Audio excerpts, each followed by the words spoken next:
1980. All right. I had just graduated chiropractic school. I was really a newbie. I had no faith, confidence, and belief in myself. Not at all. I was so shy. I was so shy that um, I had studied to be a therapist and a counselor, okay, which is probably why I'm so good at it. But I was actually too shy to build a therapy practice or a counseling practice. I was so shy, painfully shy, that I enrolled in chiropractic school rather than put out my shingle as a therapist. Now, why did I enroll in chiropractic school? Well, because I heard a voice that said, enroll in chiropractic school. That's where you're to go. And so I followed the voice of that vision. And then here I was, 4 years later, it's 1980, and I get a call that I would find my fame and my future in San Francisco. So I packed my bags and I moved up to San Francisco. I knew one person, guy I was dating, and I get there, and lo and behold, he tells me that his girlfriend's back in the picture. Now I have no place to stay, et cetera, et cetera. And I was kind of thrown on my own, except for this vision that I had been told my fame and future would be in San Francisco. Now, when you have a vision and you're told what to do, it makes it so much easier. And I'm going to tell you, do not question that. So write this down. Do not question the visions that come through, or the instincts that I get, or the downloads that may even seem too outrageous and too ridiculous for me to do, but do not question those. Even this morning, before I tell you what happened in this visioning workshop, but even this morning, I was getting ready for today's event, but I wanted to go to the farmer's market first and get all my fresh veggies. But I had a weird feeling. So I sit in the car and I asked my pendulum, should I go to the farmer's market this morning? And it said no. Kind of stuck and kind of was a no. And I'm thinking, but I want those fresh vegetables. I'm going to go. Okay, so the download I got was don't go. But it was contrary to what I wanted, my 3D self. So I got in the car and I'm driving and I get halfway there and the road's closed. Well, the road's closed because it's so windy here that there's so much sand on the road that they had to close it. Well, I kind of had even a last minute thought that maybe that was the case. So I had to go and turn around. What's the point of the conversation? Pay attention to every time you have a vision or a download and what happens when you don't do it. You learn a lot more when you don't do it. Okay, because then you go, oh my God, I should have listened. I should have turned left. I shouldn't have bothered to go. I should have sat there at my desk and prepared my presentation. But lo and behold, my ego said go. So even today, and I have to laugh, even as I teach this, I learn this constantly, day in and day out. Now, in 1980, I was struggling with having graduated from chiropractic school now. And now I'm supposed to somehow build a business as a chiropractor, right? Now get that, a few years before I couldn't build it as a therapist. I was too scared. So the first few months I had this license and I was expecting the powers that be to ask for it back, right? To take it back. I didn't even believe that much in my own self. I was so shy. Like, how could this be? How could I be this doctor? People are going to find out. So I'm invited to a workshop called Visioning. And in this Visioning workshop, which was the book that I showed you before, the woman, Lisa DeLongchamps, in the Visioning workshop, she took us through a process. It was a very powerful process. This process, we all laid on the floor. She took us through a guided meditation. And I hadn't really done that many guided meditations, just so you know. And I was like mesmerized, and I found myself in the Colosseum, the ancient Greek Colosseum. And I was standing on the podium. I was dressed in angelic white, okay, all white, flowing, goddess, gorgeous, like translucent fabrics. I had wings that were huge, must admit. And There was another angelic being, taller than me, more powerful, behind me, dressed the same as I was. We both had wands. And we were on the podium, and out in front of us in the crowd were millions of people who were maimed, injured, depressed, dirty, homeless, impoverished, on crutches, on wheelchairs, on their knees, bowed over in rags. And they were slowly trudging, trudge, and trudge. All right? And as they trudged, my goddess friend and I were standing there just waving our magic wand, healing every being that walked in front of us, that crossed our path, watching as the wheelchairs disappeared, the crutches gone, that one who was crawling, standing, and walking tall across there. And I was told that that was my mission, to heal, to inspire, to awaken, to uplift, to harmonize, to remind, to activate, and inspire. My job, they said, was to heal and inspire those millions of people who were part of my soul tribe, who had been part of my community since the beginning of time, who even had agreed with me that we would have this experience together, that when the time was right, when Joan of Angels was remembering who she was, when her activation moment occurred, we would be healed. We would be awakened. We would be able to step into that power of who we are. And so I was given this vision when I was 30. And I've had this vision in my life ever since. It's been the guiding light of my entire life that has helped guide me even in the dark night, in that moment when my soul has been lost and in despair. Spirit will somehow make me aware of that vision that holds me dear so that I could remember, repair, reboot, and pick myself up and continue on that soul journey. You too, my friends, have that soul journey, or you would not be here. You would not be here listening to this now or later, whenever that might be. You would not have come here on this planet and found this group or collective to receive these teachings. Because this is your time and this is our time.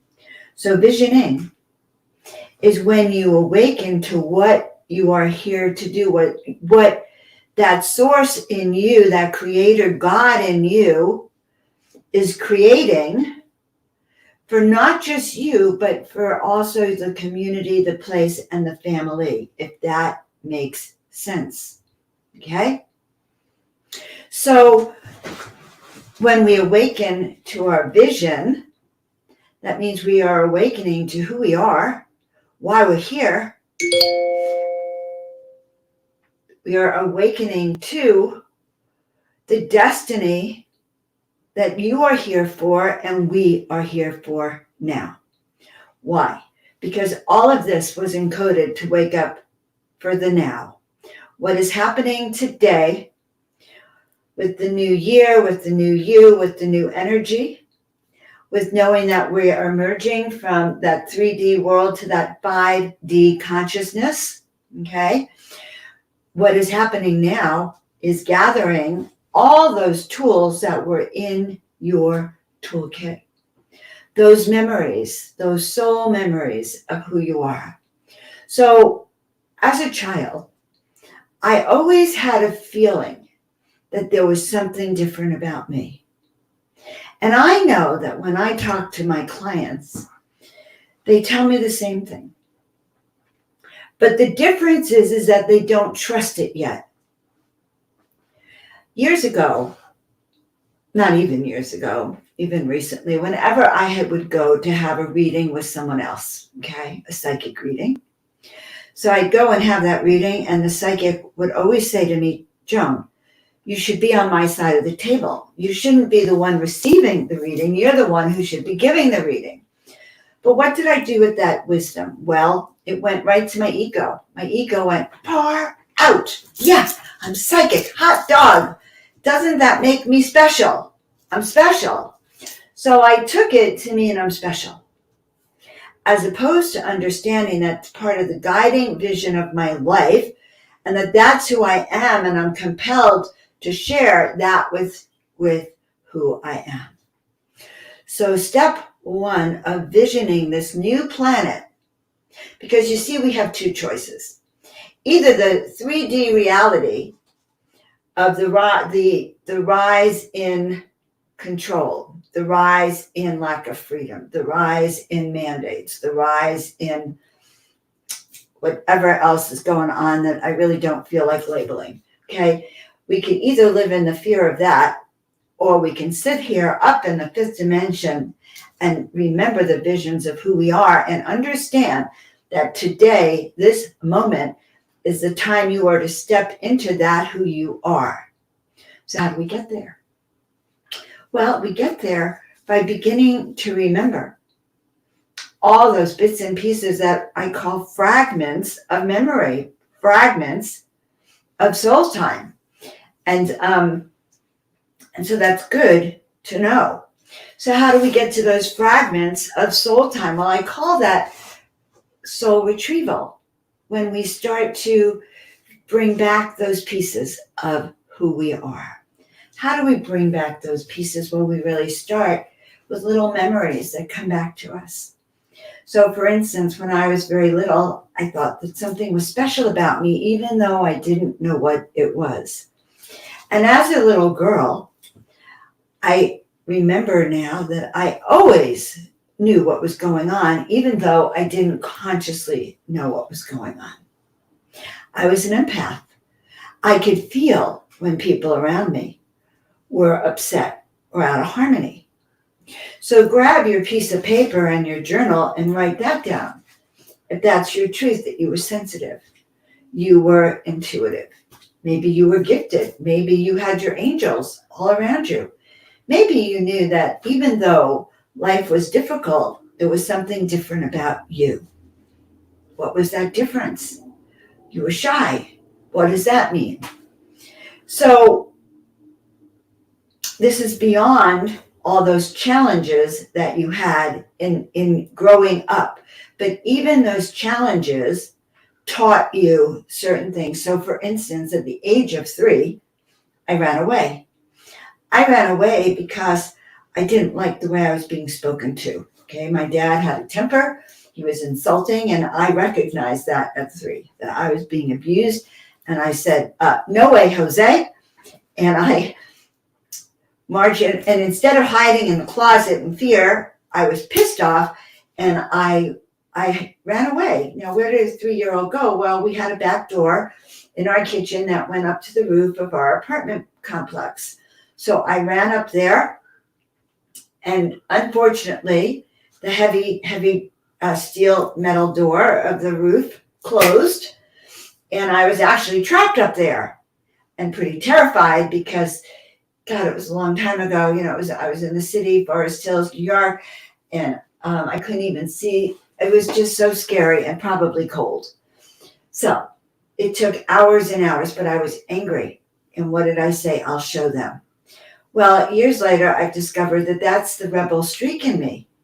You could tell me what to do, and I might smile and do it until the day when I no longer will. So that's part of my toolkit.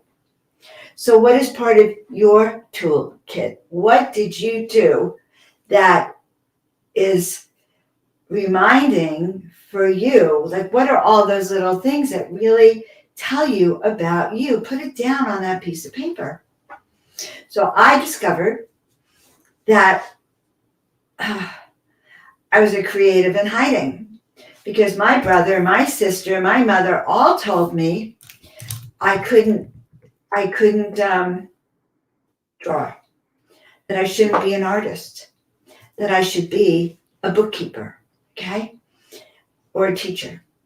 So other people's expectations, other people's demands, what were the other people telling you what to do? So put that on the piece of paper. This is the things that they told me I could do, because that will cover up your vision of who you are. So make sure that you do stuff like that, like, who am I? Where am I going? What do I need to do? What did I think about where I'm going? So as I said, I always knew that I was here to accomplish something. And so when I had this vision many, many years ago, after that visioning workshop, I realized that it was time for me to begin to live that vision. So the art of turning our dreams into manifestation is when we accept that that dream is reality. There was a book that I read. The title will pop back in. It's so funny. I was going to get it because I said, oh, you're going to forget the title just when you need it. This book was written, I don't know, about 30 years ago. And the book talks about a very famous man who had had an accident, and he wakes up, he's in the dream state. He's in an indigenous community where dreams are real. And what does that mean? Every night they go to bed, 12 of them in a tent on their mattress, on their sleeping pads, and their heads are in the center like the spokes of a wheel, and their feet go out. And every morning they have collective and communal dreams, and they are guided to listen to those dreams. So my dear friend, your job is to listen to your dreams.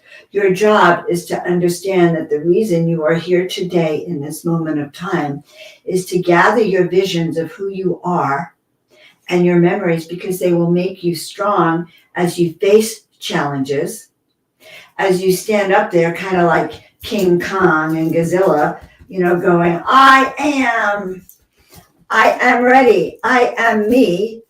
And the universe throws slings and shovels at you from that 3D world. Understand that your power, your gifts, your strength is larger than that. The vision and dream of who you are will take you to the other side as long as you hold that star, that you are that star. So the approach to visioning, the art, the science of visioning, is in the remembering of who you are, letting that reverberate through you no matter what is going on, and to be that. When last year, when I really started to go under, like going, this is more than I can bear, and the voices and my guides said to me, Joan of Angels, do you dare to awaken to the truth of who you are? You claim you're Joan of Angels, and yet there you are sitting once again in a pattern from your 3D life that is shy, maybe a little fearful of going out into the world and universe. And I know that happens to each and every one of you. So we're here to tell you the following. You have exactly what you need to do this. To do this job you were given that is so needed now. This is your grand initiation. In fact, I did a video on 2022, your grand initiation. It is happening now. Yeah, it's happening now. And that is what I want to really leave you with in this moment of time. To remember, to start to awaken. And as part of that, I think it's so ironic, because when I decided, or when I was told to talk about visioning, I had also started a special good through till January 2nd, till tomorrow. So Omar will put the link out there for you, but the link is really for special to have the oracle, have the counseling. What is an oracle? An oracle, the oracle at Delphi from thousands of years ago was that being, that high priestess that was consulted by the kings, the queens, the princes, royalty, the generals, those who have power in the world would go to see the oracle, because the oracle will confirm your direction, would confirm your toolkit, would confirm all that you're hearing inside those visions. So I have a special promotion going for that, and it actually is over tomorrow night, January 2nd. So Omar will post that. All right. So are there any questions about anything that I have said? Anything that you would like to know? Yes. Okay, I'm hearing a question actually about soul retrieval. So when we gather up pieces of our soul, my friends, we start to look at, it's a process we do, where we look at many out of balances, or many times where we gave our power away.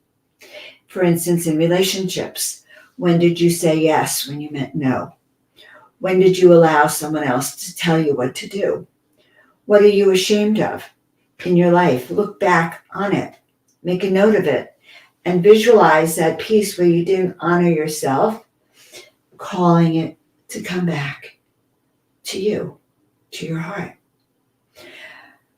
When you've been in multiple relationships, say, there's nothing wrong with cleansing your body, cleansing your sexual reproductive organs, cleansing your consciousness and your whole being, so that you're literally new again. In a sense, what is virgin? Virgin means new. To be virgin, to be new again, to be cleansed again, to be spiritually uplifted again.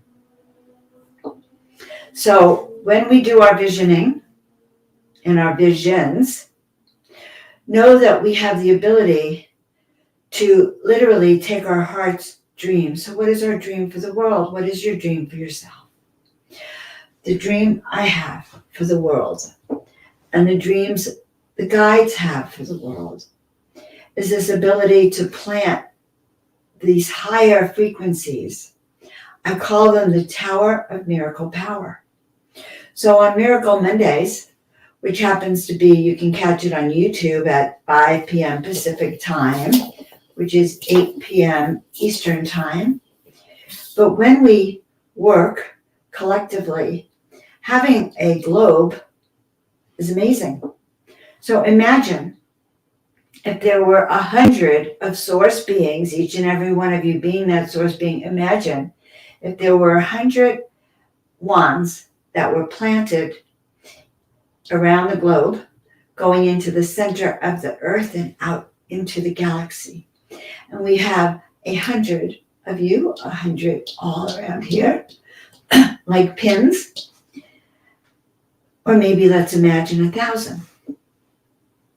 And let's intensify it and imagine 10,000 pins, getting up to 100,000 and 1,000,000 pins.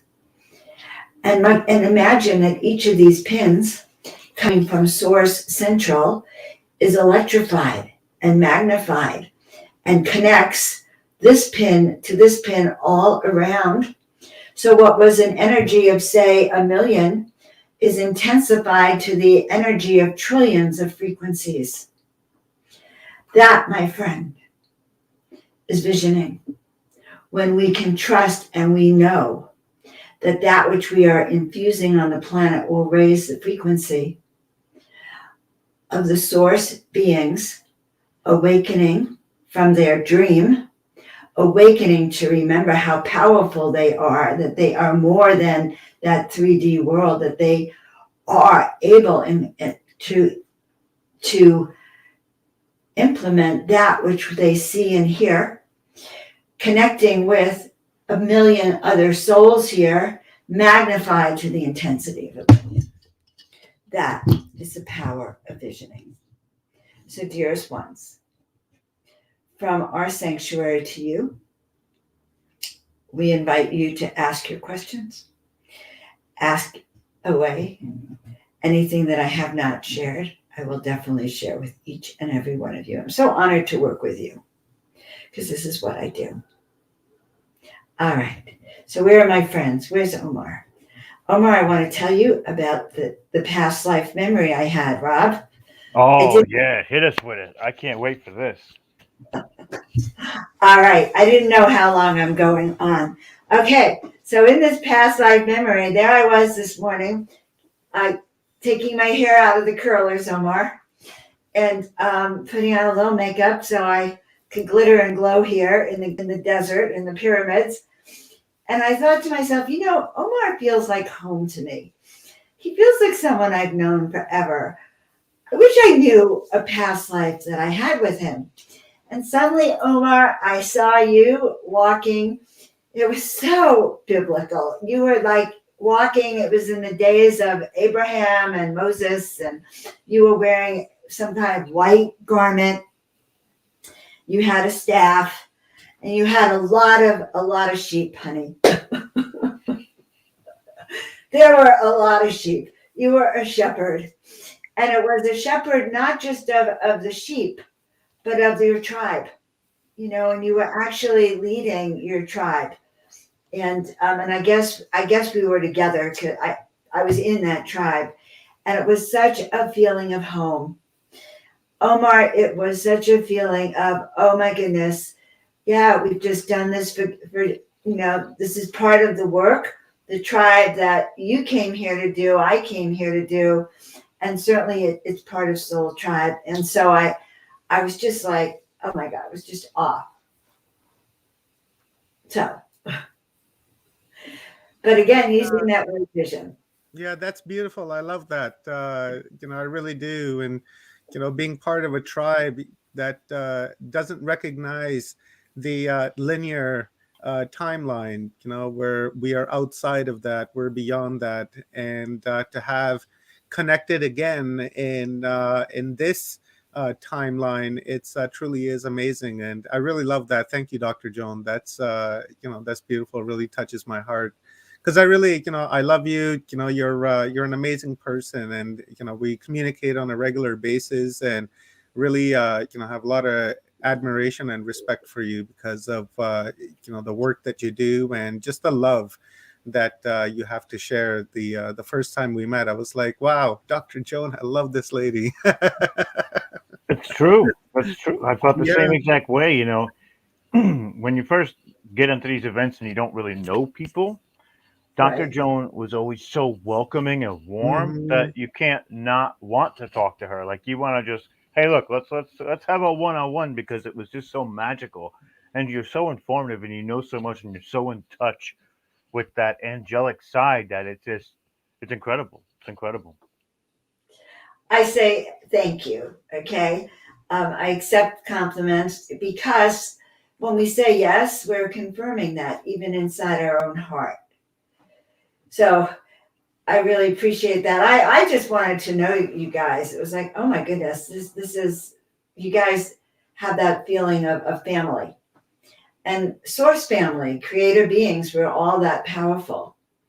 And I just love this concept of we're global, you know, we're just global and intergalactic. So thank you very much. Dr. Joan, I have a question for you. Speaking of the global, and what was it like for you when you found this community, like with Portal to Ascension and the people, and then you created your own YouTube channel? Take us through a little bit of that transition period for you and what that felt like when you actually, like, because for me, I was accepted into the family and I kind of didn't realize it. And then all of a sudden it was like, wow, I am in a family in the community. Like, this really is something just intense and incredible. What was that like for you?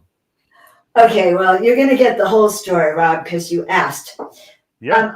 I happen to have met Neil and Soul back in 2012.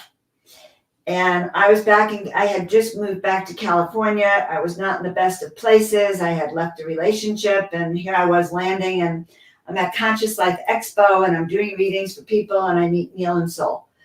And, and I was invited a few weeks later to go to their first event, their very, very first live event in Orange County, and I did readings for people. But and on one path, I was really on this path of really meeting people and really excited and being included. But I also had a chip on my shoulder of fear now that I look back on it. because although I engaged partially, didn't engage fully. I always sat on the outside looking in. Now that, and even a few years ago with Neil, I went to his first live event again a few years ago, maybe 3 or 4 years ago, back in Orange County. And although I engaged with everyone, I still had that separation. Like somehow I was less than all the other famous speakers. I wasn't as good. So I led with my chip. And my part of my mission here on the planet is to sort of let people know that even your famous speakers had chips that they had to let go of. And I always share that because I think it's important to know. So that, and really, I had to work through becoming Joan of Angels, right? So what happened this year, a few months ago, is that really like a switch turned for me. And I re-engaged with Neil in a deeper way. And Neil began inviting me to come back to or be a part of Portal to Ascension and to do events with him. And as that happened, I met you and I met Omar. And Neil didn't see my chips that I had on my shoulder. You see? That's why I'm sharing this with you guys. It's the real vision. Neil only saw the vision of who I am that I had shared with the world. He didn't see my chips on my shoulders, guys, just like we don't see yours. So he saw who I was and am. And he began to invite me to engage more. And the more I engaged, the more I started to look at the chats. And I went, oh my God, people like me. People feel like what I have to say is valuable. Oh my goodness, I want to say more. And every time I'd come on and people would say, oh, here's Joan of Angels, I love her smile, I would go, oh my God, they love my smile. And my heart began to sing more and more. And I guess I'm sharing it without reservation because as I engaged here with Portal to Ascension and then Watchers Talk and then you, Rob, I found a community that I, as I'm saying this to Omar, that I've been part of his tribe. He's been part of mine. We've been part of this. I guess we were herding cows then and sheep, but that nevertheless we were together. And those teachings were just as relevant then as they are now. When I tune into Neil, I remember that we had been teachers together and students together and initiates together. And this is the tribe. And all of his tribe is my tribe because we were all doing this together. And now I'm beginning to remember my role in this tribe as a teacher and a leader and a guardian and an angel and a Joan of Arc and an oracle and all of that. As I see, that's what people are remembering. So that's how this tribe is sitting with me.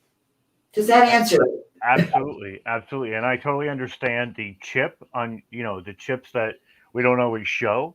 When I first started in this community, I didn't feel of the level of a lot of the people that I was getting a chance to speak with. So much so that when I got to speak with a gentleman by the name of Michael Cremo, I almost got emotional because it was somebody that I had looked up to for so long.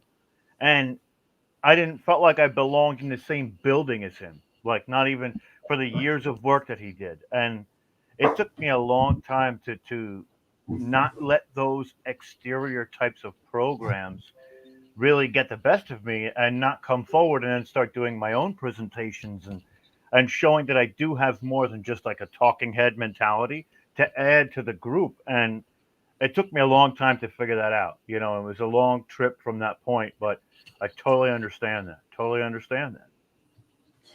And those are the lessons we've come in to learn. But here's what I want everyone to know. As of last night, okay, that's the past, and that can no longer last. There's a new energy now and a requirement to actually pull back those pieces of our soul, those fragments of memory, and to remember that entire vision and project it so that you're leading with that bigger vision of who you are. That vision I see of who you are, Rob, and who Omar is, and who I am, and Neil is, that is the vision to lead with. And it's important because we are collectively now in this fifth dimension creating a world of peace, love, freedom, optimism, higher power, higher vibration, soul talk, heart love, etc., etc. So actually, we are all committed to not living that 3D vision that's being imposed down here. So collectively, we have that, to the, magnified to the trillionth energy of a soulful world that we're the higher consciousness that we're asking for. And that's the visions to lead with. So true. So true. And we're like standing shoulder to shoulder because we all see that vision. And we're all holding each other up getting there. And we confide in each other and we look to each other for help and look to each other to push ourselves further towards that greater, that the top of the pyramid, right? That place that's what we think that it's going to be when we get there. We actually don't think it, we know it. We know it because it's what we're cultivating together, and it's incredible. It's incredible. And I love all of it. I love the journey, and I'm so transfixed on the journey through it because I love to see it and revel in it a little bit, if that makes sense. But the understanding. I totally get it. This is really important that we remember who we are, that we actually don't buy into the illusions. All right. And you said something that triggered it. You know how they say that you should do this for me, take the do it for me, wear the do it for me, right? Well, as you were talking, I was thinking, well, there is one thing you could do for me and I could do for you, which is raise our vibrational frequency. Absolutely. Because when you do that, it raises mine. And then it makes it easier for you and I to raise everyone else's. So true. So you know what? That is what we do for each other. When I see you as that powerful master soul that you are, then I'm holding that space for you. So that's another thing of visioning, is to hold that vision of who you really are. My sister will remind me sometimes. She'll say, oh, you tell everyone you're such a high being, but I know the truth about who you are. And she wants to put me back in that box and remember that, side of me that's not perfect, right? That's a miracle buster. Okay, a miracle ally is one who holds you and says, yeah, none of that matters. I know who you really are. You are that high vibrational being here to do that which you came here to do and create that universe that you as a source being is in charge of. Absolutely. Nobody's perfect. And to hold people for past actions before they understood their true potential is sort of like, it's sort of confining them to that space without giving them the chance at redemption. And a lot of people do that too. And that's one of the things we try and help people to understand too, is everybody deserves a path at redemption. No matter if it's the 7th time, the 2nd time, the 15th time, anybody can come back and never feel yourself unworthy of that ability or that path because everybody can have it, no matter how far you started or how long it takes. It's available for anyone and everyone, and that's something I think a lot of people just need to hear, really do. And because people get so down on themselves and they project onto themselves, and it's really, listen, we all have faults. None of us are perfect by any stretch, not even close. But we try and put what we think will help people forward on these channels and on these pages to hopefully resonate with people. But behind the camera, we're just like everybody else, just because you see sometimes that we're in a place where you can catch us regularly. I try and be as much of myself on camera, no matter for good or worse, right? Like, just, it's me. That's what you get. That's what it is. So I got a question here for you, Dr. Joan. before I jump in there and toss my little mind in there. It's from Bob Kenter. It says, hello, folks, Omar, Joan, and everyone everywhere. The question, who and what am I really? How about I am grateful, love, with a question mark. So I'll copy it and toss it here in our chat room so you guys can see. There we go. So what do you think, Dr. Joan? This is a question from Bob Kenter. Hello, You mean, folks. Joan and everyone everywhere. The question, who and what am I really? So there's that one question, right? Up like Bob's asking, who am I? What am I? And then he tosses a suggestion in there. But the question is, I am grateful, love. I am grateful. You know, the I am is who we are. So I am love. I am abundant. I am prosperous. I'm a source being. I am a creator God. I am the center of the universe. I am powerful beyond compare. I am that who I am. I am that who I have known since the beginning of time. I am that who has come here to help each and every one of us, including myself, raise their vibratory frequency. Each and every one of you has an I am consciousness that is an I am of power, an I am of love, an I am of potential, an I am of consciousness, an I am of spirituality, and I am of the all. That is who I am. And that is who you are.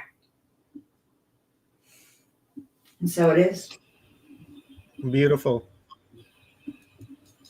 I really like that explanation, because that's something that I'm going to be talking about. We're playing jump the screen over here a little bit. That's what I'm going to be talking about after we're done here. And I'm really of the mind and of the school that there is no separation, whether it's the body or whether it's the soul, or whether it's the spirit. We're all an expression of the same thing, just projected uniquely in our own fashion, in our own essence, and in our own spirit.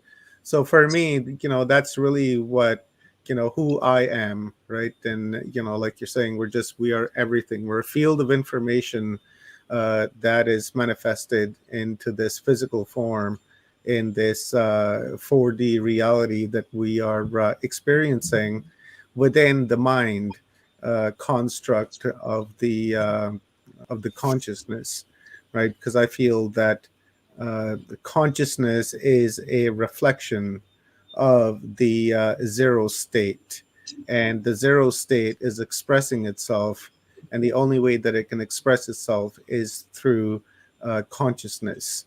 And that consciousness is breathed into us, and then that consciousness has a mind. The mind is what we think is the matrix, right? Because we're bound to that particular mind.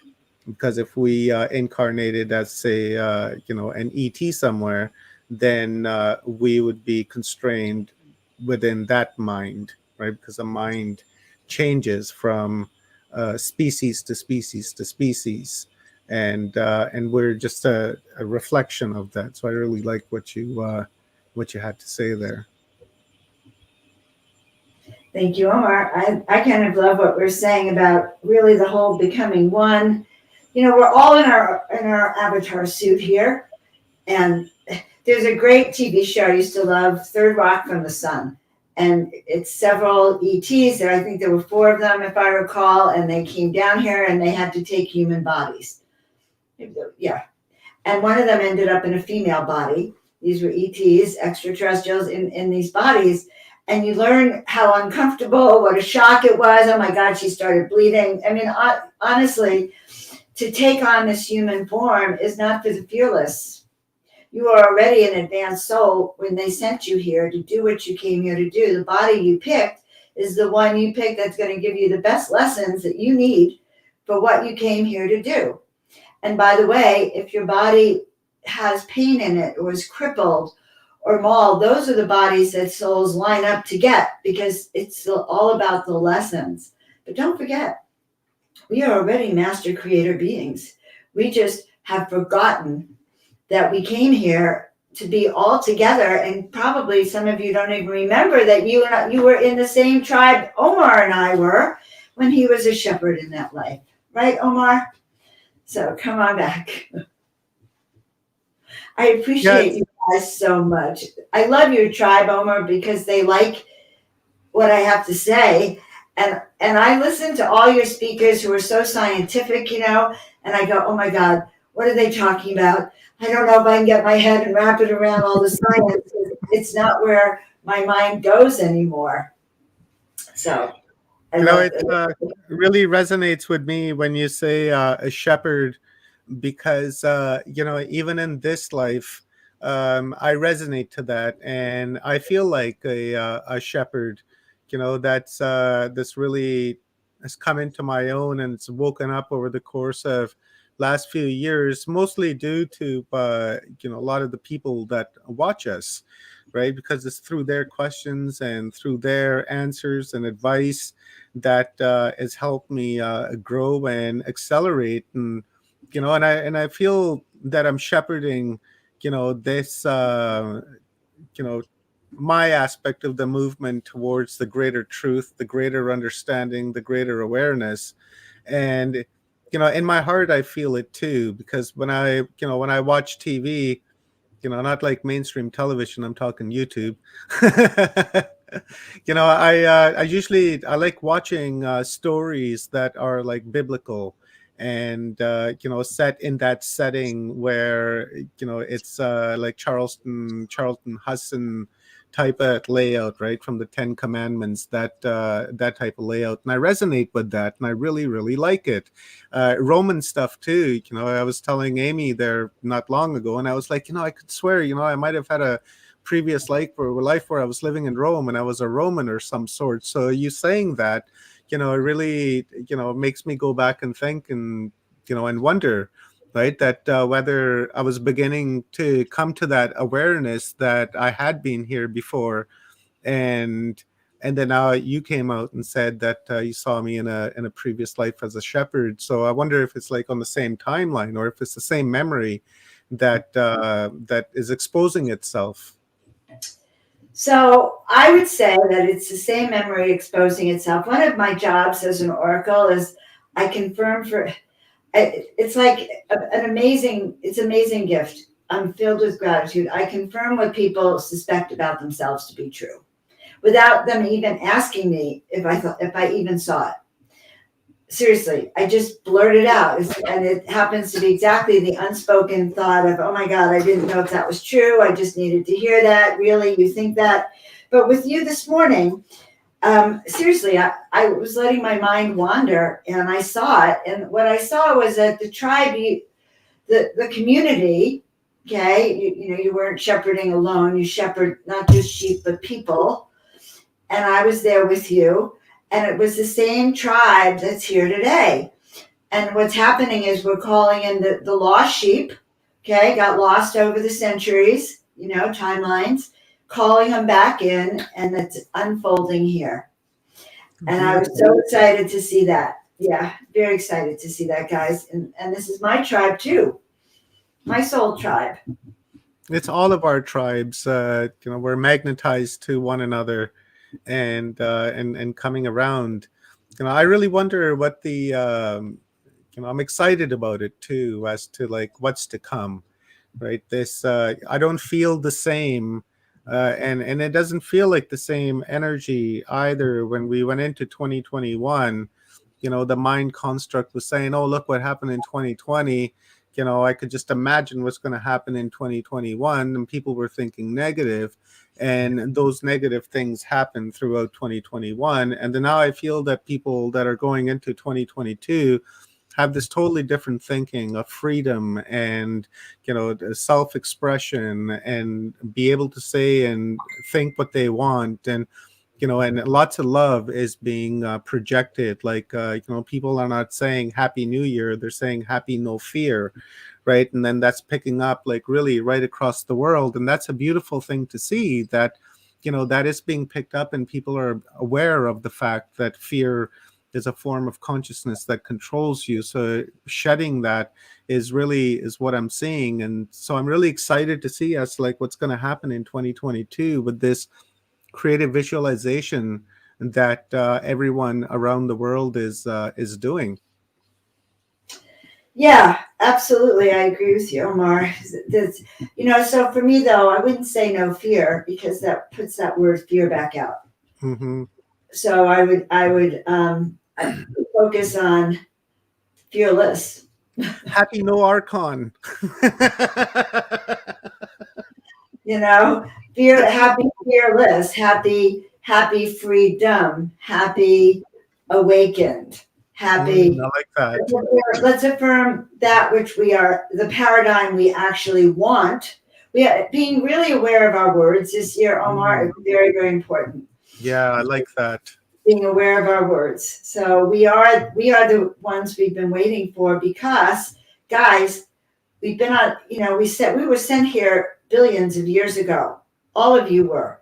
All right. The tribe is recreating so that the vision of the higher universe, the vision of the Aquarian age, is what we're implementing.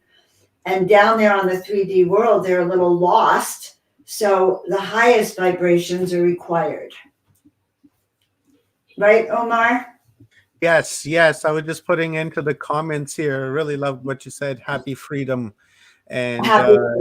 that I love that. That's, I think, is what we should roll with. And you're absolutely correct to, bring up that word fear, because is connected to that a form of awareness. We shouldn't even manifest it. When we speak of it, it's like speaking a magic spell, and then you're giving energy to it. So that's beautiful. I learned something today. Yeah, yes. Wow. Thank you for that lesson. Where's Rob? I wonder if Rob learned that lesson. I want to tell everyone again, so I have this special going on till tomorrow night, to have a soul awakening session and guidance with me. And I think it's like $78 off. So that's a pretty good sale. And just tell me that Omar sent you, and we'll be good to go. And the reason why is that the people used to consult the Oracle all the time to know and for the confirmations and clarity. So I just want to remind you of that. These are great sessions. We'll put the link in. I think I sent it to Omar a while ago. Or just email me, Joan of Angels, and say, what's that special?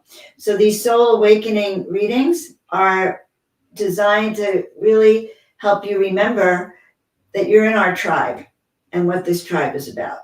All right. Did you send it to me on our app, Dr. Joan? I thought I put it in the private chat. Let me put it back in the private chat so you can take it off.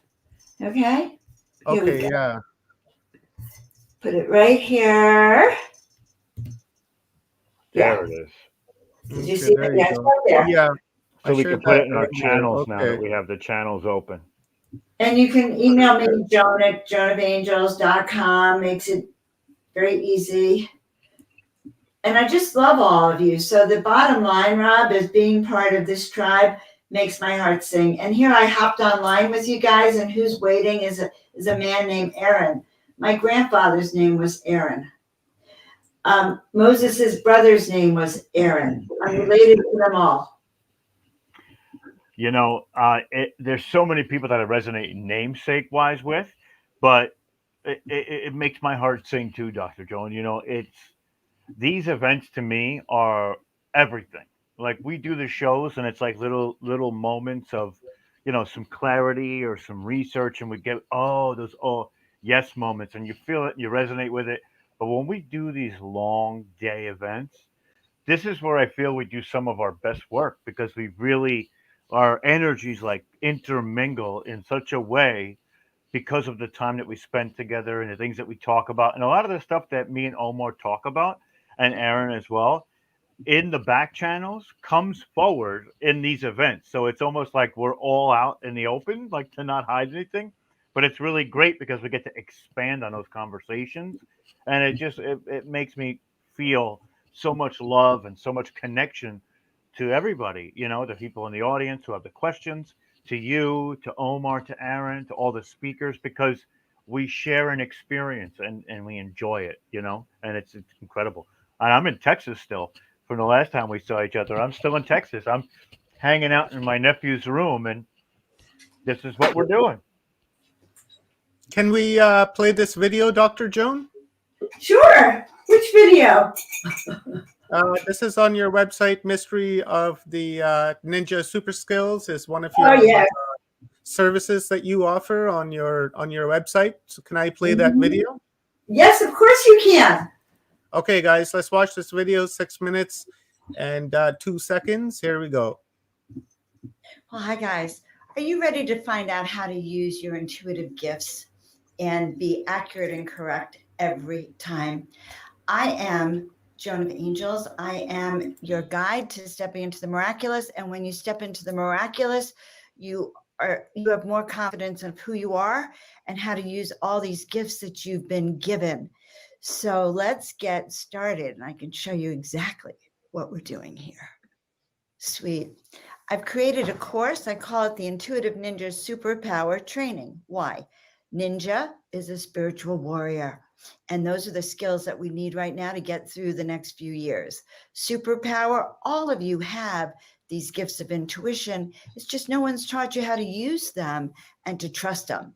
So talking about trusting, too many people think that trusting your intuition is really a mystery. They don't know whether they could trust it or not, whether they should pay attention more to the logical mind or other people's opinions or traditional ways of thinking.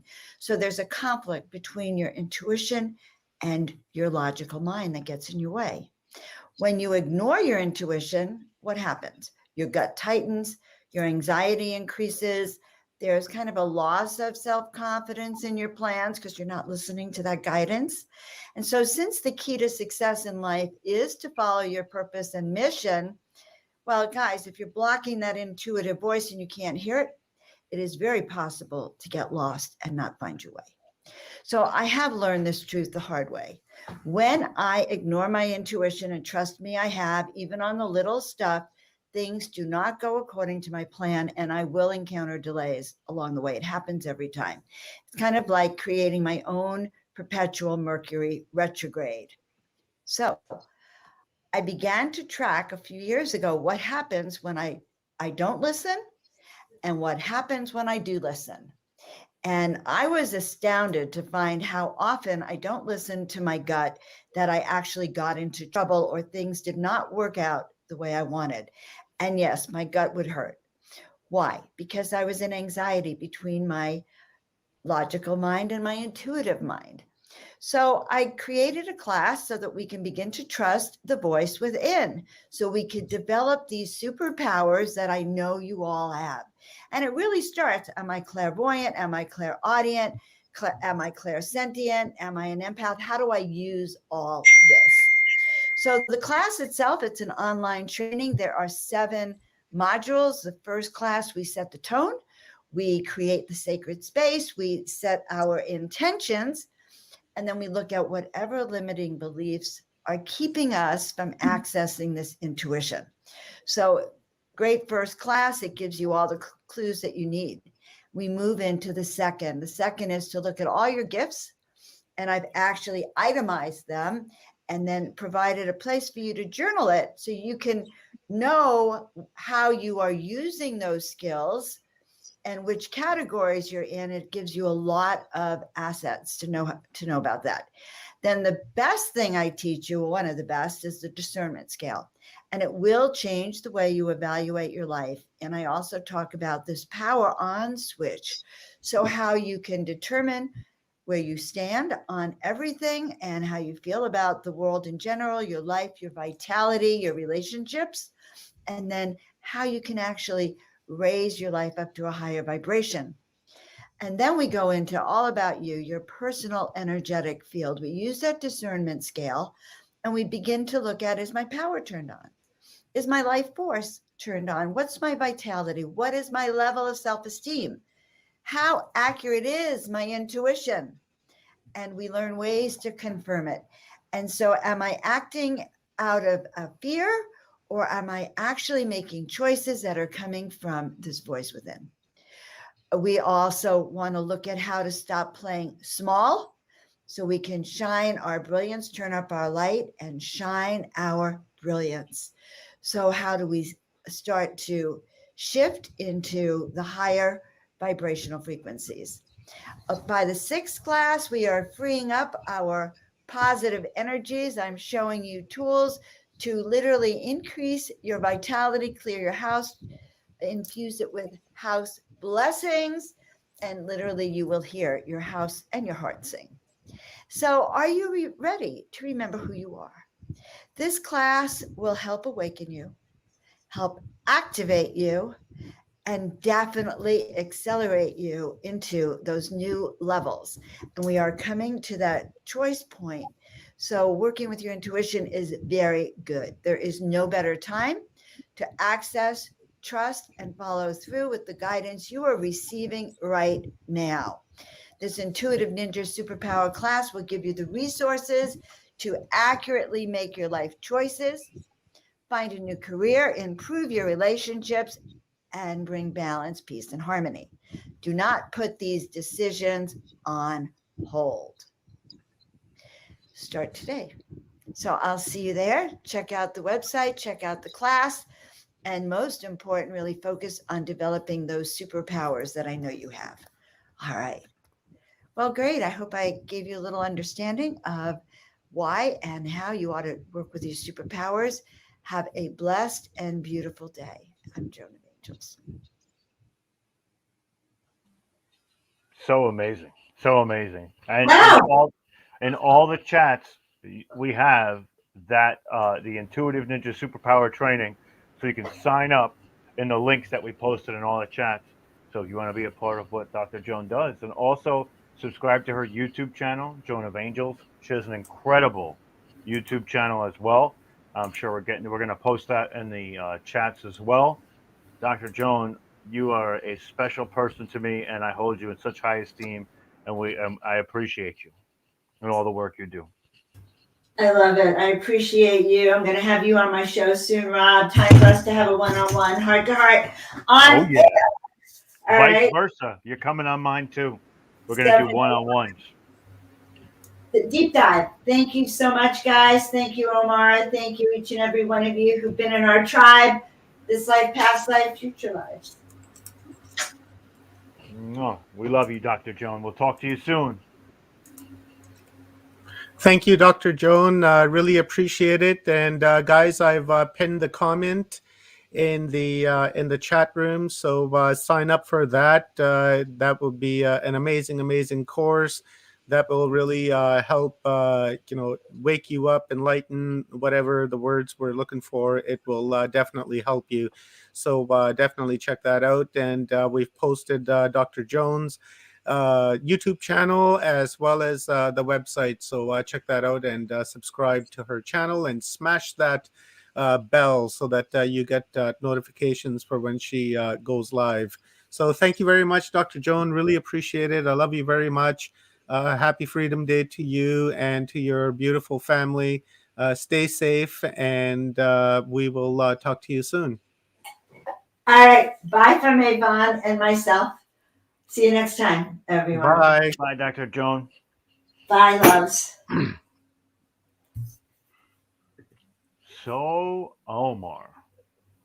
Okay, Now, so I it's am. your turn, isn't it? It's your turn. Yeah, it's pretty quick here, but I have a bit of a thing going on here. So if you just want to take the screen for just a minute, Yeah, man. So we're I here, want guys. to. Listen, I got this. I Um, got this. If you guys are watching anywhere other than Watchers Talk and Full Spectrum Universe, if you're watching on vice versa and you haven't subscribed to the other persons, please go to Full Spectrum Universe and Watchers Talk. Subscribe to both channels, smash the bells. One of the reasons that we do these events all the time, and we see this every time we do these events, is this community that we're creating and cultivating is growing. We want to make sure that everybody sticks together and we can always find each other on each other's channels. Usually when we do events, me and Omar are always doing events together. Of course, we do separate events too, but 9 times out of 10, we're going to be on the same event, same time, all the time. So make sure you subscribe to both. Also, we both have the features of joining, and you can there's memberships to both of our channels. So if you haven't done that, you might want to explore that too. On my channel, I know you get specific content that isn't available to the public all the time, some deeper dives. We're also going to be giving people the availability when it arises to early release of episodes. Also, there's going to be some when we start to get merchandise in and shirts and hats, you'll get discounts with that as well. And at the same time, you will also be privy, and this is on Omar's channel, and it will be on mine as well once we get some more people back there. You will get access to many events that would normally have tickets available to it. So for the smaller fee of being a member, you get a $20 or $30 ticket, or like this event we were doing today is a $66 ticket. You get for the low price of the membership, right? And it benefits you. And of course, we don't want to have to charge anybody for this type of information, but this is what we dedicate ourselves to day in and day out. So it's very difficult to maintain a decent life without asking for a little bit of help on that end too. So while we would prefer not to do that, we also kind of have to. So we're on that double-edged sword there. But we do this because we feel that it's our calling, and we do this to try and help as many people as we possibly can. That's why there's a ton of free content, but we also have exclusive content too, which goes a little bit deeper. So, just to set that dichotomy out there, it's crazy because we both had the ability to add the join feature for a long time, and we decided not to do it because we didn't want to approach it like that, right? We didn't want to just smash it as soon as we could. And we waited because we don't like to ask that of people, but we're at that point where things are, of course, for everybody is rough. So we need to make sure that we are able to do this and dedicate ourselves 100% to this, to facilitating these types of episodes and events. And it takes a lot of work. So with that being said, Omar is just tailoring up some of what he's doing. He will be coming on next. And it's kind of crazy how me and Omar met. And I'm going to go into it a little bit, but we both met through a gentleman by the name of Clarence. And we had some news recently that Clarence wasn't doing so great. He is better now in that situation, so many prayers were answered for that. But he was my mentor and had been working with Omar for quite a while. And I kind of was accepted into this group. And then me and Omar started doing shows with Clarence there as well. And Clarence kind of took a back seat, and me and Omar just clicked so well that we decided to become best friends. So now we can't get rid of each other, even if we tried.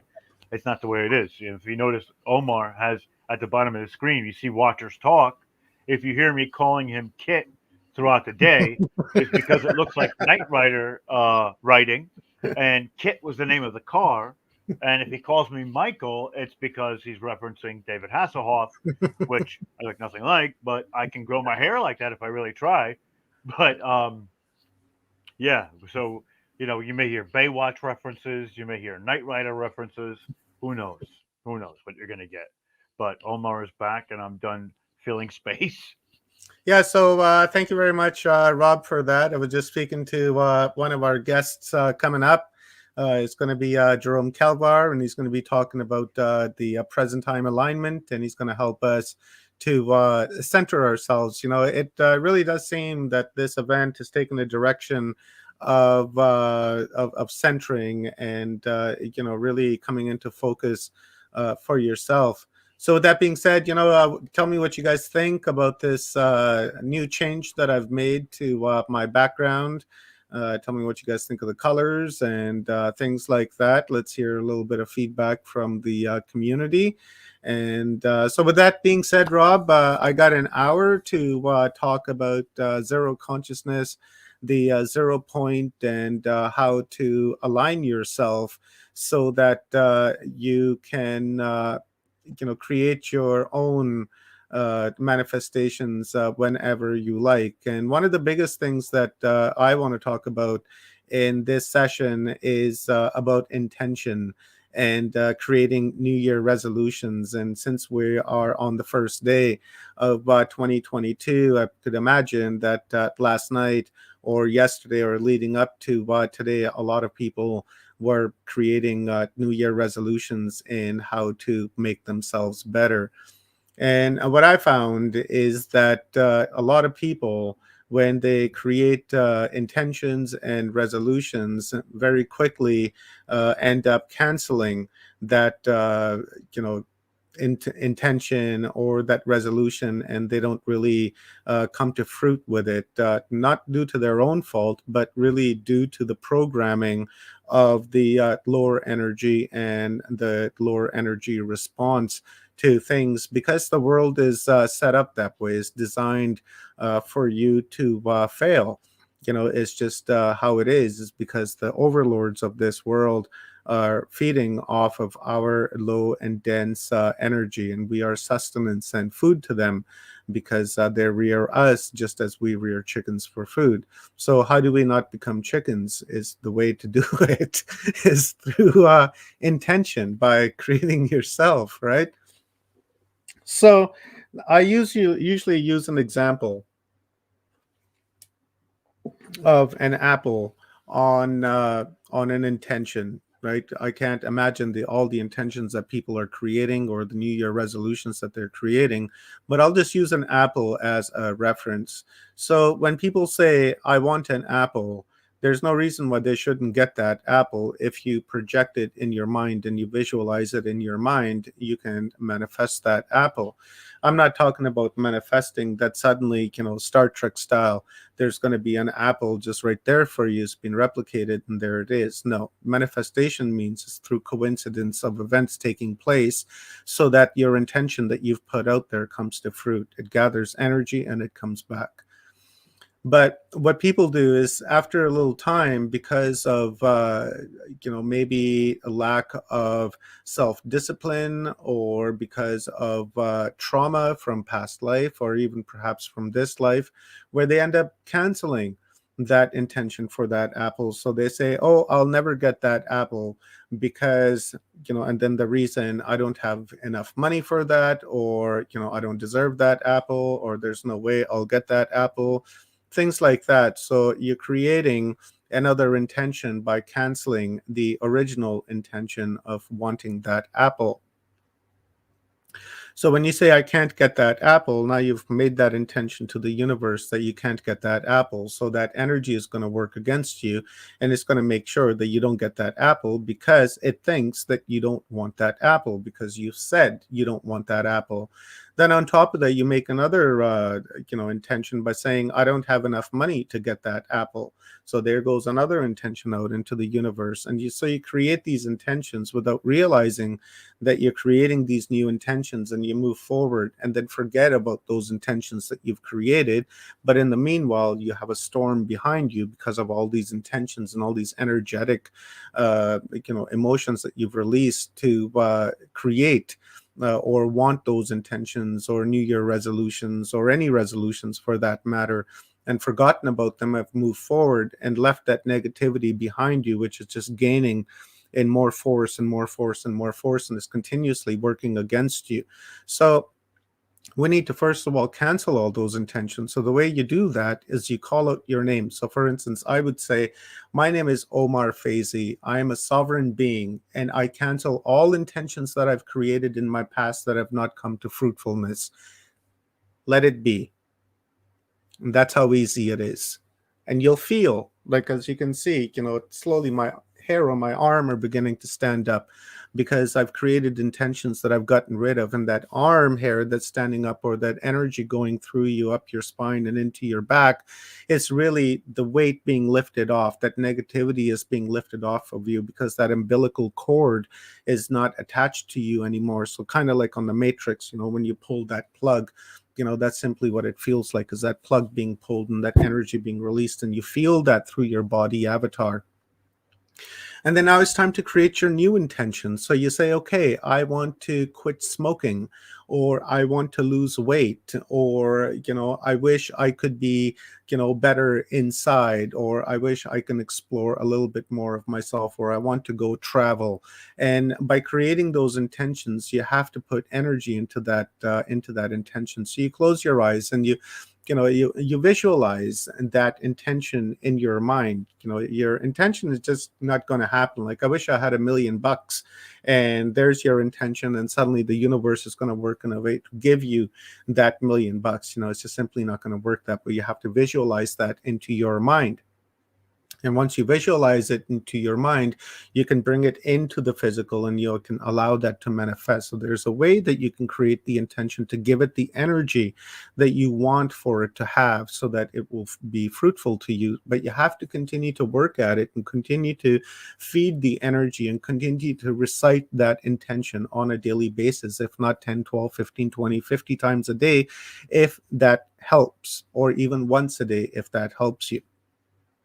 So the way to do that is through the Trinity, is to align your Trinity, to align your thoughts, and to align your mind and your body avatar to your light body, to your rainbow body. By doing that, you're going into the zero state of consciousness, into the 0 point, into the 0 dimension. The 0 point, the 0 dimension is a field of information, which is everything that there is, ever was, and ever will be. And what everything else comes from that is a reflection, or a aspect, or a projection of the entirety of that field of information. So consciousness is one way that the 0 state is expressing itself, because through consciousness it manifests into physical things of all things, from light to meteors to planets to you and I, to my cat, to even my keyboard and this mic, because everything is being expressed as consciousness, and that consciousness is an expression of the 0 state. So because we are an expression of that 0 state, we want to be able to go back into that 0 state, and that 0 state is the source. So once you can achieve the aspect of going into that 0 source, you can begin to do creative visualizations within your mind to summon up whatever it is that you want. And then you hold that vision and you bring it into this realm, into this 4D reality that you're engaged with, and you release it, kind of like a bird. You have a bird and then you let it go, like a homing pigeon. It goes from one spot and it always comes back. You want kind of something like that. So this is how we do it. Earlier on, when Neil was doing the workshop, everyone learned how to do the ohms, the lams, and learn to do the vowels, the A's, the E's, the I, and the O, and the U, right? And those are one way that you can begin to achieve that alignment of your Trinity. Because the mind has taken millions and millions of years to really be what it is today. Now, when I speak of the mind, I'm just simply speaking of the mind right here, this mind, because there's a number of different minds. Like, for instance, you have consciousness. Consciousness is over here, which is non-local, and that consciousness can be experienced, and it can be tapped into, and it can be tweaked and enhanced. And this is what we mean when we're saying, if we can enhance our frequency, if we can enhance our vibration, because we want to experience that consciousness. And from that consciousness, you have a mind that is being reflected, and that mind would be local to a species. Like, for instance, the human would be interacting with a certain mind, a certain aspect of the consciousness, because this is the human experience that we're having. Or you could be an insectoid, or you could be a reptilian, or you could be an Andromedonian, where the mind is different compared to Andromeda, compared to here, because the Andromedan is having an Andromedan experience, so the mind would be reflected to that particular experience. It's like the containers we were talking about. This is just a bigger container.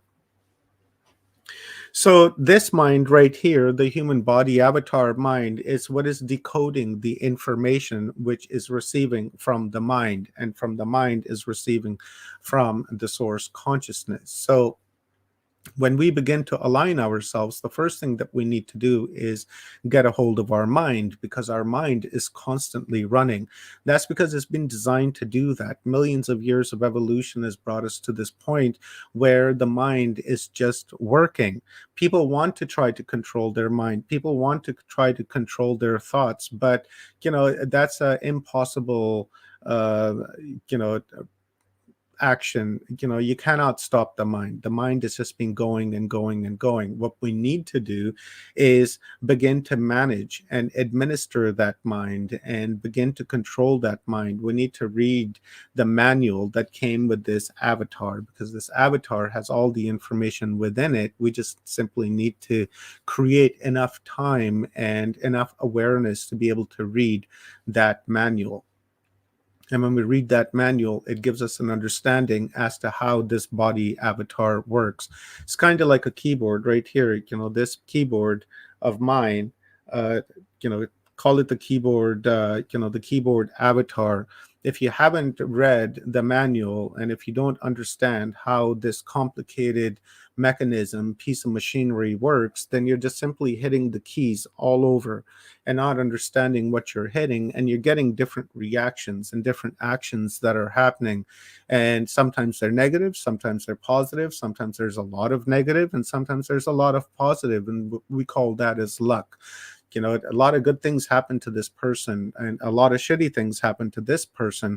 Why is that? You hear somebody say, oh, shitty things are always happening to me. The reason why that's happening is because when you're punching that keyboard, you're just punching it randomly, and randomly things are just happening because that's the response that you're getting from your actions. So if we begin to learn where the keys are and what the operation of those keys are, then we can begin to code in the information that we want, and then we can make things happen. So you don't want to stop the mind. You want to allow the mind to continue to happen, because the mind is a field of information in itself and is bringing information to you. And if you can separate yourself from that, then you can cherry pick the information that you want. So by humming and through umming and through just creative visualization, through daydreaming, through dreaming, we can begin to train our avatar, and we can begin to train our mind so that the information that's coming through your mind, you can separate yourself from it. So you have the mind over here, and then you have yourself over here, and you can control the mind at that time, that the information that is coming through. Allow the thoughts to come through, because a lot of people say, I can't meditate because my mind just constantly runs and it just doesn't want to stop. So what people are trying to do is that they're trying to control the thoughts, the mind, the information that is coming through, that stream of information. That's like standing in a river and trying to stop the river. I'm sure it's possible by creating dams and such, but I'm not talking about that. I'm just talking about just standing in a river and trying to stop it. That's almost impossible. And the thoughts in your mind is the same thing. It's the river that's coming through when you're standing in the middle of it, and then you have to learn to control and navigate that river and try to separate yourself from it. Go to the shore and stand on the shore and watch the stream of information go by you. And when that information, whatever that it is that you need, you can grab that information. So once you've controlled your mind and your thoughts are separated from you when you're in that state of a dream or meditation, then what happens is that your light body and your avatar begins to align itself to your thoughts, right? Because once you can control that stream of information, that mind, that running mind, once you can control that, then you can interject your own thoughts into it, because now you're in control of your own thoughts. Right? Like when you're meditating and, you have things that are running through your mind that happened yesterday, that happened last week, that happened a year ago or 10 years ago. If you just allow that to just run through like a filter and just let it go, continuously let it wash through you, eventually what will happen is that information will begin to separate itself from you. Here's your thought, here's your mind, and then here's that thought, that stream pattern. It'll begin to remove itself because you're beginning to manage what happens with that information. Don't try to contain that information. Just allow that information to continuously stream past you, because it's going to be like a loop. It's going to continuously go like this. And eventually that loop's just going to get bigger and bigger and bigger. And it's going to take longer for that thought pattern to come back to you, that programmed thought, It could be a thought of your daily activity, or it could be just a dormant memory that is just sitting there, and eventually it comes to life and you remember it. But instead of grabbing onto it and holding on to it, just allow it to go through and go past you. And then at that time, you've created your separation from the mind. Once you've created that separation from the mind, your body avatar will begin to align itself to your thoughts. And then once you begin to have the positive thought in your mind by, creating intentions of, I want to be healthy. My body is healthy. You know, Eat properly, eat your salads, and appreciate the water that you're drinking, appreciate the food that you're eating, and put intention into the water when you drink it, because water has a capacity of holding memory.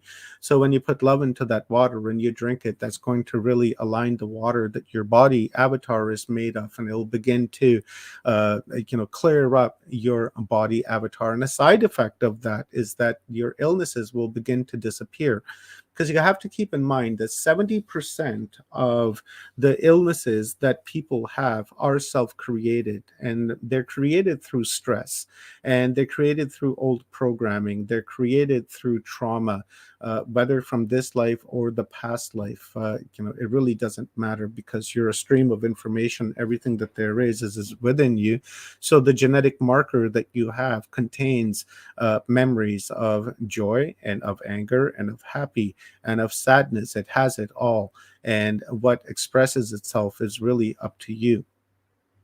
So when your body avatar as a side effect begins to heal yourself, then your thoughts and your avatar are beginning to come together. And once those two begin to come together, then your light body, your body avatar, your rainbow body will begin to align itself. Because remember, you're flexing like this, right? Your entire being is flexing like this. And what you want to do is you want to bring that flux, that's going like this. You want to bring that flux together like that, so that it becomes one, right? It becomes like this, and then like that, and then you can begin to vibrate, right? You can begin to raise your frequency. You can begin to raise your vibration. Now, through breathing, and which we're going to do here really quickly, we're going to do some ohms, and we're going to go through an exercise to show how we can begin to separate ourselves from the mind through the conscious memory that's continuously coming forth that people are trying to control. We're going to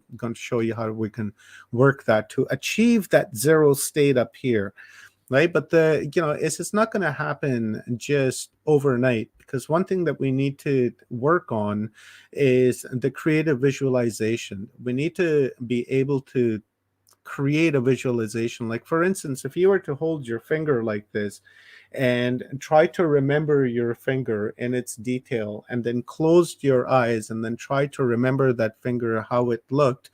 People can do it for like maybe a second, 2 seconds, 5 seconds, maybe sometimes if you're gifted for a minute or two. But really, a majority of the population will immediately forget what that finger looks like. Or even if I took this remote control for my light back there, if I took this and closed my eyes and tried to visually remember what this looked like, I will have a very difficult time and remembering what this object looks like. So we need to train our imagination, because that's really what is the engine to the manifestation of our intentions and our resolutions and our goals that we create, because we need to be able to take that visual aspect from the zero state, from the field of everything that there is, ever was, never will be, and then manifest that, bring that back into this 4D reality, and then manifest it. So that if I can visualize this in my mind in the zero state, and I bring it here and I release this, then eventually I will come across this through various different ways. It could be through coincidences. It could be gifted. I could just find it. There's just a million different ways where I will come across that. And that is what I was saying earlier, is the manifestation. So the number one thing that we have to work on is our creative visualization. Do some easy, grab a pencil and look at a pencil and close your eyes and try to remember what that pencil looked like. Remember the writing that are being etched onto that pencil, the eraser, how long the lead is. Try to remember the details of it, because the details is what really brings forth the manifestation. And that's not just an aspect, that's just actually an aspect of the manifestation and the fruitfulness of our intentions that we create. There's a whole lot more that really goes into it, and then these are just angles and certain steps that we need to take in order for these intentions to carry out and create themselves. So here, give me a second, and let me see what people are saying. Rob says, Bob Kenter question, where and what exactly is this mind and reality? Anyone? Good, easy one is playing it, your bleed triangle, then see it pop into 3D. Yes. Okay. So the key thing to visualize is, okay, we're going to go through a few steps here, and I want you to do this with me. And as Neil was saying earlier, don't be afraid to belt it out. Don't be afraid to be loud about it, because we're going to go through a cycle of ahming. And while we're doing that, we're going to use a technique, and we're going to use our chakra system, and we're going to allow the energy of the earth go through us so that we become a torus of the earth, like a sun flare, for instance, is a great example. We can become a flare of this earth, and we can use the energy from that earth to achieve that zero state, because that's really where we want to go. Because number one, we need to be able to get into the zero state. Two, we need to be able to control our mind. And three, we need to be able to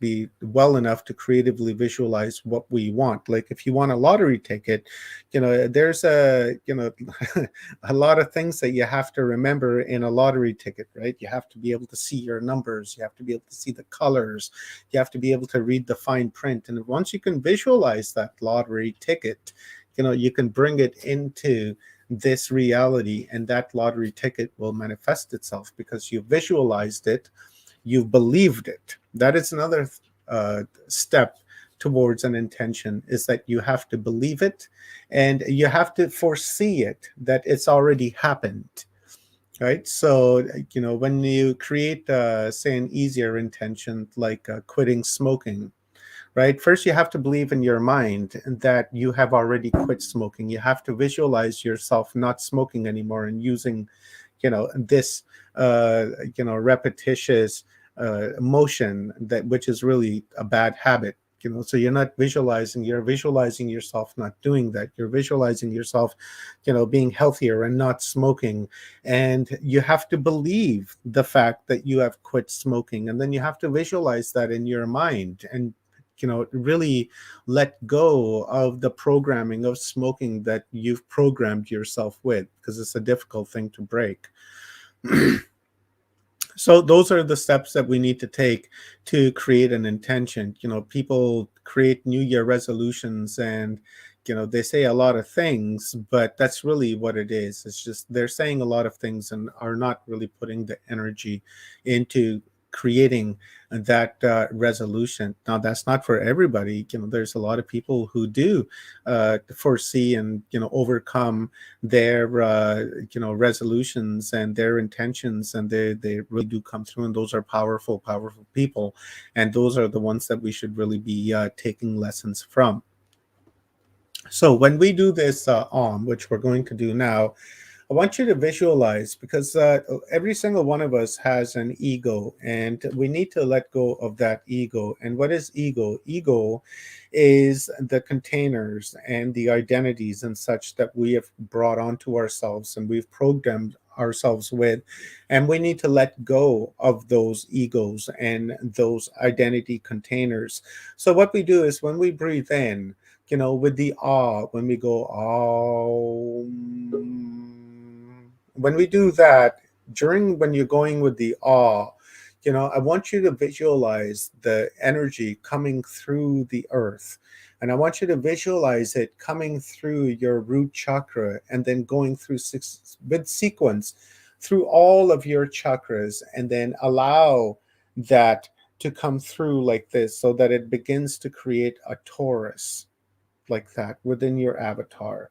So it's like this, creates an energy torus like a sun flare, and then within that a torus, create another torus that is around your heart like that, and to your center, so that you have a torus right here, a vortex that's going like this, and then another vortex that's going through your crown chakra from your root chakra, so that you have a double helix that's going on like this. So there's energy in within, and then within you have the external, and then you have the internal. So you have the energy of the external, which is going from your crown to your root, which is grounding you like this. It's grounding you. And then from your heart to your center, have a mini vortex that's going like this. And this is where, from your center, once you reach your stomach, your gut area, once you reach that, this is where you're letting go of your ego. This is where you're letting go of your containers. So as the energy comes up, visualize it coming through your root chakra, and as you're going, oh,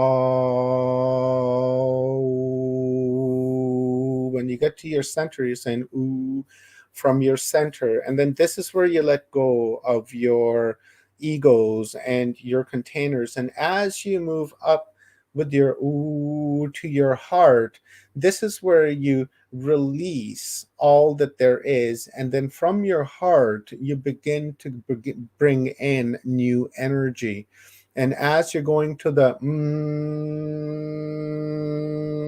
like that to your crown chakra, from there, you are releasing that energy into the ether and into the universe. And then it comes back down. And then do that number of times to allow you to shed the ego and the identities, because it's not going to just happen through one time. You have to practice and then do it repetitiously again and again and again until you've shed all of your identities, when you begin to identify as the whole and not as an aspect of the whole, and you don't have that separation. And then once you come into your heart, through your heart is where you're creating a new intention, right? Like, I want an apple. And then you come to your heart because you've shed all of your egos, and you come into your heart. You're saying to yourself now, because you're also centered, you're saying, I want an apple. And then from that, you're taking that intention up like this through your crown chakra and releasing it into the ether and into the universe. And you're allowing that to take energy because you're visualizing that energy. And then once you're right here, and there's a silence between the the A, the U, and the M. And when that silence happens, because you don't go that's it's you can do that, but it's not really the correct way. You need to allow to have that time between the M and the A, because the M and the A, that is the stratosphere where you're going over here into your bundi, into your zero state right here. And then that's where the silence is. And when you go, you're releasing. And then in that silence, you're going into that zero state. So once you go into that zero state, you're taking the intention of the apple, and then you take the intention of the apple into that zero state. And then that's where you visualize that apple, the manifestation of that apple, what color you want that apple to be. Do you want a twig on it? Do you want some leaves on it? Do you want it on an orchard? Do you want it in an apple tree? Exactly, clarify exactly how you want that apple, and then let go, and then come back, and then go and as you're going visualize all of your identities, visualize all of the containers that you've taken upon yourself, that heavy burden that you're carrying around with you, that unnecessary weight that you don't need to carry, because you are all of it. You don't need to have particulars. And then with the awe, bring that up through your root chakra and right up through your other chakras and into your center. Let it go into your center through your heart. Create a new intention and in through your throat chakra and into your third eye. Let it go into the universe and have that silence so you're back into that zero state. And then in that zero state, I want you to manifest that apple. I want you to visualize that apple. And then as you come back and as you do that again and again and again and again, and then once you're finished doing your meditation, once you're finished doing your arming, once you open your eyes, I want you to visualize and I want you to see that apple like it was 3D right there in front of you. You know, exactly how you imagined it in the zero state. And then from that zero state, you bring it back right here into this reality, into this physical matrix that we're interacting with. And then once you see that apple, let it go. Don't hang on to it. Just let it go. Allow it to evaporate and then allow it to take its own energy and then go into the state where it can go into the manifestation. And eventually you will come across that apple, or you will come across whatever intention or resolution that you're setting forth.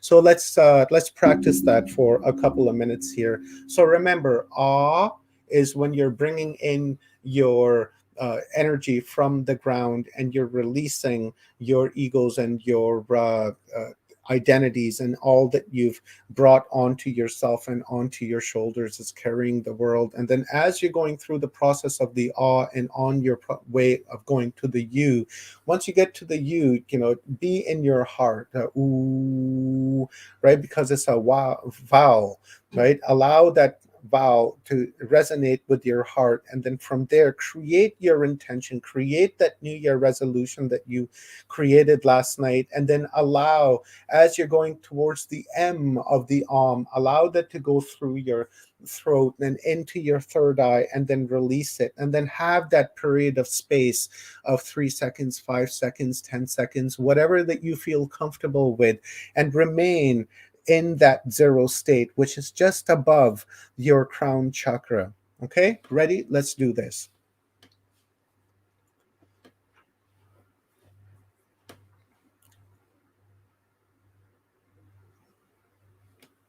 Breathe. Taking some deep breaths, a few times.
Now, as you guys are doing this, let me remind you It's going to take a little bit of time. Now, the way I started doing this was when I was arming, I would visualize another me just in the position that I was sitting in. And then I would visualize my 7 chakras 1, 2, 3, 4, 5, 6, 7. And then the 8th one up here, the 0 state. And as I would sometimes it's fast, sometimes it's slow. When I would go through the process of the I would visualize the energy as a observer of myself, the energy moving through me. And I would visualize the identities being shed and being lost, going into the heart, creating new energy, and allowing it to go through me. And eventually what I did was I took myself as an observer and inserted myself into that, where I began to visualize the energy and the intention moving through me, because I found it to be easier for me to visualize that, to be able to see it moving through me like this, and then grabbing it and putting it on as a suit and allowing it to move through me like this. And then visualizing 2 helixes, 2 toruses, one from here to down here as a big body moving like this, and then a smaller one from the center to the heart. So it's beating like this. So there's 2. You understand? Like the heartbeat, because you have 2. So this is vibrating, this is vibrating. When the 2 are vibrating, and once you've practiced enough, then it will just become natural for you to go through the process of shedding, harnessing, releasing, visualizing, and then coming back down and doing it all over again. Then once you've read enough of your identities and the creations that you've created for yourself, once you've read enough of those, and eventually will come a time where you've read of all of them, the all process will be very simple for you. And then that's when you'll be getting into the vowels, like the A, E, I, O, U that Neil did earlier today. So within the when you get to the U, right, that the U is coming from the heart, that vibration is coming from the heart. And then the is here. The time. Allow whatever time you want between. Breathe in and out without even doing the or the lam or the dom or whichever that you want to do, because each one of them have different vibrations and different frequencies. And those vibrations and frequencies are the ones that will align you. Right? So once you've administered your field of thought, that stream of thought that's coming through, and separated that from yourself, and you can cherry pick that information that's coming through, then your body avatar will align itself to your thought, because it is your thought that is creating your reality. Your field of information here is not creating your reality. You are. Once that happens, then your rainbow body will align itself to your alignment. Side effect, your avatar will just heal. It will shed all of the pains, all of the illnesses that it's brought on, because those illnesses are brought on by the containers that we take on, the identities that we create for ourselves. That is what causes the discomfort. So once we let go of those, the avatar, the computer, will just heal itself. And then the universe, imagine, the universe, the entirety of the universe moving like this, like the globe that Dr. Joan was showing. Imagine being in the middle of that dome, in the center of that dome, and then suddenly it turns like this. and it centers itself to you, because now you've become the center of the universe, because the universe has aligned itself to you. Once that trinity is complete and you're arming and giving yourself time to go into that zero state, to visualize and to create whatever it is that you can imagine, and then bring that creativity into this 4D reality, and then manifest it here by giving it energy and letting it go, and believing that you already have that. Believing that you already have that apple. Put out your hand and see an apple on it. Look out the window, see your Ferrari sitting there with the keys in your hand. Feel the keys in your hand. Believe it. Once you believe it, you will manifest it. So that's my go. So Rob, you want to jump on and we can talk about it?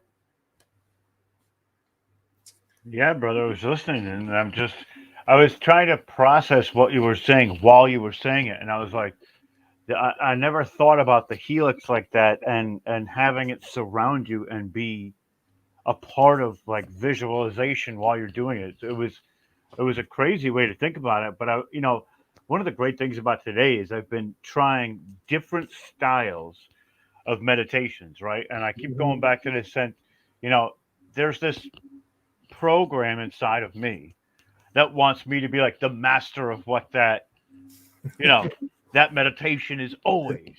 But it's really been eclectic today, and it's been eye opening on so many different levels. And, I love when intentions are made and intentions are fulfilled, like what you've been doing with the way that you've been thinking and mining your thoughts. Like I'm so proud of you for doing that, because it sounds minute, but I keep stressing on this because it's so hard to do, because I haven't been able to totally fulfill that yet. And I aspire to do that, and I will get there. I'm just not there yet, because I have that program that keeps boom, boom, knocking at the door, knocking at the door, knocking at the door, trying to really push through. And it's tough. It's definitely tough. So kudos to you for that. And one of the things that I saw was that Sugar Bee said, I feel stabbing pricks in my chakra area.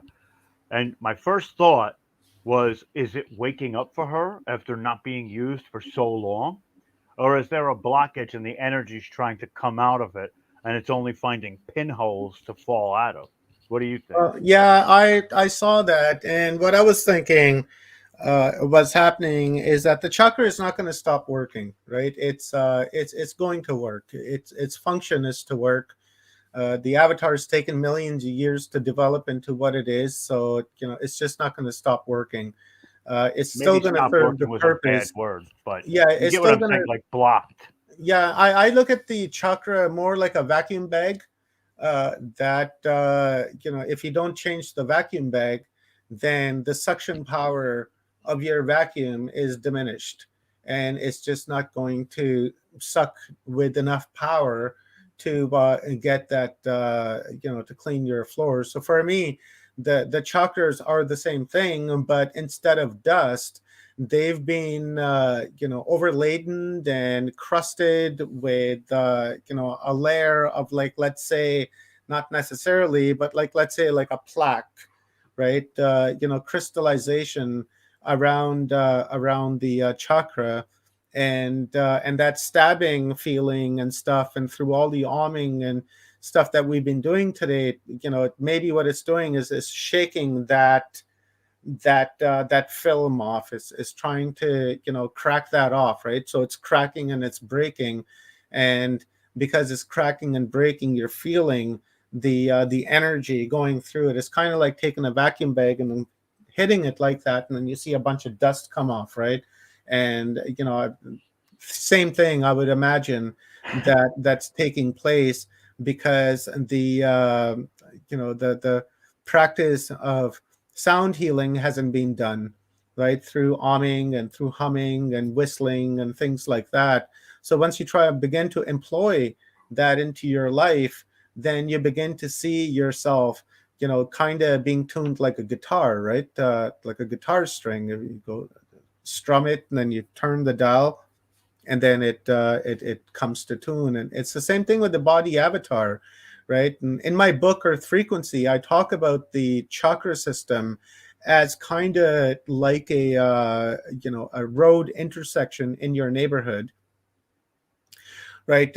Let's say you go outside your house and there's a four-way, and half of that four-way is blocked off, right? That four-way is blocked off, so you got to go the other way, and you go the other way, and now everybody that would use that particular intersection now can't use it because they got to go to other intersections, and now that puts more pressure on those intersections, so it's going to create more damage on that in those intersections. And that's kind of how I view the chakra system, as when one is filmed over or crusted over, or it's not working at its peak efficiency, then it creates stress on the other ones, right? And then because everybody is using the energy, is trying to bypass and trying to use those other chakras, and because that one particular one or the other ones are just simply not taking as much input, so it's not taking in the input, so the pressure on the other ones is going to be a lot more. So I think through sound vibration, simply not just by listening to a frequency, like sitting there listening to a frequency on your speaker, may have some beneficial effects, but to actually physically do it yourself is going to have a different effect on the on this meat machine. You've got to absorb that frequency and actually try and vibrate at that frequency to shed, kind of like match it, right? Mm-hmm. When I hear a frequency, it's not just the frequency. I try to feel the frequency. Like I try to feel it inside. So where my body is kind of shaking like with it, or resonating with it, I guess, like tonally, I guess would be what I would say. And just before we bring Jerome on, just want to quickly address Bob's question. Bob was asking where and what exactly is this mind in reality, anyone? Now, the way I work this is that we have let's say this right here is consciousness right here, right? And then from that consciousness you have the reflection of this mind, right? You have the mind, and then through the mind here, here's the body avatar, right? The body avatar is using the mind as like a storage space, where our memory is. The ether that we talk about, is this avatar is accessing this mind, which is a reflection of this consciousness, right? So this avatar, because it has a breath of life, a breath of consciousness in it, doesn't necessarily mean that it has access to that consciousness. Consciousness can be experienced, right? Consciousness can be manipulated.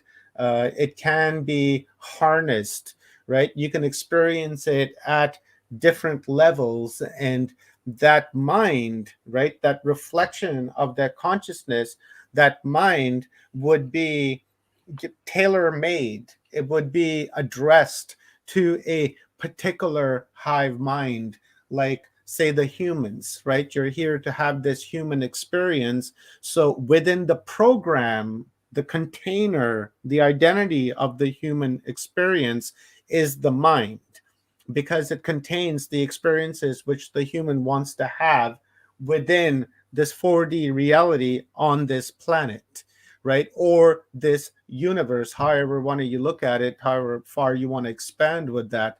But the basics is that, as I was saying earlier, if you are an insectoid, or if you're, let's say, a reptilian, right, the mind, right, that is being reflected off of the consciousness would be of the reptilian experience. So if you incarnate as a reptilian, you would have access to that particular mind to have that particular experience.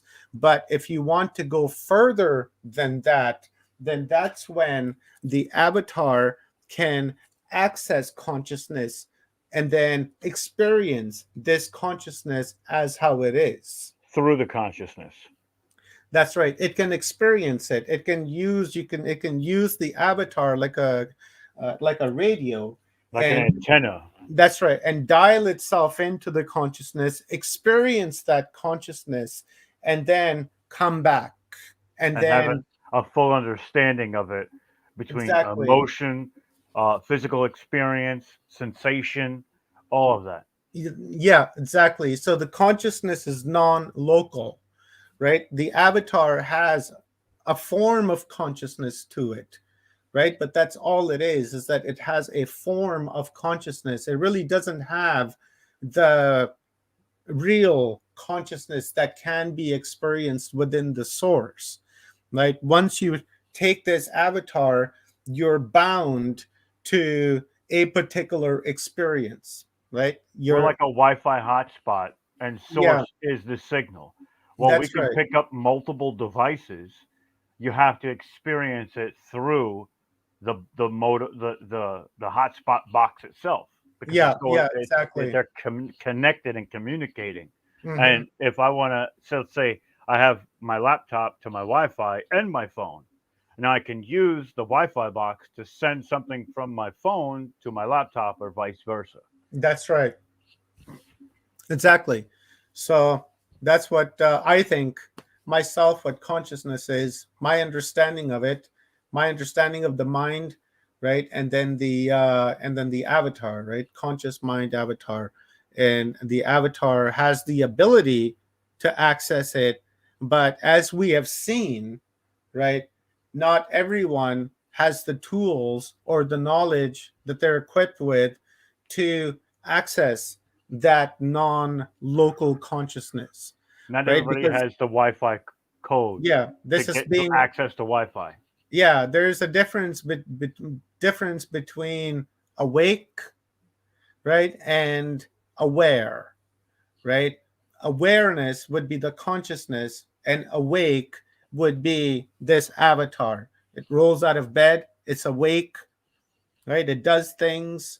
It doesn't have control over the stream of information in its mind, so it just continuously goes and goes and goes and doesn't know how to control it. And because it doesn't know how to control it, its own thoughts are out of alignment, right? It doesn't understand itself, right? And then you're on that autonomous, right? That's being awake. Now you can go Right. to that next level, right? And as I've been saying, that there's an established state and an unestablished state, and then there's stagnancy, right? The unestablished state is the human, established state is the animal kingdom, and then the stagnancy is the human, right? Because the human is become stagnant to the point where it's not exploring that non-local consciousness, right? It's just stuck on the governor, on the base consciousness, and that's it, like level zero consciousness, Right. right? This is level zero, right? The blue pill is level zero consciousness, right? Once you take that red pill, right, that's level one, right, where you've become aware.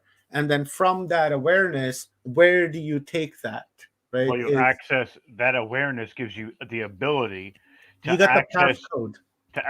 we get the code, so you get to access the internalization and the DNA that you have to basically affiliate a lot of that into your conceptualization. So if Yeah, we're talking computers, once you get that code, it opens up the availability for you to access the phone, the computer, the television, everything. yeah, But now exactly. you have to master how those things connect to each other, and how you can take one file and spread it to all of them at the same time. Yeah, exactly. And that's through controlling your thoughts, right? Once you begin to control your thought and become aware of your thought, then that stream of thoughts that people talk about when they meditate, suddenly you feel separated from it, right? It's you have your own thought where you're writing your own story, and the background noise is not writing the story. Right now, people are allowing the background noise to write their story and not themselves. So that's the end of it, my friend. Um, let's bring I Jerome just want to say Talvar. one thing before we could bring Jerome up. I just want to say one thing. It's how they've made machines mimic that sense of the human consciousness, which is kind of like the consciousness is the blueprint, and they're using technology to try and mimic that.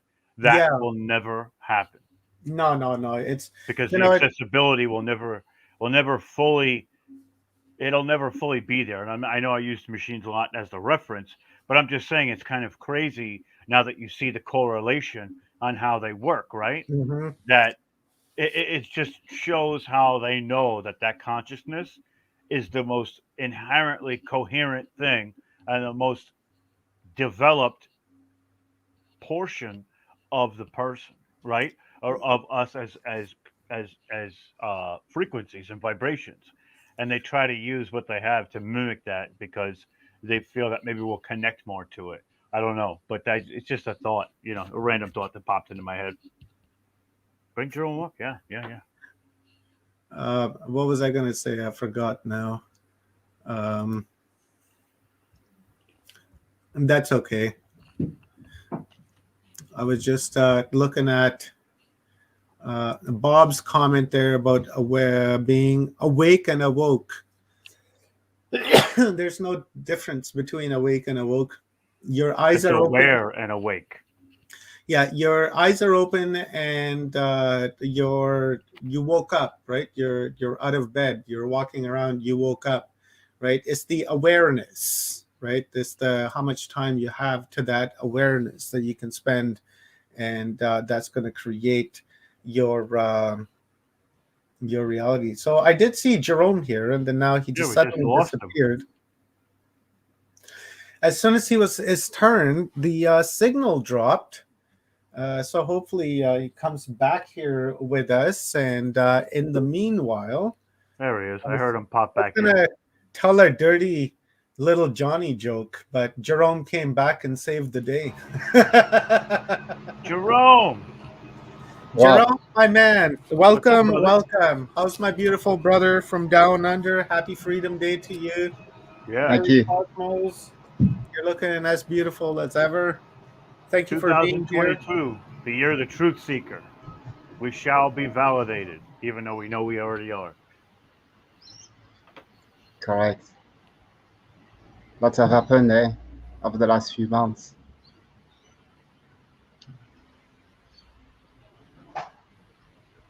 If there is a state of being that we are all looking for, is what we call the state of love. Mm.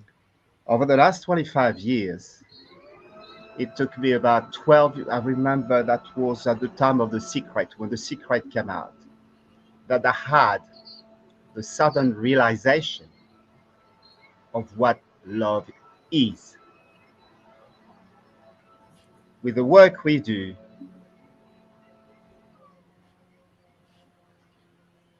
that understanding has so much simplicity that there is only one way to experience it. It's to have it on a conscious level, consistently. It's there at all time. Being in the present, calm, peaceful, composed, is the moment when we realize what love is. We're all looking for it. Do you know anyone on this planet who doesn't want love? I can't imagine it. We are going through, I would like to bring it up to today's date, what we all going through. It doesn't matter where we are located on the planet. There is a phenomenon way beyond us somehow way beyond our comprehension, yet we're still looking for answers. We still have questions. We want to understand it. Indiana Jones first, diving into rabbit holes. It's one of the most beautiful, I believe, experience that I may have had in my life. I'm so grateful for it. There is no way in the world I would do anything else than chasing what is, not the truth anymore. What is? When there's truth, there's lies. Half a lie is half a truth. Half a truth is half a lie. How do we know when it's a truth? Can only be our truth, our own truth, which is the fruit of our realization and coming up to the moment where, oh yeah, I get it. That moment is a moment where we synthesize all this information we have accumulated. We come to a point where you call the 0 point, where it just is. Gee, I get it. A month later, we realize that we still don't get it. There is always more to it. That's more to it is happening now. We all know something is happening. Some talk ascension, some talk 5D, some talk raising consciousness. I fully agree. More than any other time, definitely. How does it get to be? What makes it happen? It's very simple. When we look at every single individual, whoever they are, wherever they're coming from, we all have the same attributes, the same faculty by nature.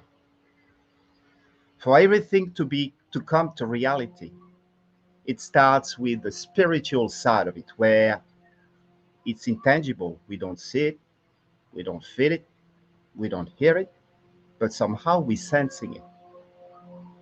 That moment of inspiration doesn't require any energy. It's just a moment which comes to us. We are being served. We have a role on this planet. We won't go through all of that for now. But we have a role on this planet.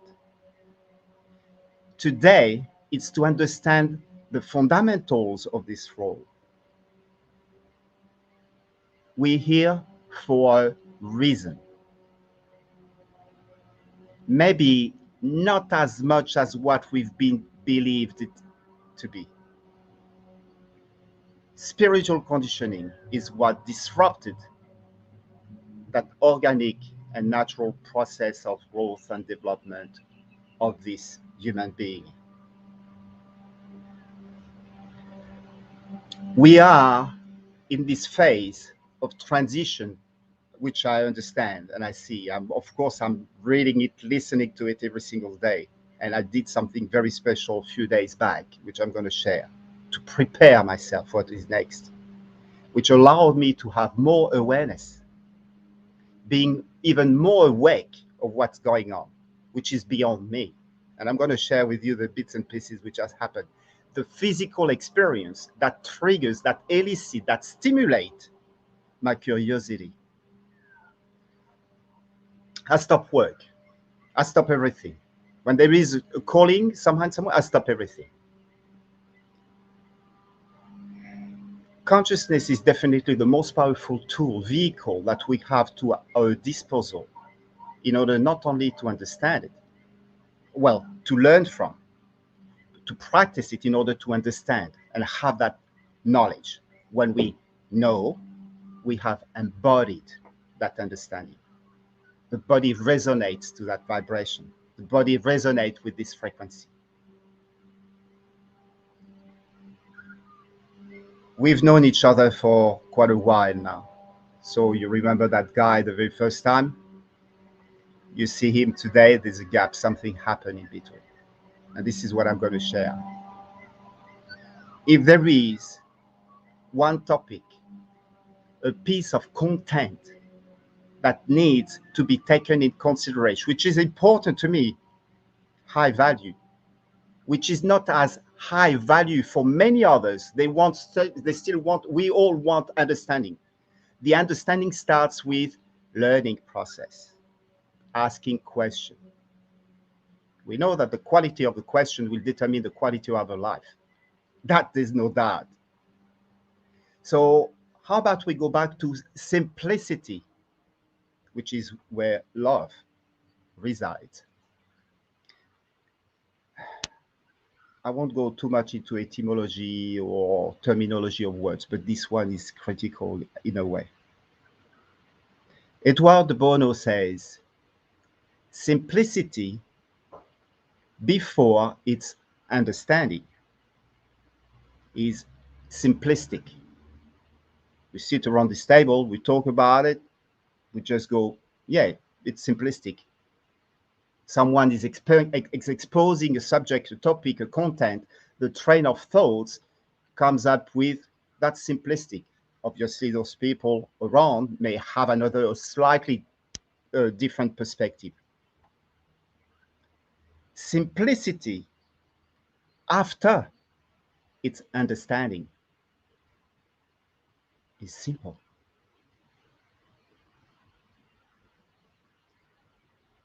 It's love. It's peace. It's calm. It's bliss. It's joy. It's presence. It's wisdom. It's gratitude. It's humbleness. From that place, 0 point, some say, love, I would say, happens when we synthesize any type of perspective that we have, whether they're positive or negative. Meditation modalities allows us to find that 0 point. From that moment when we're sitting in it, growth occurs, expansion occurs. We raise the bar on the map of consciousness.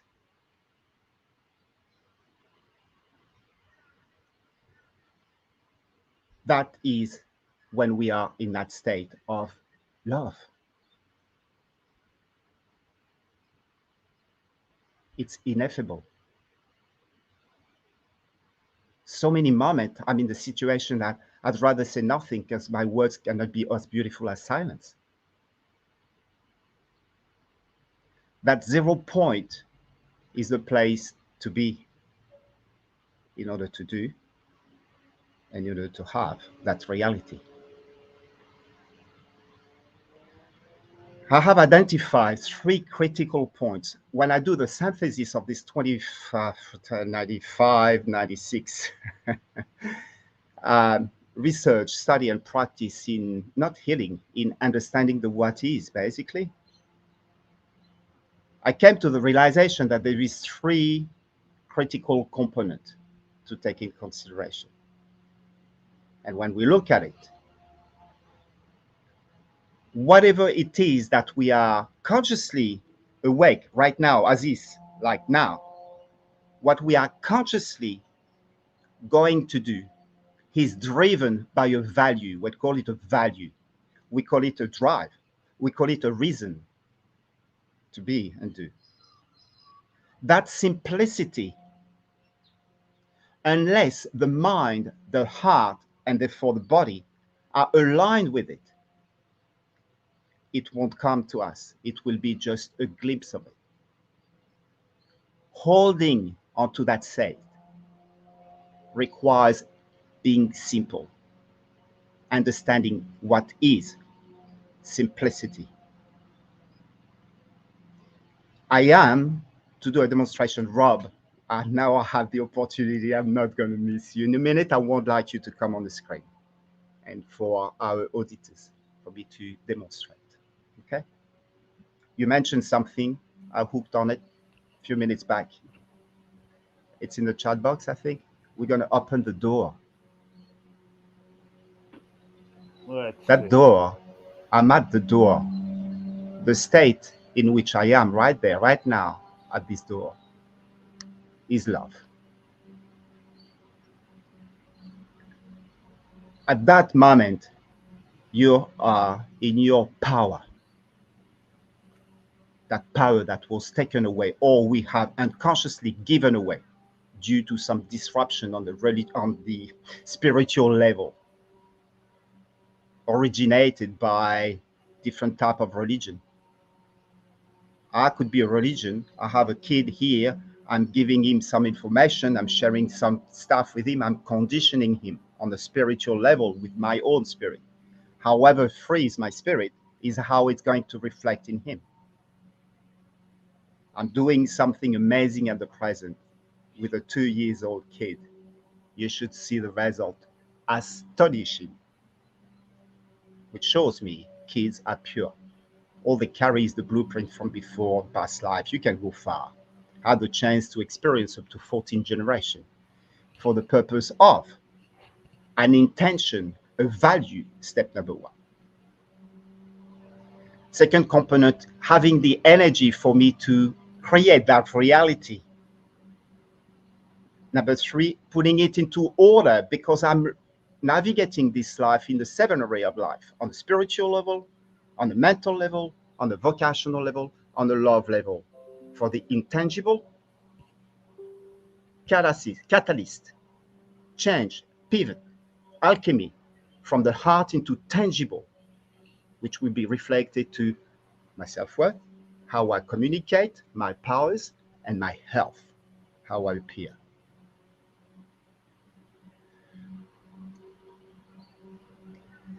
To get to this understanding of love, of what simple is, simplicity is, as opposed to what we believe it to be. It's gradual. Don't expect to have to make it happen from day 1 to day 2. I'm not saying we need to clear the past. I'm just saying follow what's most important to you. It will come much faster than what you could ever imagine. With a load of information we got from outside, religious, institution, MSM, we pass all the others, even myself. It is for us to understand we are all different. We all have a different value system. For me, it's personal transformation. How do I know it?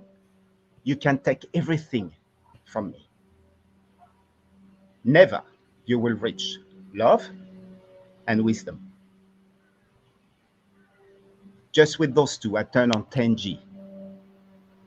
Some of you know it. I've experienced it. I need nothing. I just need to feel, to sense, to get to that state of love, pure and simple. And I connect. I see the unseen. I feel the unfelt. I hear the unheard. Everyone has access to soul. Would like to add, Rob, just imagine. We all know spirit is beyond us. It's been corrupted. We're knocking it off in the form of whatever you want to call it on this planet, reptilians or others. I give no shit in a way. I don't care. All I know is there is something that doesn't fit into the picture of logic, common sense, growth, organic development of a human being, just like a plant. At the present, the state of consciousness, the level of consciousness which is going all around the planet is affecting this planet. There is something way beyond us that is governing the whole. We don't have control over that. We will never have control over that. We are servant. We are participant in this evolution of life, which is the ultimate value, the ultimate purpose for us to be on this planet.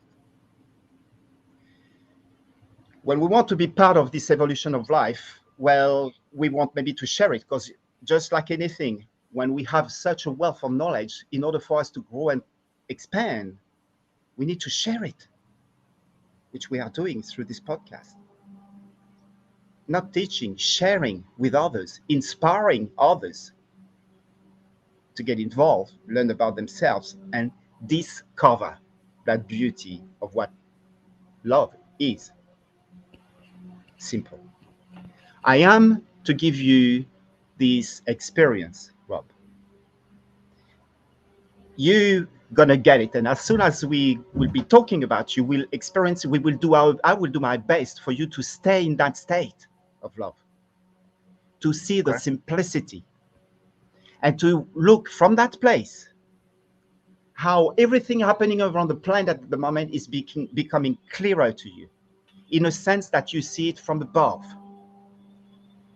Just imagine for a second when you sit there and you see everything below. This is only step one before you get to climb even further. How far can we go? In terms of map of consciousness, David Hawkins associated it with ineffable. There's nothing to say. Just is. Beyond that, these people, those us, that people talking this, living that moment, living that state of being, are where there's benefits and drawbacks, just like anything. The benefits, it's the beauty. There's no words. The value, it's priceless. The drawback is we are going to be as challenged as the beauty can be. So it's critical to have the tool to balance it all out. How did I experience that with what is happening at the present ascension? A week ago, I booked myself for a Reiki session with a lady that I've been following for more than 25 years. I asked for ascension. She took me 2 hours Reiki. I can't even tell you how my body was buzzing afterwards. The following day, I went back for sleep. Following morning, being again. But what has happened since then is the following. For a few days, at midday till 3 p.m., I was disempowered. I get up, midday, go to my morning is physical source of energy for me. Rebuild the battery, exercise, training, the sun, the beach, breathing in, breathing it out. Midday, we start into the mental. We care for people. Lunchtime, fresh, clean food. I get to the computer, and this is what happens. Fading. And You were fading. Correct. I was consciously falling asleep. Indiana Jones, what does he do? Jump in bed. Got into bed, fully conscious. I'm not falling asleep. Fully conscious, starting to play with the fingers. Give me a yes, give me a no. Yeah. What's happening here? Is it energy? No. No. Is it beyond? Yes. Okay. Is it power? Spot on. I worked on all my powers in the 7 area of life, for everything is important to me. All the sources of energy I used and the order in which I put it together. I understand power, and I had some revelation which I will share with you in a few minutes.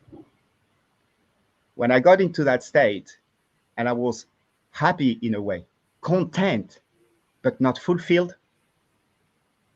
I was on the way, something was happening. I started to yawn. I knew I was getting close. It's a new symptom, signal. Looking for an answer. Can't do it. And I said, push, get out of bed. One side, go back to the computer, look at it, back to bed until I find my answer. 3 days, non-stop. I jumped on Schumann resonance come around me. I jump on Schumann, I do a bit of reading. And I look at the symptoms. One of them was aligning with divine self. Stood out. It was so simple to my eyes. There was nothing else in this text other than those keywords, aligning with divine self. But when it's alignment, I jump in. You give me a chiropractic table, I jump in. You give me a modality that dissolve, synthesize energies, I get into it. I swim in it. You give me organic food, tasty, sweet, watering my mouth, I just don't think twice. I don't need a knife. I just chunk in it. Use my fingers. I decided to run the modality I use on myself about aligning with divine self. It didn't take me 30 seconds. I had like a spring up my thumb. From that moment, I kept it. I looked at Schumann resonance and I realized there was some big flare. Something was happening. I have no knowledge. I didn't study that thing. All I know is it was aligned. Got back to my Reiki lady. I spoke to her. She goes, yeah, Jerome, it's totally understandable. It's totally aligned with it. Good on you. And I decided to align spiritually with ascension. Keyword ascending. Here's what happened. I met with a lady. She has a 2-year-old little kid. I'm on the beach in the afternoon. Never go on the beach in the afternoon. It's work. It's mental work. Clients. You see this lady with this little boy. Start talking with her. She had on the beach massive letters. Connectedness. Love. Loved. Oneness. And healing. As I pass, we just connect together. Had a quick word. 2 minutes later, she says, can you come with me? I say, yeah. 20 minutes later, she shows me all those writing. I jumped on connectedness. I said, spirit. I jumped into loved oneness. I said, heart. And I jumped on healing. I said, body. Spirit, heart, body. Infinite living mind, soul, and body. Human being. The 3 steps. The why. What is the purpose? Connection, evolution of life. The what? Loved, oneness, the energy. The how? Healing. If you want to enjoy connectedness, you have to know what love is, what oneness is, and you have to heal the body. So you experience it. Let's remember, we see, we hear, we feel. The only sense to my knowledge so far, and I'm looking forward to have maybe expand my sensory acuity and say more than just feel. But if I was blind, if I was deaf, if I was mute, keep but feel is what would give me the conscious moment to experience what life is, what love is, what simplicity is. Embodying it so I can speak it, I can describe it, I can resonate with. It The would be a sense of hug. feel. A hug would be that embodiment. If you couldn't use anything else, the hug. So there we go.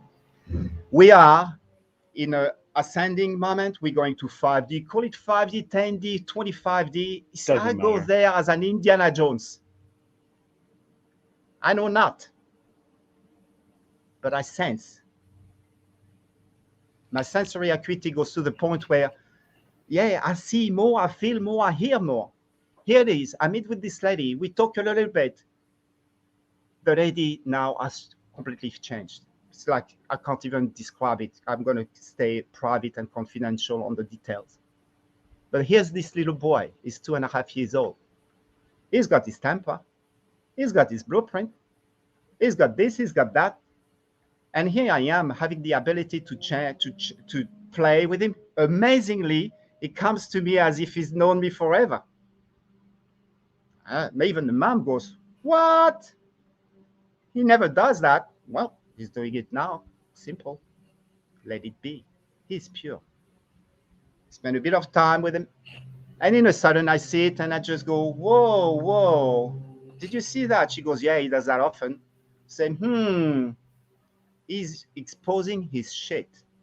She goes, what do you mean? I said, would you give me consent? How would you like this little kid to sort of purify himself like this? I knew it, but I didn't know it. It was pretty straightforward. She goes, yes, of course. I ran a simple statement. He dropped his shit. It was black. Obviously, very unusual. He changed. His skin tone changed. His behaviors changed. His smiles came. It's like he was infected of some sort. Energetically, I connected with him and I just asked, are you okay with letting go of your shit? He was not. I ran the protocol. It was less than an hour later. Big shit in a nappy. Never seen that before.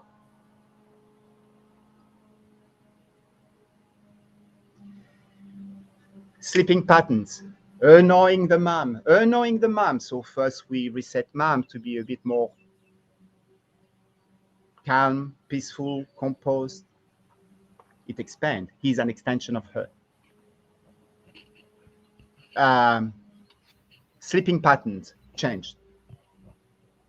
Like this. That's the power we have to our fingers. What made it happen is the power of love. The power to love. What was taken away from me through grandma, granddad, black tie, white shirt, little suit, 2 fingers around the head, around the ear for a haircut, and Sunday 10:30 to church. Ended up changing my perspective about church and so on over time. But I had a 14 generation all back in story of church, being a priest and all that stuff. Anyway, that's another story. Now here we go. There's nothing new in a way. If we want to ascend, the work is still the same. What is it based on? The organic process of development. Give me another understanding of the purpose for us to be here. Give me a different understanding on how to grow plants, even though we have hydroponics. I say you still need to put a seedling, give it some food in order to grow and develop. You look at a baby, it grows, it expands. It grows, it expands. It's there before our eyes to show us the organic process of life evolution. All of us are exactly the same. Now, the beauty is when we consider that basic understanding that for everything to happen in life, we have to have a value, being congruent, aligned, integrated, and embodied. We have to have the resources, which is energy, physical source of energy, exercise, rest, doing what you love. Don't ask me to do jogging. Give me 2 wheels, even an e-bike. And I'm going to push and I'm going to enjoy myself. I'm refilling the battery. Resting, give me a nice pillow, just comfort. I can sleep on the ground. Second source of energy, food. Undeniable, what the body needs by nature, not what we are being marketed about. And we balance out toxins and efficiency. Toxins and efficiency, they will always be toxins. They will always be deficiency. Our job is to fulfill oneself with what is needed in order to keep the balance. In exercise, it's flexibility, endurance, and strength. And we get the power out of those 3. And the third one is doing what we love, activities. How do I know if I do what I love? Oh, you can take everything from me. This will never stop. How do I know what's most important to me? Look at how you spend your time. Look at how you think about. Look at where you spend your energy, where you spend your money. It tells you this is where your highest value is. This is where your wealth, well-being is. On the spiritual level, connection, integrity. On the mental level, consciousness, awareness. On the vocational level, your contribution, your voice. What are you talking about? What do you mean to be doing? On the love level, stability, balance of the wealth of the person. The more stable the romance and the family, the more stable every other area of life, because it's right in the middle. Intangibles, spiritual, mental, vocation, tangible, financial, social, and physical. It's all connected. What we've got in the middle, love. Love itself, being congruent, aligned, integrated, and embodied. Then we can maybe expand a little bit, loving oneself. We maybe can go with romantic love. It's a choice today. Whichever one you do, it will still be the same lesson. Love. So you're going to be facing the positive and the negative. Guys, I'm going to say it. I met a person I was with 9 generations ago. for which the purpose is to soulmate. It's an intention I put out there, and I learned a big lesson. We have a lot of soulmates. They're everywhere. We just need to match the frequency of the one who is the closest to us. And if I said to you, that person is here, where I decided to stay a month and a half ago, and not move further north. How crazy is that? Something beyond me was keeping me here. Even though I had a conscious choice to go anywhere I want, I can travel. You give me a phone, I'm at work, I'm in business. That's all I need. Yet, romantic love, family love, that's to expand. You grow in love, you grow for your self-love, you grow for love, romantic love with another person, and then you go to family love. We need to expand. Can you see that we cannot stop the process of growth and expansion? How does it represent? How is it represented in a tangible form in life? Your self-worth measured with money. The way you communicate, the ability to influence others, leadership, and your health, the way you appear physically. When we have the balance of all, we have wealth. When we have wealth, we have growth and expansion. We see things we didn't see before. I see not 5D, I see ascension. What is ascension? And I'm going to share with you what is the recipe for us to contribute to the new earth order. Back to basics. Rejuvenation. Not rebirth. Rejuvenation. Going back to fundamentals. Since I did this, watch, you know me, 3 stars, fine dining, working with the best chefs I'm in waiting France. for it. Go ahead. I work with those guys. I love my food. I turn my job into a hobby and my hobby into the service I give people. So you love what you do and you do what you love. The day of did that, I burnt my food on the stove. That was a sign that I switched my values. I create a crisis within myself to become the person I want to become. I choose to, which is aligned with ultimately what is next to come. We are here as participants for evolution of life. When you have this realization, there's no way to turn back. You will be hammered if you do so. You will be injured if you do so. Injury from within. If you have a mission, if you have a vision, you're not following it, trust me, you're going to be recalled to go back onto your path. So yes, there's benefits to be that person, but there's drawbacks too. Because when you're not listening, when you disrespect it, you're going to be slammed. As I move and as I see it up there, I'm just okay with ascending. I'm okay with this 5D story. I'm okay with spiritually ascending. I'm okay with mentally, organically, heartfully ascending, by the way. Yes, it is. It's now it's now for me to pass it on to others who have questions and don't have the answers or don't see, don't feel, don't hear. This is something I'm going to share with you now. All I've been sharing with you somehow in some way, Rob, would you understand it, or would you, what's the word? Would you consider that it could be some spiritual conditioning? I understand it, and I believe that it's not spiritual conditioning because I'm aware of it, right? And one of the things that I was doing while you were speaking was making the connection, because the first thing you brought up was love, and in every aspect of that life, whether it was food, exercise, sleep, uh, your job, there is a congruency with that love because you're eating what you love, right? Or you can eat what you love, but other times you'll also eat, things that'll be more healthy for you, but eventually you begin to love those things, right? After you're presented with the choice of doing that and you create in that aspect, right? Then you go into the gym.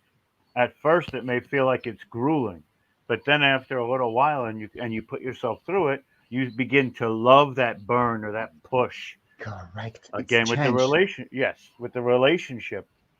At first you may just like somebody, but if you give it a chance and you actually put yourself out there in a way that is vulnerable, you are breaking that paradigm that's just the physical, and it can evolve into a love, right? And then again with work, what we do is what we love to do. We love to explore, we love to research, we love to speak. So every aspect of that is love as well, because we're also giving it back to others at the same time. And for you to do that is because you value it, because it's important to you. It doesn't Absolutely. matter if it is important to the neighbors or not. The most important is for you. It's because it's important to you. Importing, it's part of your gradual process of growth and expansion. Exactly. Now, I would like to. Oh yeah, by the way, I was just finishing with that 3 stars Michelin restaurant type of cooking and training in France. Coming to Australia, traveling the world with this job. Today,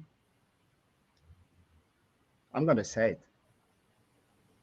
I went from vegetarian to vegan within a day.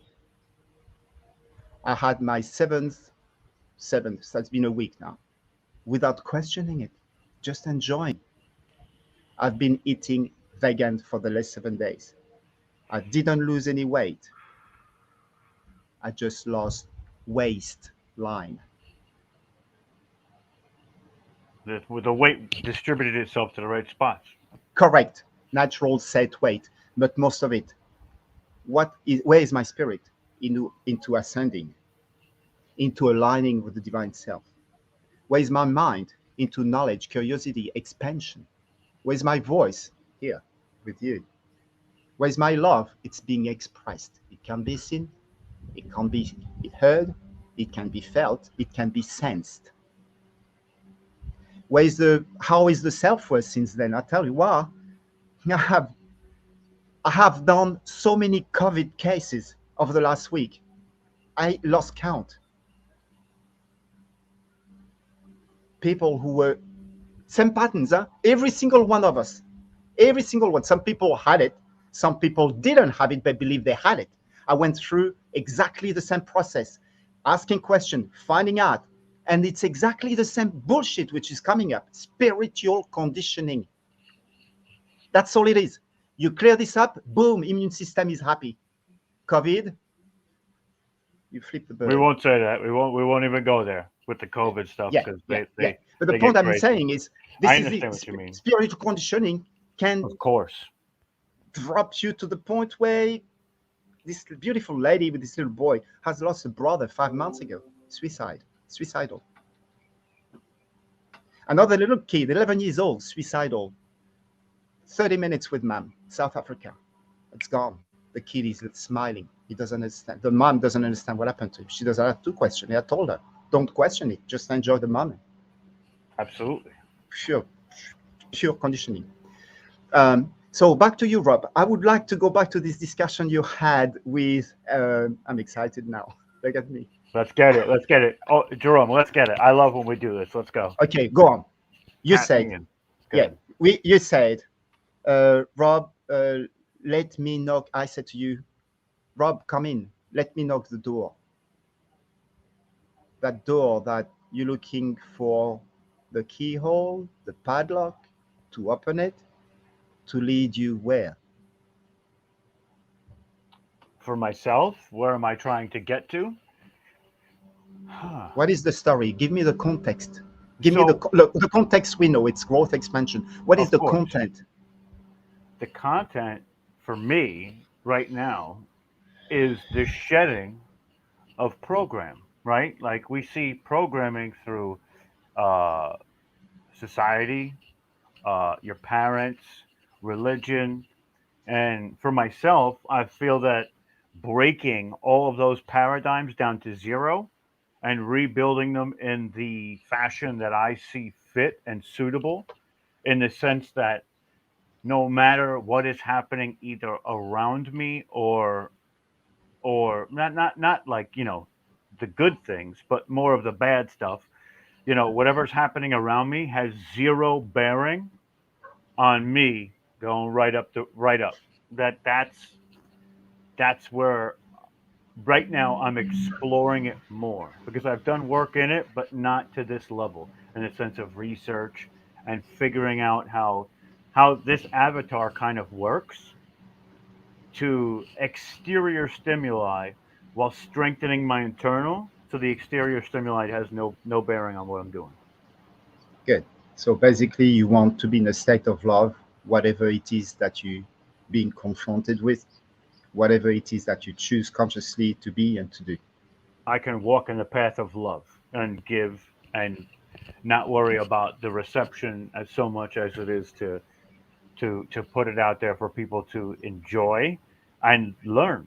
That's really what it comes down to. Because when I do my stuff or shows, whatever, even talks on Clubhouse and other things, it's all about what I'm doing in that moment, right? In that context, and I explore it with everybody who either listens or watches, whatever the case may be. I do it in the background too to present it in a way that's logical, but I usually am centering myself on these topics and going in so deep that sometimes I have to like pull back and be like, okay, well, we're missing points here because we're getting into the context of what it is. Nitty gritty bits Right. and pieces. Yeah. Okay. You gave me a beautiful overall picture. That picture is valid for every single person listening here. This is the ultimate. I'm not saying this is what I've reached, but this is what I definitely move towards without a question. How do I know it? It demonstrates outside myself. I'm just see myself as a freak sometimes. The point is there's not such thing as freak. There is just a state of being. And out of that state, we can do amazing things. So we have the knowledge, we speak it. We have the understanding of what love is. For every idea, every information, it's to bring it up from the intangible, spiritual, mental vocation into tangible form. So it demonstrates, it shows you have something to show for. People see it on your skin tone, see it in your eyes, see in your body posture, how you speak, the ease, the energy that emanates from you. When we dissolve all those charges that are related to what you're talking about, we have a sense of ease in being. We have a sense of centeredness. Now, I am going to open the door that there's one thing you have to understand. This is powerful. I have to be caring, which means not only careful, but careless. If it means not to be for you, there is one simple reason for it, or cause. It's your ability to respond to this challenge that I am to dissolve, eliminate, neutralize, which is stopping you to open that door. Okay. Now, if we look at here, I'm listening to you, I see header. And then there's the subs. And then there's the subs, the subheaders, and then we got stories. I need to evaluate where it's safe and healthy for you to experience a change, a transformation. Something is going to happen. In terms of energy, your body has to be able to respond to it. Few things may happen. I would definitely ask you to have some water because water allows the energy to flow. Second one is you may feel tired. Omar knows about it. So does Amy. So does Greg. You are to experience it. I'm going to take you to the point where you really feel it, sense it in your body. I won't take you to the point where you go, Jerome, stop. I don't know what the heck is happening. I don't want I'm ready. anymore. Listen, I'm open for it, and I'm ready to go. Whatever it is. You're still the I'm host for accepting this. of it. You're still the host of this first webcast of the year 2022. So let's make it respectful. Let's make it safe and healthy. So we talked to Heather, we talked Sad, Jerome, in relation to Rob, for the purpose of his highest value exploring what is the source of energy which is the most valuable and highest good for him to have in order to experience that level of exploration, that freedom for to be exploring and to explore itself, the action. The how will follow. So when I So, look at Rob and I just ask, would you give me consent? Of course. of course. And I just ask, is it to open the door? No. Is it to explore? No. Is it in the header? Definitely not. Is it the subheader? It's getting closer. Is it in the story? If there is a story, most valuable, how is good for Rob, in which area of life that story is laying? When I ask those questions, some say spirit guides. Spirit itself is my source of information. Yet, not long ago, I was still asking questions to the spirit guides. Today I go to spirit. What is? What is? Just is. Call it truth, call it God, call it the divine. I can draw a picture of all of them. They all live hand in hand. So it's a story. Which area of life? Spiritual, mental, vocation, love, financial, social story. So is it in relation to this podcast? Of course, it's his highest value as well as his biggest void. Biggest void in the sense that is he fulfilled? No, because if he was fulfilled, he would have moved on. So what is it for him to learn? To discover, since he is an explorer. Specific here, not to learn, to discover. But you are to learn after. We are at the level of discovering. Is Rob okay with discovering? Yes, he is. So is there anything it is. So we're going to base the base camp we're going to work from is discovery.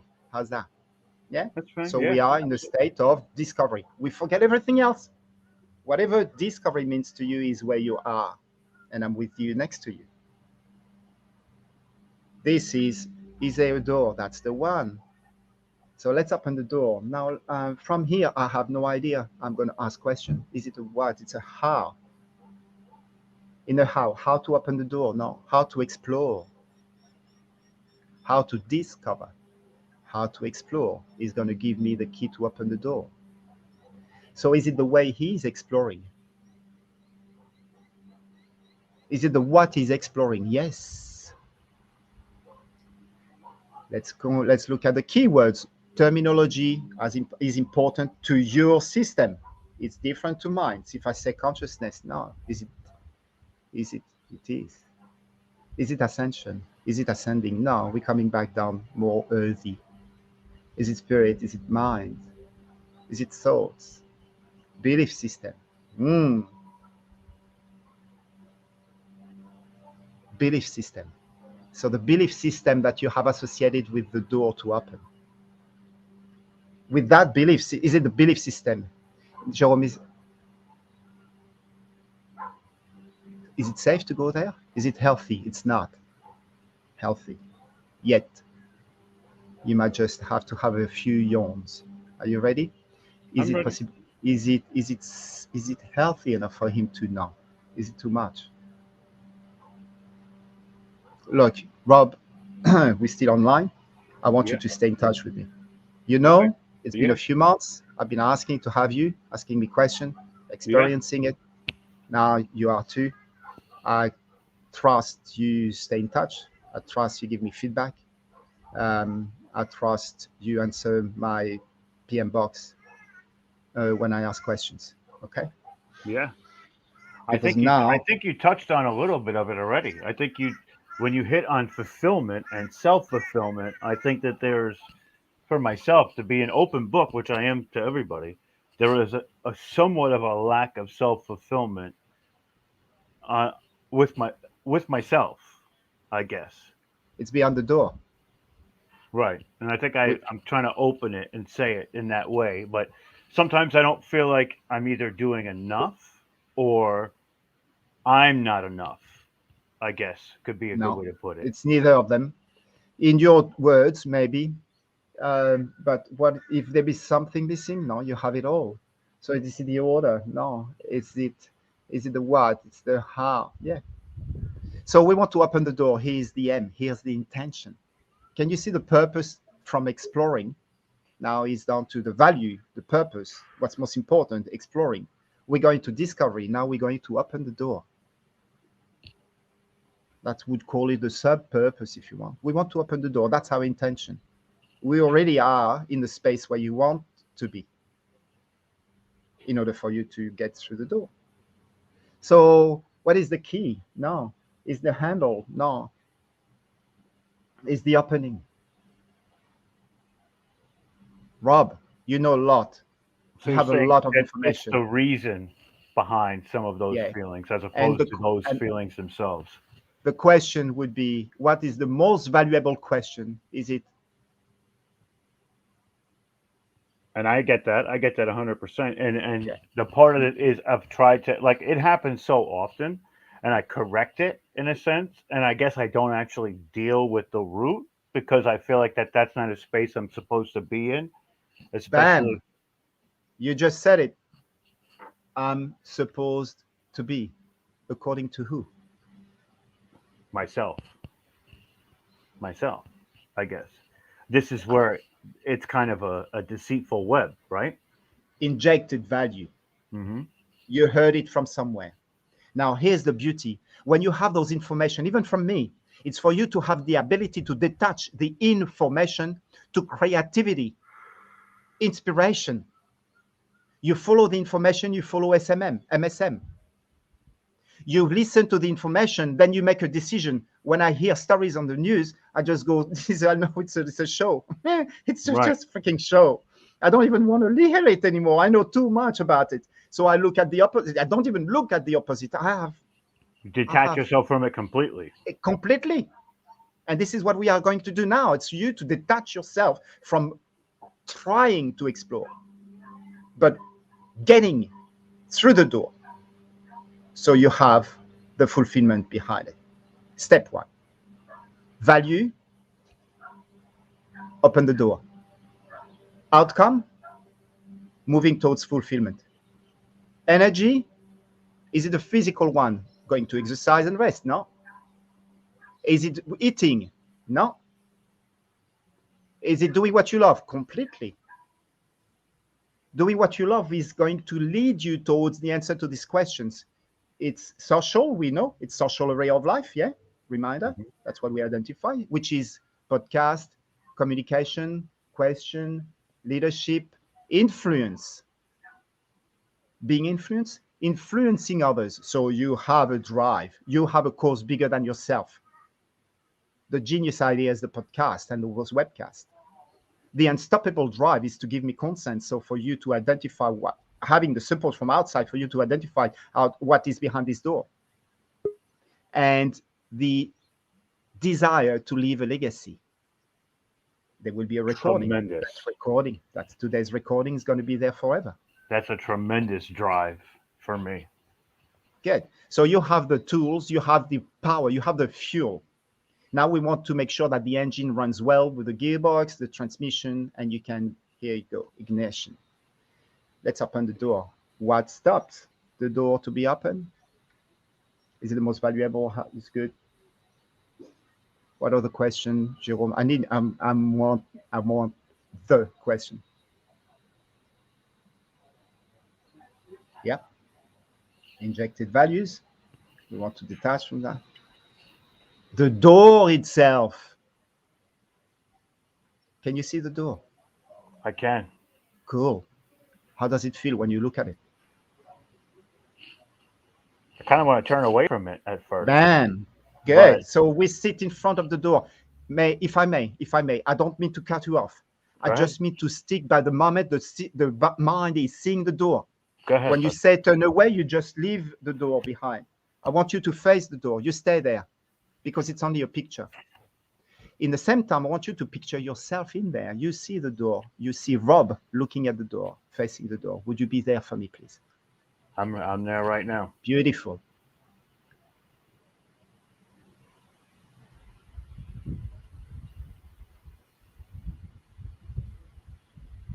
It costs too much worth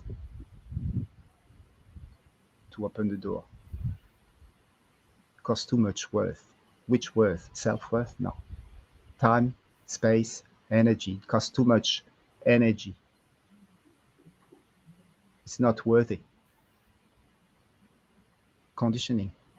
So I would like you, please, Rob, hands free. I'd like you to bring all those fingers together, right hand, and apply it on the bladder. Zip. I believe it's right here, right? You believe well. I'm sure you do. Because I'm connected with you too. I'm going to boost. I'm going to give you a booster, I'm ready. a 10G booster. And I want you to apply your left hand on your forehead, please, for me. And follow the lead. This way. The palm of your hand on your forehead. Good. Sitting comfortable in your seat. Mm-hmm. Go on. Shoulders up, back down. Heart forward, chin up. You're doing a fashion parade. You're walking in front of thousands of people. You're looking elegant, graceful. Breathing in and breathing out. Gradually, evenly, at your own pace. Forget the rest of the world. There's only you and I right there, right now. Everything else is just void. Breathing in and breathing out.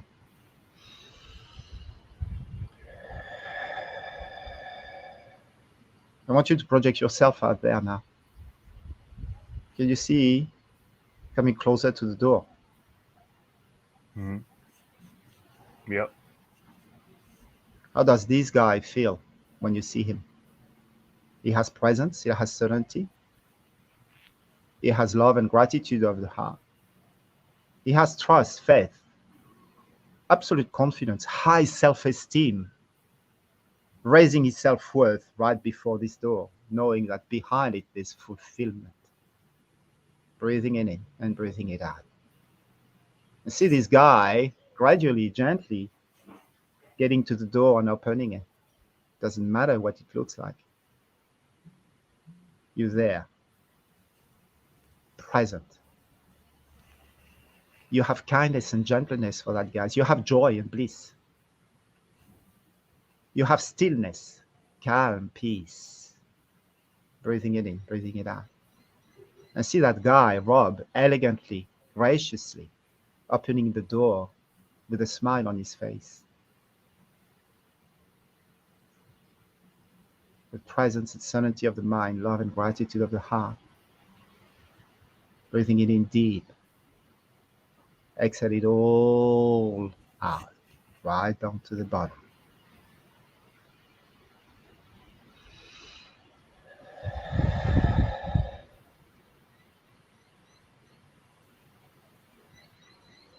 Hold it, hold it. Hold it. Hold it. It's peaceful, hey. It's calm. It's just simple. It's easy. There's no plus, no minus, it just is. Breathing it in and breathing it out. Good. Drop your hands, come back here.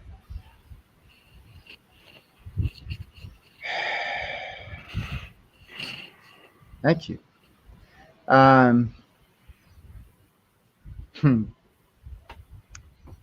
You have that kindness and tenderness and softness, which is like, man, if I see you, I want to give you a hug, but I don't want to detach from it. I want to stay there.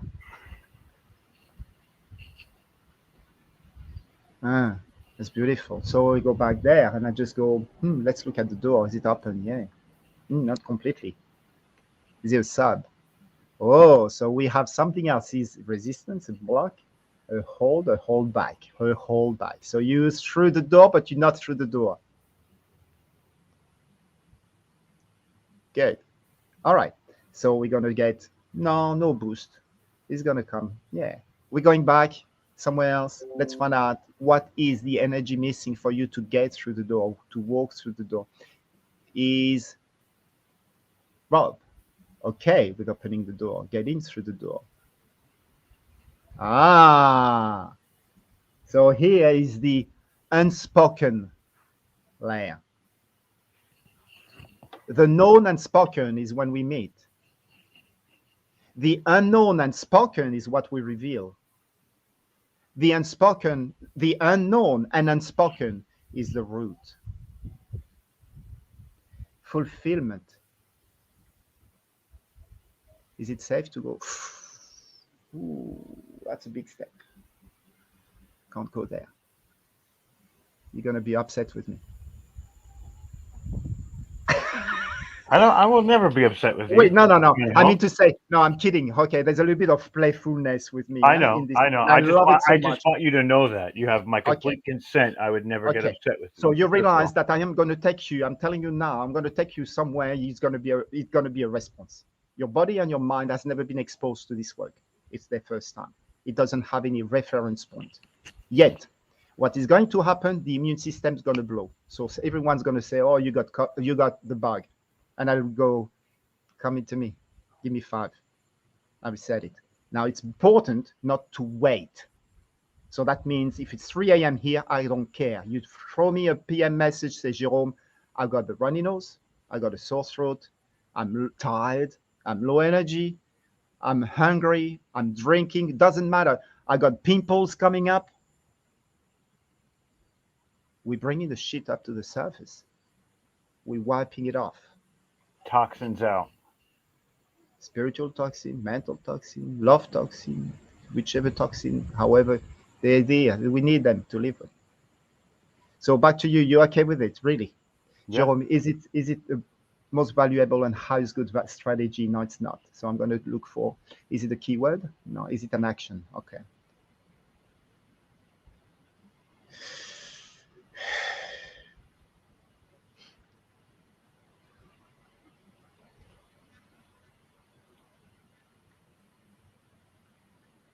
He's a kid. He's a kid. That's why he wants to go for it. He's a kid. Okay.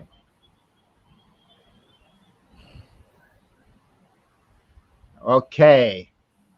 Good. It's an action. Yes. Is it the most valuable? Highest good? Is it safe? It's already a little bit safer. Is it healthy? No. All right. Here's the idea. The purpose to open this door is fulfillment, right? Of course. To be more specific, To not be so no negation. okay. To realize what is fulfillment. Correct. And for that to happen, you need to experience to fulfill Right. the idea, the concept, the energy. I'm intention. misconceptualizing it right now. Correct. Right now, because my own Yeah. thoughts of it may Correct. not be what it Correct. should actually be. Correct. Can you see now how much we're going to collapse? All those excuses you just gave me Everything. for not sensible. Everything. Yeah. Yeah, of well, course. gentle. Gentle. For Rob.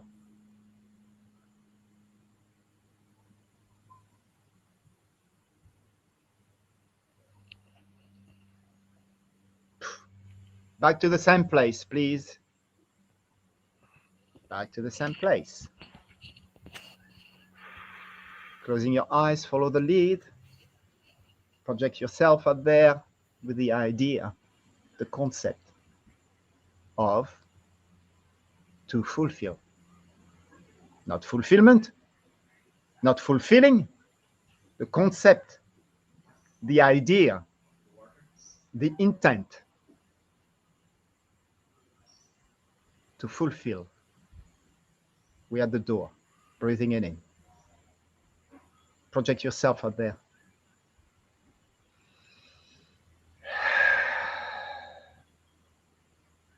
And while you're looking at Rob, easing up the way through the door to experience, to fulfill. See him with ease. See him with love, peace, calm, presence, serenity, wisdom, gratitude, trust, faith, grace, elegance, kindness, joy, bliss, the ineffable. It's calm. It's quiet. See this guy, he's still, tranquil. No need for anything. All just is. Breathing it in and breathing it all out. I know someone who is watching me here, and it has to be a lady. I gotta stop the French accent. But no, but I can't say this one because she's gonna laugh at me. I can't say, otherwise everyone's gonna know who it is, and I'm gonna make her blush. Breathing in and breathing it out, and traveling through that space, easing up that path for you to fulfill.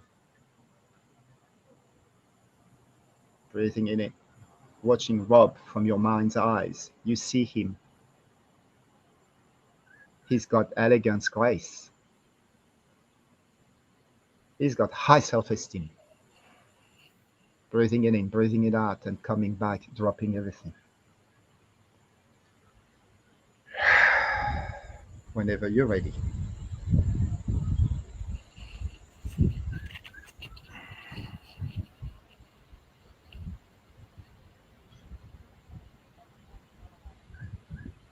Yeah. Good. Yeah. Aha. So the door is only open. Is it safe to go any further? I can't. We opened the door only. You haven't walked through the door yet. So we opened the door, which was basically the purpose, wasn't it? Mm-hmm. The purpose, the why, the value for you to grow and expand, to move on and expand. Who is there? Rob, you're in my belly button. You're stabbing me a little. And there's someone else connected here. Just let me answer the call. I'm kidding. I was gonna say I wasn't stabbing you. I tried to walk through the door. I got to the door and I felt like I was walking into it, but I felt also like it was. Mhm. I was kidding myself Yeah. that I actually walked through it. Like I was like Yeah. imagining How myself real doing, is that? Yeah. you know, How but it how was. real is it? How real is it to your mind right there, right now? I mean, it's right here. It's right here. It's real. It's right in front of me, and it's strange that you said that because like I felt like I was walking through, and I was like, did I really? Like question myself, like, did I really walk through it? No, but I really think that opening the door is the step, and I have to look in because it's not something that I'm gonna walk through. I think it's either something's gonna come out, or by looking in there, what I can do is I can take that door, shut it, and it'll disappear once I figure it out. Right? Like once I figure out what exactly is that route. It doesn't have to be walked through. It can be shown to me in a sense, but not shown. Like me evaluating it and being like, okay, that's enough. Like plop, and then I gotta That's it. lock that door and never open it again and send it away. Yeah. There is your wealth is in entertainment on podcast with metaphors. You connect with people, people connect with you with your metaphors. Okay. Dressed accordingly. You have visual people, you have feeling people, and you have auditory people. When we Very true. speak Trump, get the flag up. When we speak the door, get me the Schumann resonance in background. Hmm. Um,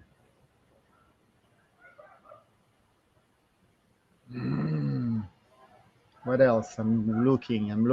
What could be in the background when he's doing metaphor in relation to consciousness? Definitely energy, keying in words at so energy, consciousness, Look at Google and all those sites where there's free video, free pictures. Upload them in the background. Become it. Embody all aspects of it. Make it one and the same. Visually. Regular life and Feeling it. podcasting. I would like to thank you, Solreta. I love you. I would like to ask, please, for those one who have been listening to Rob before I was online and even started speaking to now, has anyone noticed any changes on Rob's attitudes, behaviors, energy field? Enter in the chat box. Just say yes or no. Yeah, I would like to know. That's for sure. Because I already know. I feel it. I feel it already. I was. Leanne, of course. She hit it Leanne is next to me. right. So Rita hit it right on the head. Right on the head. It was a lot of erratic energy, and now it's been Cool. So what is now? It's smooth. called 0 point. Right. It's called love. Peace is a higher level of consciousness than love. Joy is a higher level of consciousness than peace. You are in joy. You are in peace. Pardon. You are in peace. You're beyond love. So you know what love is. You know what 0 point is. You experience it right as we speak. Absolutely. Now, your systems are being adapting to it. And I explain what happens. There is an inherent order beyond us in this universe. You are being recalled all the time to go back to the centerpiece, stability, balance. Stability, balance in your heart. At this exact moment, your soul is celebrating. How does your soul knows? Through ego. That is the lens by which the soul is experiencing the evolution of that human being in this field of consciousness at the present moment. How do I know it? I had the chance to meet with Virgil, spirit guide, some 5-6 years ago. Virgil, Roman poet. There is a beautiful book, Your Beautiful Life book. Your Beautiful Life book. Read it. It's amazing. It will give you the map of what ego, spirit, mind, heart, what is. From the beautiful spirit guide, Virgil, poet, Roman poet. You know what's crazy is I feel so relaxed, but my energy level has gone from here to like here right now. Another word, you could run a marathon right now. Absolutely. And I feel, So that's and joy. this is no bullshit. You're I feel climbing sharp, the liane, yes. super sharp and hyper focused too. It's rising. Your awareness is expanding. Your consciousness is raising. This is real. What would make this tool more powerful than others? Solreta knows, and she's curious, and I can't wait to see you, Solreta. I've got you here. You can't hide. I've been chasing you. You've been escaping from the French accent. Now I got you here. You know that somehow, in some ways, there's something that I have discovered, because you have to understand, guys, I'm not a kinesiologist. I'm not any of those. Everything is self-taught. Everything has been self-discovery. I have taken information from different sources, and I had creativity out of it. What's in it for me? What those people know, that's their knowledge. They share it with me. They become a source of inspiration. We can only inspire people to get what they want. We cannot take them what to do. We cannot tell them what to do and how to do it. We can only suggest.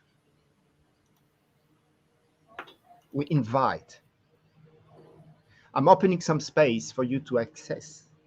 And there's a sensation, sense in action, that comes to you on the conscious level, says, it's calm, it's peaceful. I love it. All I did is respect what's most important to you, value. The level of energy that you have, it's not safe to go any further. And put it in order. Which area of life is it to find the answer? Social. It demonstrates. Today, this podcast person right there, reflect. Calm, peace, joy, when it comes to opening the door to fulfill.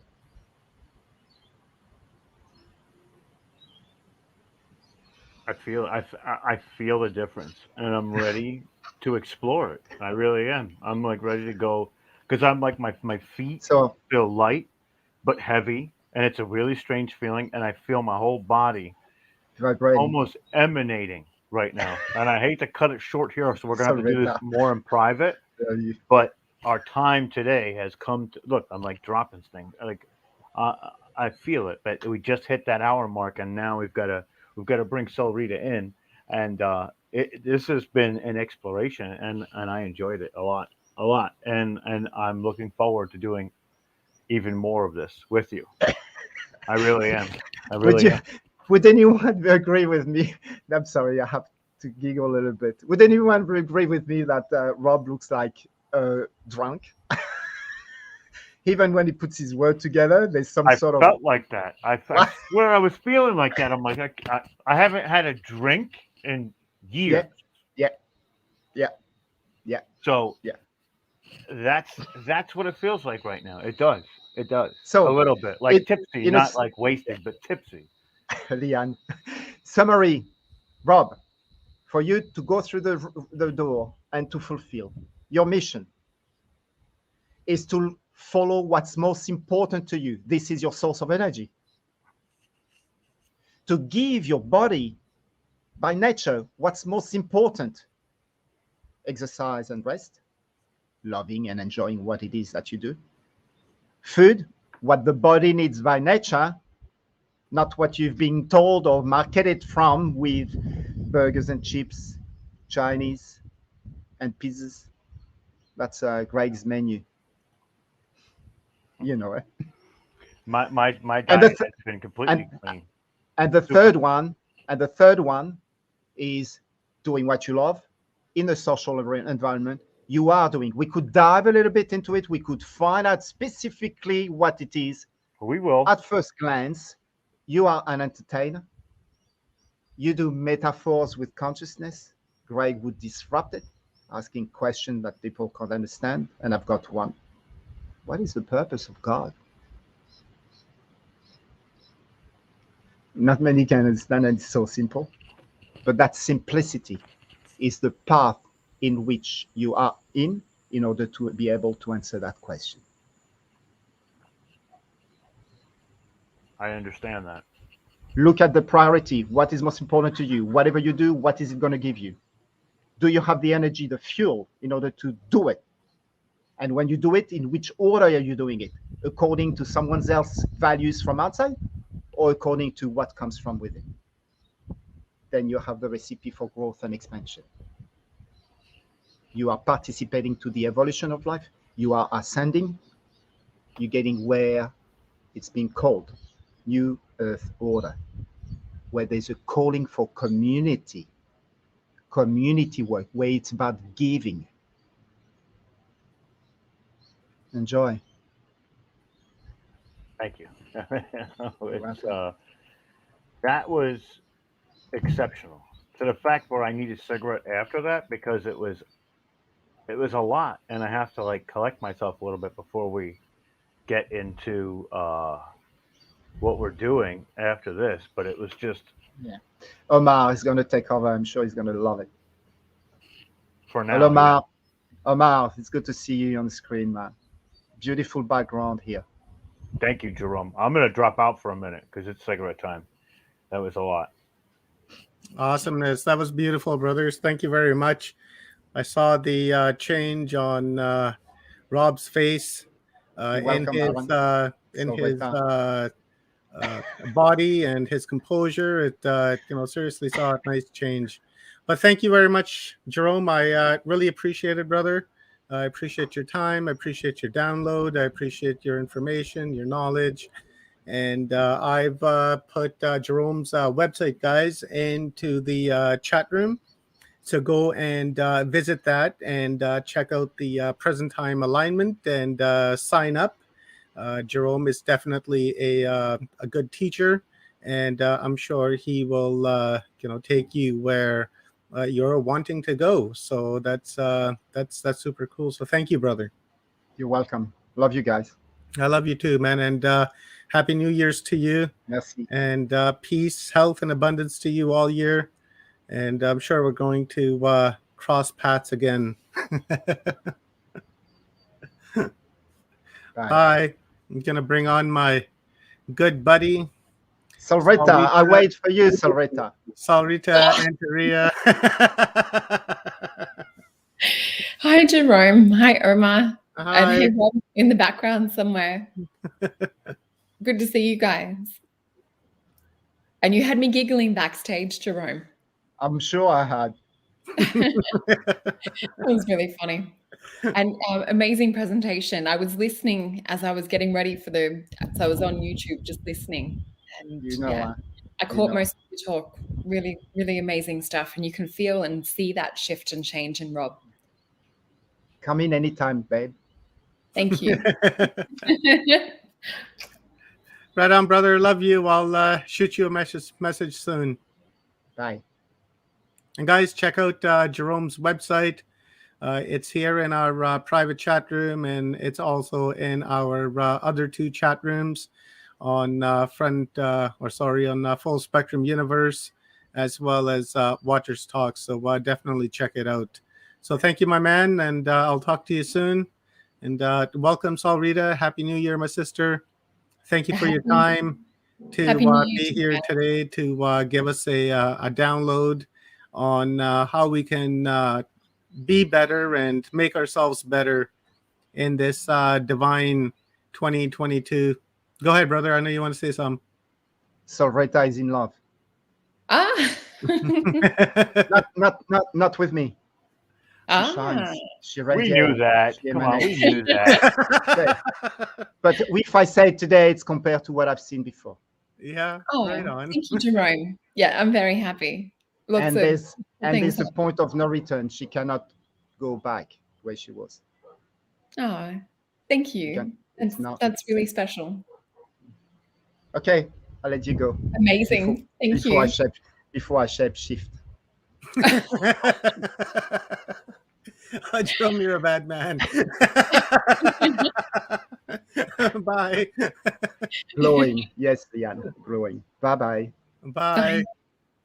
All right, sister, I'll hand the stage over to you guys. Salrita Antaria. She is a psychic, a food scientist, a beautiful person, a good friend of mine. We've been working together for a few months now, I think going on to close to a year. We've developed a really good friendship and really enjoy what Salrita has to teach. So I'm really looking forward to this. I will put her website also into the comments, and make sure you guys go and visit that. And also Salrita's YouTube channels. So Salrita, I'm going to hand it over to you, my sister. And then once you're done, just let me know. We'll have a quick conversation and then call it a day. Perfect. Thank you, Omar. And I've got a little screen share that I might do partway through. Okay. Yeah, really excited for the chance to talk about the topic that you've given me as well. So yeah, as I said to you, I always love that you give me something new or something different that I perhaps haven't got to share. Because with my background, there is a a different array, I guess, of different types of knowledge. So thank you for the beautiful intro. And thank you, Jerome, for the laughs and beautiful comments too. So yeah, my topic for today is new year, new you. So happy new year to everyone watching. I'm just going to see if I can screen share this just to start this off. And you guys can let me know if this is coming up.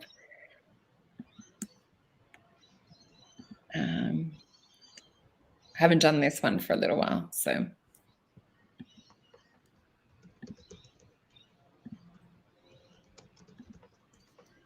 Okay, is that coming up, Omar? We see it. It's in the background here. Cool. Is it like a pink thing saying new year, new you? Yep. It's right next Perfect. to you right now. Oh, cool. I can't even see myself at the moment, so I've got no idea what's happening, but I've got you guys to guide me. So I've just got a little bit about what I do. Also, if you do go to my website, you'll see that it's there's about to be like a new branding that's launched. So there's still the booking avenue, but it just won't have the website to really go into everything. But yeah, so I'll just read this out. So internationally renowned natural born psychic clairvoyant. So I've always been aware of multidimensional experiences. I'm also an ET UFO experiencer, even capturing some on camera. So you can see that on YouTube. I think there's a couple of pics on my Instagram of UFOs too. I know there's a Pleiadian light ship triangle that I took a photo of over Yosemite or Lake Yosemite. So today I help many people connect to their soul mission, working to quantum jump my clients to a better version of self. I also have an advanced diploma of health sciences with a special interest in superfoods, as I have done a superfood bush food talk here with you guys before. So yeah, interested in plant-based diets, biohacking, neuroplasticity. I'm also a kinesiologist, author, teacher, YouTube channel host, and live in Melbourne, Australia, working online. Next one. So yeah, what I mainly do for work is psychic readings with aura drawings and tarot, connecting to higher guidance. So I really love in my sessions to quantum jump people to help look at patterns that might be holding them back. So we look into it on an auric level. So I always begin my sessions by looking at the energy field around someone. Color to me has always been like a language. So there's a different kind of translation depending on where different colors are placed in the aura, will emotionally, spiritually, mentally, and physically represent different things. So we look at that as a template of what's currently happening in the energy field now. We then also do cards to further expand and explain. With my cards, I read them very different. A lot of the time I will read them face down with psychometry, which is the art of feeling into energy and reading energy physically, but sometimes I'll also get visions and hear different things, working with spirit as we tap into the cards. Spirit will then tell me to flip the cards and we'll get further clarification and confirmation. Often, sometimes some of the same pictures that we've drawn in your aura drawing will come up in the cards. So spirit will do that as a way to confirm that, yes, we are on the right track. Yeah, so it's a passion of mine. I love working with clients in this way, and I love being able to not only work with spirit and work with my clients and cards to tap into that highest potential, that higher quantum jump that we're all really wanting. So there's a little bit of a client testimony, and I will offer a booking discount because it is the new year and I want everyone to be able to experience, these kinds of quantum jumps and have 2022 to really be a different new year where we're more in control in the driver's seat. So I'll just quickly read this beautiful client testimony. So Sarita Antaria is an extraordinary soul. She is grounded and clear channel who accesses higher wisdom with integrity, clarity, and insight. Her communication skills are exceptional, and she delivers the information she receives with warmth, loving humor, and a deep respect. With her background of study and knowledge, Sarita quickly identifies whether your issues are held on a physical, mental, or emotional level, or a spiritual level. She holds a high frequency space for you to access any blocks in your life and offers practical solutions. Her channelings are pure and loving and make you feel safe and connected. If you want to move forward in life, her sessions help you to do this with ease and grace so that you can leave drama behind. I love hanging out in her space, and wish you also have the opportunity to experience magic she weaves. So that was from a beautiful client, and she doesn't mind me sharing her name, Catherine Gorman, who is the author of, excuse me, the author of The Magic of Being Human, Words of the Soul, The Magic of Spirit, Communication, and Magic of Body Language. So thank you, Catherine, excuse me, for that beautiful testimony. So I have this beautiful offer of 10% off my 2-hour sessions, which are really the sessions where we get the most out in terms of quantum jump. So anyone using the code NEWYOU in all caps, when you go through my booking, will be able to receive 10% off. So I think on a 2-hour session, that's about $30 off. So this will be valid till the 31st. So definitely worth using this. My bookings are going a little bit into the future just because I do become so busy working internationally. So we'll start. I'm just going to jump back and stop sharing my screen for a moment. So what I want to do is also have a look into the energy card-wise, because I did pick this one, which matches up with something that I'm going to finish with. So we have the Isle of Wonders, which is about revelation, teaching, and discovery. So what I want to do for today, and what Spirit has been guiding me to do, is to really have a look into the potential that we have for 2022 and the energy that we can kind of catapult or quantum jump towards. So what I mean by this is if words, if thoughts, if actions, if everything is energy, we can kind of like grab 2022 by the reins and start to feel into this. So what I want to do today is to kind of take you on a journey and to really help you to feel inspired. So not just listening to the words that I'm saying, but this is about really tapping into the energy of your higher potential. So I really want you to feel part of this today. And it's funny, I can feel throat chakra stuff already shifting and coming up as we're talking about things. So let's have a look into the cards, because guaranteed we're going to find some things that are connected to do with throat chakra. So let's have a look at what Spirit wants us to first start with and talk about. Okay. And we will be using psychometry to tap into this. So I will just show you guys. You can see that that I always work with this deck face down unless I say otherwise. So just tuning in. So what I'm hearing Spirit say is highest potential. So even just as we're talking today, I want you to be aware of a golden thread of light that is connecting you to higher self, to source, to the universe, and to your highest potential. And feeling through that light, that quantum jump energy that's on extension, that's on offer to you.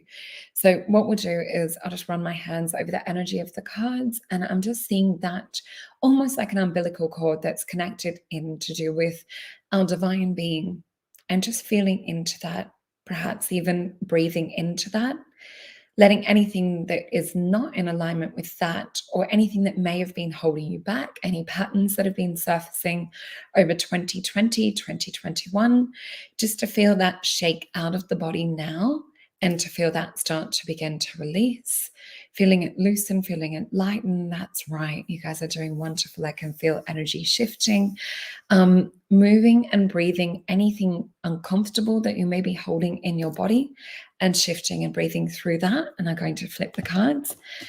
And as I said, guaranteed we're going to have something that's going to be connected to do with this. So when we look at this card, Queen of Cups, we can definitely see that golden energy above the head connected to the higher self. We see here this queen who is the most beautiful connected queen on an emotional empathic level, bringing through higher states of awareness and consciousness and higher states of potential down through the crown chakra, and she delivers it onto the earth as her medicine. We see this being reflected in our emotions and into this physical, beautiful earth realm. We also see that we have the Three of Pentacles. Three of Pentacles for me, and I can feel my throat chakra totally clear up as we talk about this. Three of Pentacles, or Three of Disc, for me is an energy of fire that cannot be extinguished by water. It is something solid. It is something that we're anchoring. It is a new beginning on this earth plane. So really excited to see this come up, because this is Mars with Capricorn energy. And I wanted to also speak about the importance of setting goals and really looking into 2022 with a grand vision. I have this massive calendar that I'm working on, really breaking down day by day, whether it's going and filling in the astrology for the year ahead, so that I know when Mercury retrograde is going to hit. I know when we're getting beautiful influences. I also know at the moment that we're in Venus retrograde. So it's to be aware of emotional patterns and heart feelings and old relationships and things coming up to do with love, whether it's self-love, self-worth, whether it's patterns from the past. We're having a retrograde repeat of patterns that we had 8 years ago. So I think that was 2014. So thinking back to where were you, what were you doing in 2014? Are some of the patterns coming up now to break? Because what we're seeing is that we're all going through this shift. When we look to the cards, it really is focusing on this higher potential, on this emotional shift, because we have the card of the sun. When we anchor who it is that we are, our higher potential, this quantum jump energy. And please, for anyone that's feeling it, make sure to use that discount code and book in, and we can really dive deep and go specific into your blocks and into the areas of life that you want to create shift in. So with this is about infusing and bringing the energy down. We see this little symbol here that looks like a lightning strike. Now, this represents becoming a beacon of light, becoming a lighthouse. Not only is this about you and bringing down your higher potential, this is about being a beacon of light for others in this earth paradigm. So this is about creating a paradigm shift for other people around, not just, illuminating and bringing this light in. So we'll just get some clarifying cards. The clarifying cards I do look at, so I'll flip them over. So what we are going up against, and this is a really powerful lesson because we've got 3 of disc clarify, 3 of disc. So this is hold on tight. This is starting to get noticed for the changes that you're making. This is, as Jerome was just saying, with the beautiful Rob that he was working with. If anyone has been watching the progress of Jerome and Rob, and I know I have caught a few of the lives that you guys have done together and a few of the shifts, you can see that Rob is totally anchoring this new energy. There's very much like this peaceful warrior that we can see. There's very much this presence. So what we're coming up against with this 2022 is we're seeing the devil. Now, there is a symbol that's associated with my other deck of cards. In Hebrew, it is called the alphabet letter of Ayin. And this is sometimes when dark gets so dark, it becomes cocky, that it almost causes light to be exposed. So when things are so dark, we also look into the opposite and we see the light. So this is almost having a gratitude for the dark, I guess, blindly just exposing themselves. And we're seeing this, whether it's in media, whether it's in music, all of the different ways in which the darkness is exposing itself.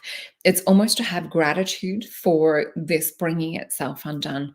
So we're also seeing this higher form of meditation and healing that's going on that 2022 will bring.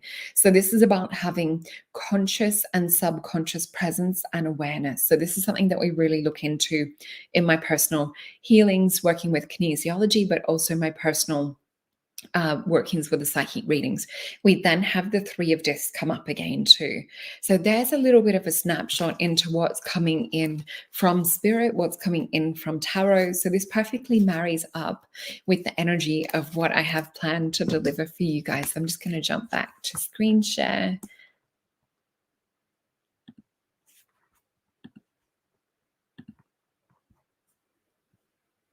And hopefully this will jump back over.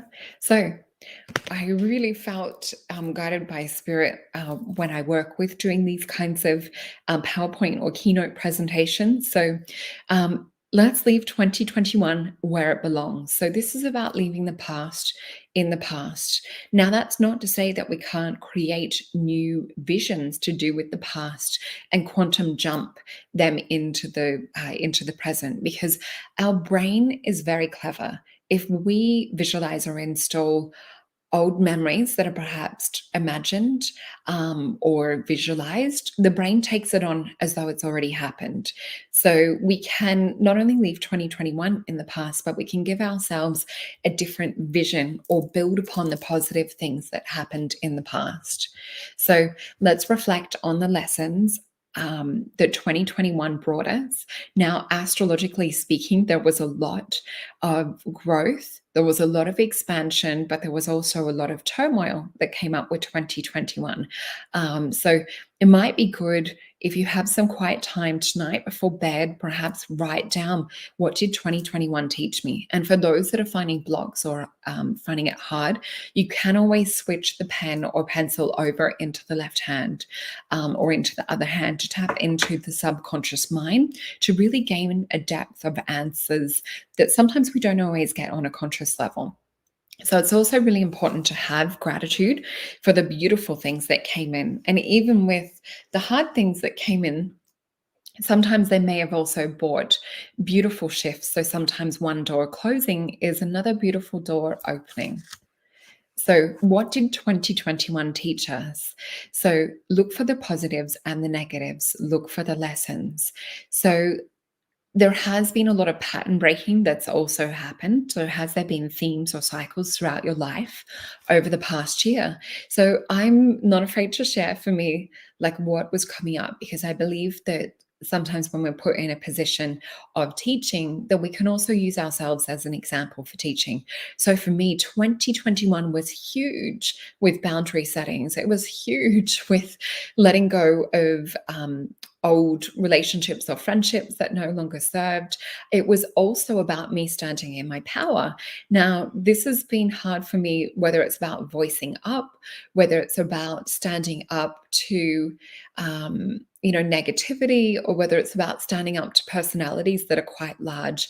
I tend to shrink, and sort of, which might be hard to believe being a Leo, but when there's like really loud personalities around, or those that are kind of like oppressive or have anger issues, I tend to fade into the background. So for me, 2021 has been massive in terms of speaking up for myself, in terms of being an advocate for putting myself first and putting myself in kind of like my own loving arms, if that makes sense. So it's about breaking reoccurring patterns. So the universe has brought this through many, many different ways, not just through whether it's reflecting on relationships through past, or whether it's, really outspoken friends, or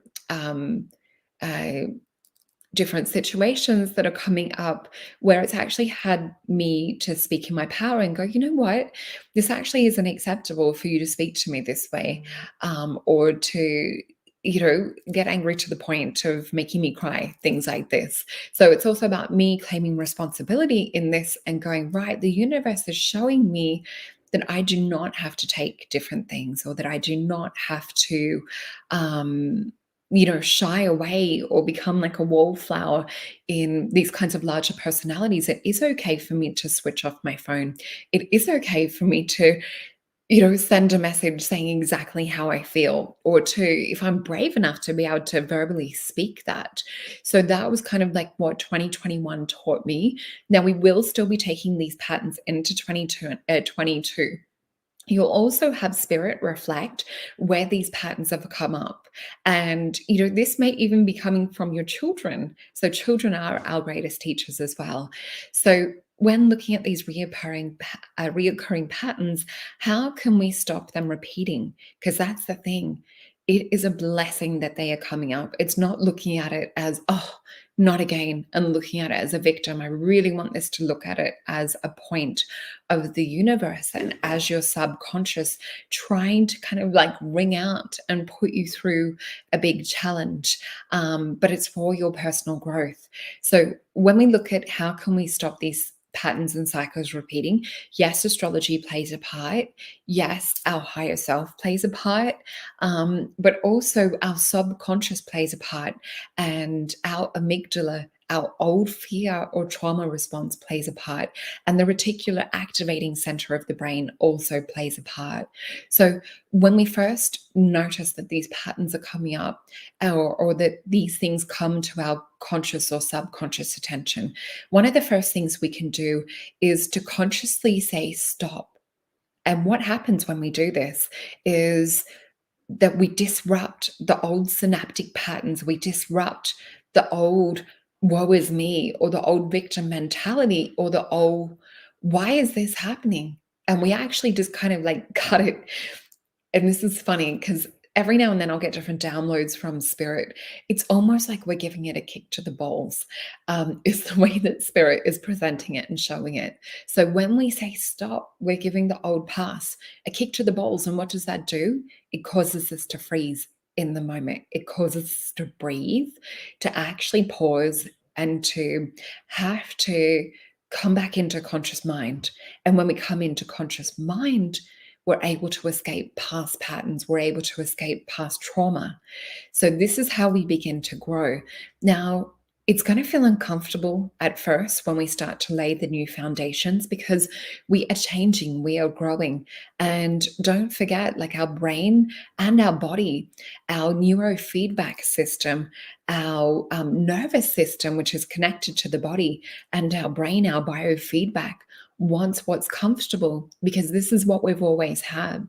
And I feel spirit with us as we're talking about this. So if you're feeling spirit with you, invite that highest positive, loving spirit to help you make those shifts and changes, because we're making it on a higher spiritual level. We're also bringing that in on a physical earth plane level. So know that your guides and your higher self only want what's best for you. So only work with those that have your highest potential and have highest love for you, work with you. So really excited that spirit is showing up to work with us. So really look in, how did 2021 make you grow? What made you stronger? Because that's what we want. We want to look at the growth that happened. So what areas of your life do you already have happiness and balance? And what areas are lacking? And the ones that are lacking are going to show you where you need to make the growth, where you need to make the changes. And this is where I'm feeling throat chakra come up. So there may be a few of you out there that really need to speak up, that really need to bring forth your feelings. So when we look into happiness and balance, what areas do we have this? And it's great because we'll all have examples of where we have this already. So this is where we're able to traverse this energy, this happiness and balance across into other areas of life. So using that as an example, and how we can really bring this across into other patterns. So it's kind of like when we get it on one level, we can bring it across and shift that into other levels. So it's a really exciting energy. So how can we grow? So this is good. So let me just take a snapshot of my notes here so I can bring it back to, because I'm such a hand talking person. I must have had an Italian past life somewhere. Let me jump back to my other screen. Okay, so now I can talk with my hands again. So yeah, releasing past life, trauma, generational trauma, and different wounds that we may be carrying forth from a previous version of self, or from ancestry patterns, or whether it's even just back into like mother, father, grandparents. Usually in kinesiology, we say that there's about 5 generations of trauma that we can be carrying in this chemistry, this genetics, this makeup, this emotional person that we are. So it's also important to really feel that gratitude that we already have. So it's about counting our blessings. And also this is really important to write it down, because things really don't become actualized until we write it down. So also really look at like, how can we grow, study, expand, and upgrade? So I'm just going to pop this back up so we can go over it again.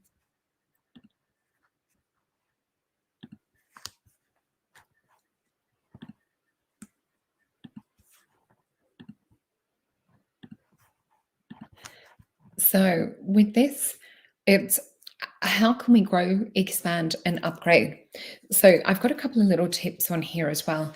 So with this is just about having the subconscious mind open, even as we talk about this. So if something is vibing with you, make notes, write it down, but you need to take action on it. If something feels like it's coming up and you're feeling an energy, a resonance with this, really like let yourself explore this after the talk. So hypnosis, mindfulness, meditation, breath work, all of these are ways that we can consciously disconnect from our old subconscious patterns and programs and really start to format and work with a new download, a new program, pretty much like installing a new positive program.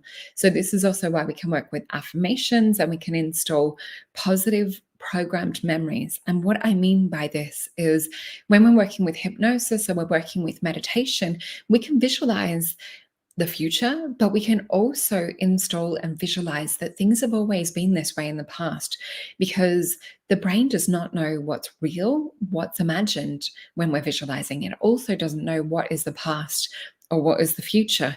So when we bring something in and we visualize, say, for example, you want to manifest a beautiful, loving relationship, or you want to manifest abundance or a particular car, you can visualize that you not only have that in the present, but you've always had that in the past, and really start to remember what that's felt like.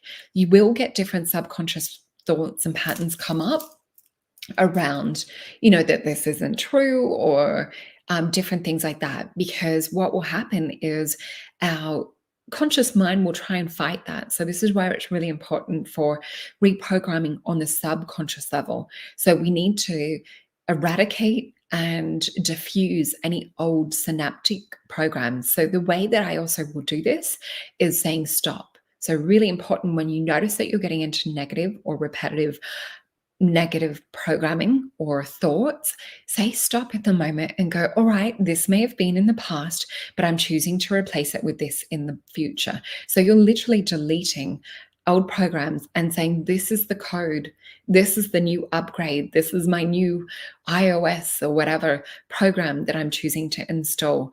I sometimes will visualize it as a bridge. Visualize like an adventurous ropey bridge, and down below the bridge we have the sharks, we have the water, we have all of the old neural synaptic network pathways. So it may look like an electrical storm to you when you visualize it. It may look like lots of electricity in the brain sort of wiring and firing and shooting around together.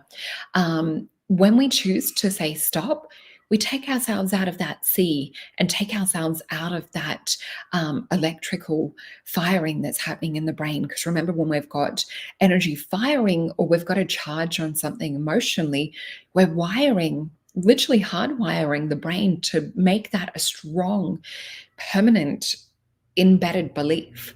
So when we start to say stop and we break down this electricity, we pour water on it, we start to diffuse it, we can consciously go, right, I'm hopping on the bridge, I'm programming these positive things in, and I'm choosing to make this bridge my one that fires and wires in a positive way for me.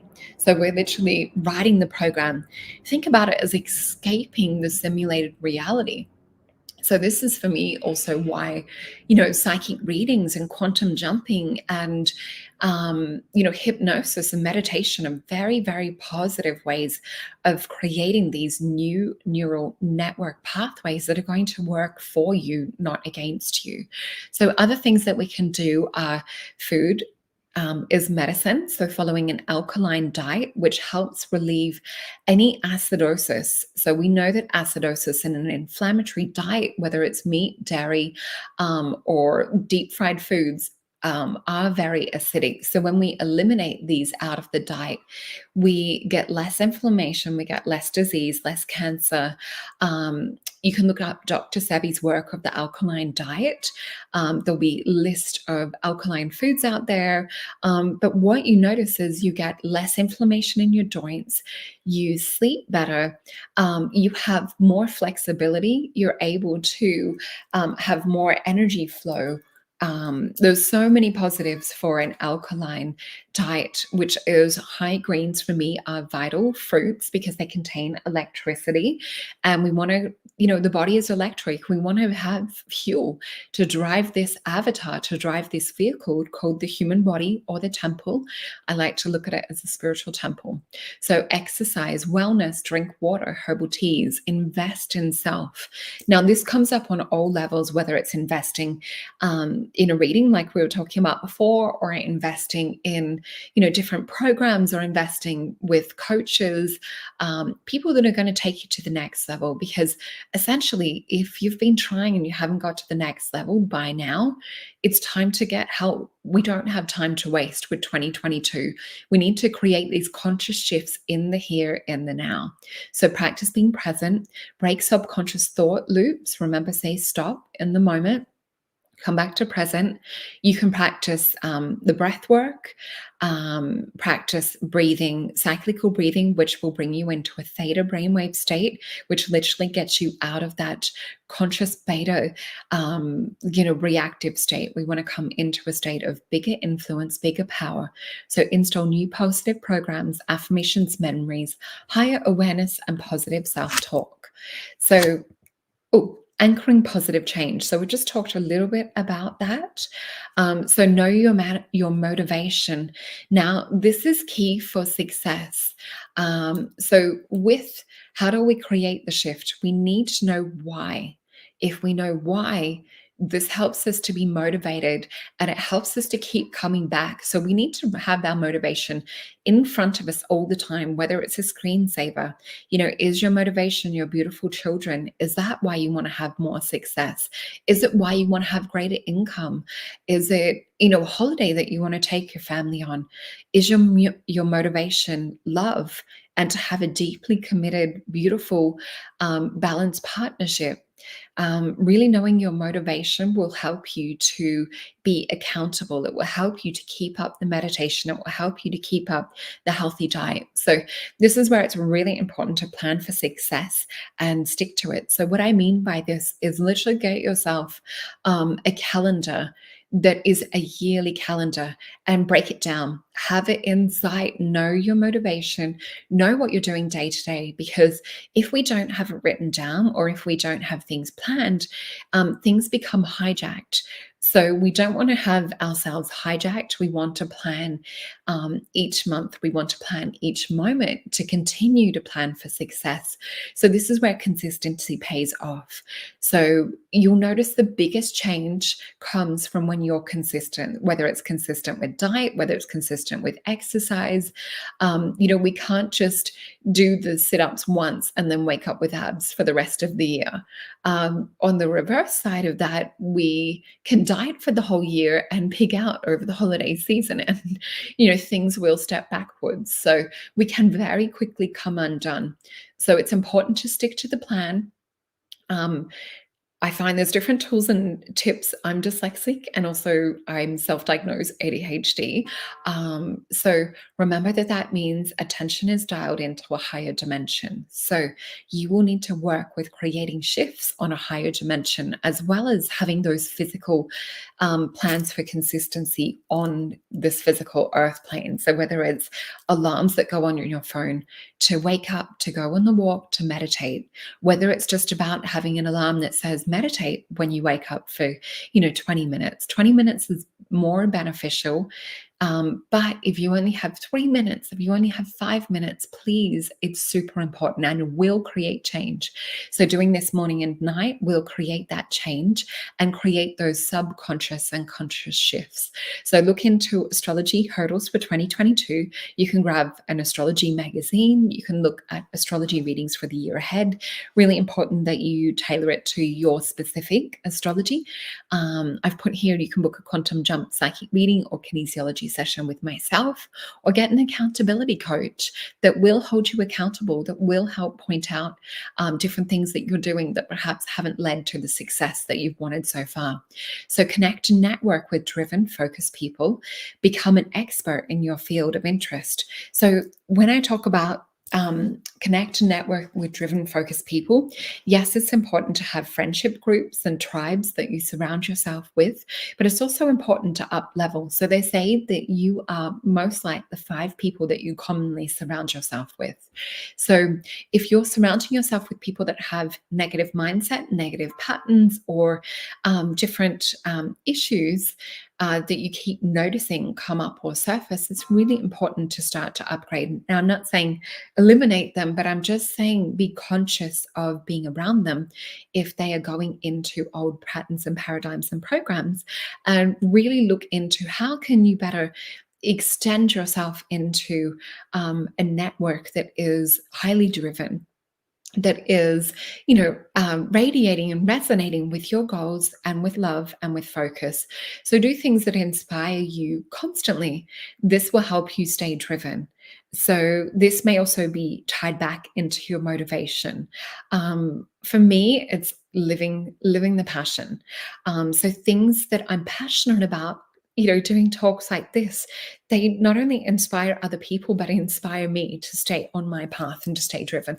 Because it's so easy to fall into distraction and so easy to fall into, looking after family, looking after kids, and looking after everyone else before myself. So I really have to set aside time and plan for myself to be able to share in this way. And we'll jump through to the next one. So we will answer some questions at the end, but right now I just want to take you guys into a little bit of my world and to inspire you. And I know a core part of us creating change and feeling good is diet. When we have a good diet, we feel good. When we feel good, we look good. And when we look good, we put ourselves out there into the world a lot more. So we really start to live the best version of self. So think back to, because I really want to recall and work with subconscious mind. So just consciously think back now to when you were eating well, to when you were meditating, to when you were exercising. Remember how good that felt. Remember all of the good things that opened up to you. Now, if you're highly distracted like myself, it can literally be something that switches that off overnight. So this is where having accountability, having alarms on your phone, having like-minded tribe that will also hold you accountable. So pretty much all of my friends eat really healthy diet. So when we go out, it's like, oh, have you tried this new vegan or plant-based restaurant? Have you had this new healthy lunch? And, for us, it is an obsession. We are addicted to finding healthy, amazing, life-changing food. So all of these recipes that I will be showing are my own. So you'll find them on my Instagram. It doesn't have like amounts, because I'm very much a creative, inspired chef. So I make recipes to how I feel. So it will be intuition-based cooking. So this beautiful bowl that you see before you is a turmeric latte bowl that has beautiful decorations, that has gold leaf in amongst the flowers. It has coconut, hemp seeds, chia seeds, frozen raspberries, lime. Has a turmeric latte powder that's gone into the mango lime smoothie bowl. So it would have bananas, it would have lime in it. It has coconut milk. The bananas are frozen too, so that gives an ice cream-like texture and taste. Raspberry, orange, and lemon slushy. So with this, it is one of the most simple, refreshing energy boosts that you can have. So when we look into Kirlian photography, which is the photo of energy, we see that fruits are one of the most highest electrical conductivity foods that we can consume. So we are literally taking in living energy when we consume fruit. So this was simply frozen raspberries mixed with a consistency of orange juice that got it to whatever desired state. So for me, I did it to a slushy consistency and added just a couple of drops of edible lemon essential oil, and it is amazing. It's a little bit sour, a little bit sweet, but how you feel afterwards is way more boosted than what you would have in coffee. Also, it's really important for the lymphatic system of the body and highly detoxifying. Raspberry is also a really good boost of antioxidants, and we've got the orange with the vitamin C and raspberry too. So not only is this like an antioxidant cocktail, it's really good for blood vessels, for lymphatic system. So we really need that at the moment because we're highly clogged. So these things are like a alpha hydroxy acid that comes in and dissolves mucus, yeast, mold, candida, fungus, viruses, and different things from the body. So here we have a mango, lemon, and rose smoothie bowl, or more like a parfait. Is what we see. And I love using these beautiful flowers because flowers also have a spiritual essence. So these gorgeous dried flowers you find in health food shops. Some of them will have gold through them. This has coconut, strawberries that just fan out, and a wedge of lemon. And it is dessert in a cup. And the beautiful thing with this is you are feeding the body potent, powerful nutrition. And you're also rebuilding the gut microbiome. So the gut microbiome is that foundational stepping stone that, when we look after the gut, we're looking after not only who we are on a physical level, we're looking after our emotional well-being as well. And when we're having things like banana peels in smoothies, which you could do in this chocolate smoothie, throw into organic banana peels into a smoothie, say a liter, with frozen banana in it, maybe 3 frozen bananas, 4 frozen bananas, a liter of plant-based milk, 2 banana peels, some raw cacao powder, maybe some maca, some cinnamon, some coconut sugar or dates to sweeten, or maple syrup. What you're actually getting is a boost of serotonin. So I think it's about 10% is the boost of serotonin in which you get from the raw organic banana peels. So it's quite phenomenal. Even after, 2 days of doing banana peel smoothies, the boost of serotonin that you feel is quite impactful. So here we have a mango, lime, and rose smoothie bowl. We can see that there's little chia seeds that are scattered throughout. I think there may have even been passion fruit in this one as well. But yeah, hopefully these will inspire you to make your food look like art, because when we visually, first eat with our eyes too, we also have a gratitude that comes in. Here we have blue vanilla heaven. So this is kind of like a vanilla smoothie with some blue algae superfoods that are added to it, and some gorgeous flowers, which are roses and cornflower and butterfly pea flowers. This tastes like a blue heaven smoothie too. So we have detox. So I've written detox days. So this is something that I would take, into the office with me. In the past, now I'm working from home full time, which is incredible to be, working full time 5 days a week as a psychic reader, living my passion, connecting with people every day that are awake, that are, like-minded, beautiful soul tribe people. So with this, there was a mixed berry smoothie, there was a green smoothie, and we also had tea. So that would have been a detox tea in this situation. So this is a way to set up for success. Remember, we have to plan for success. So if you're limited on time and don't have time to make 2 smoothies, and you can even make one the day before, generally, if you're doing juices and smoothies that are in cold press or are in a good quality blender, you'll find that they can last up to 72 hours. So you can plan, making your detox 2-3 days, and that's your detox done for the week. You can also incorporate fresh salads, or even, a cooked dinner, plant-based dinner if you want. So I'm just here to give you inspiration. I am on Instagram and Facebook and have a lot of pictures of my food.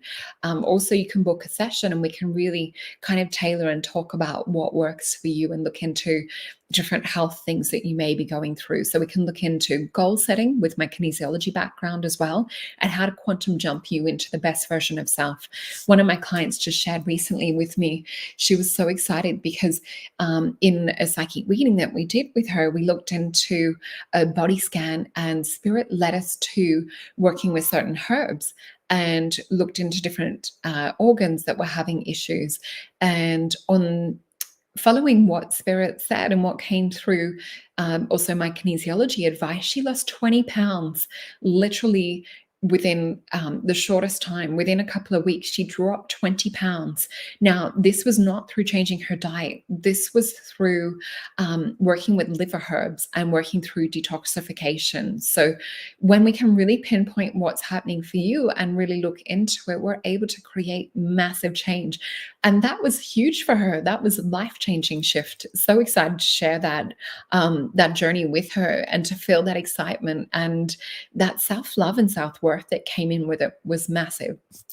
So here's where we talk about biophoton life energy. So we can see here we have a Kirlian photography pic, and this was from the Whole Foods Nutrition photo. So Kirlian photography is a collection of photographic techniques used to capture energy field. So we see here the energy dissipating with the slice of meat, and remembering that the energy of meat is dead energy. Whereas when we look to fruit and we look to vegetables, especially if it's just come off the tree. So I'm so blessed that my partner is an amazing gardener. So we have fresh vegetables and fruits and raw organic live greens and herbs straight from the garden. So when we pick things to go into our smoothies, or we grab a handful of parsley and we blend it with fruits, we are literally drinking biophoton life force energy that you see around this apple. It's crystalline building. So it helps to build the life force energy that takes us into this new paradigm of ascension. We're anchoring biophoton light into our physical body temple. That just gets me so excited. I'm such a geek for this, and you will see my past talks on nutrition and bush food and developing and building and biohacking and building the psychic brain that I've done with Omar and with Rob. So you'll see that these guys have my conferences up. So if you're feeling inspired, please do check these out. And also remember to subscribe and follow my YouTube channel, because I also have other guests on there, which is under my name. So here is another example of a recipe, a Moroccan vegetable dish that I made. So all of my foods that I eat pretty much are plant-based, anti-inflammatory, and I'm also doing swaps. So the easiest way is pick your favorite top 5 foods and do swaps. For me, it was desserts. So I started making raw vegan cakes. I've since learned that sugar and fat for me is more candida, mucus and overgrowth building. So I try to keep my fats and my sugars separate. And by sugars, I'm meaning like plant-based whole food sugars that are low GI. So whether it's dates or coconut sugar, these kinds of things. So here we see, there's greens on top. So whenever I'm eating cooked foods, I'll always try and have an element of raw that goes with it, because it helps for the gut microbiome. So also including micronutrient herbs, which are super dense. So things like alfalfa sprouts or sunflower shoots that I've got in this one.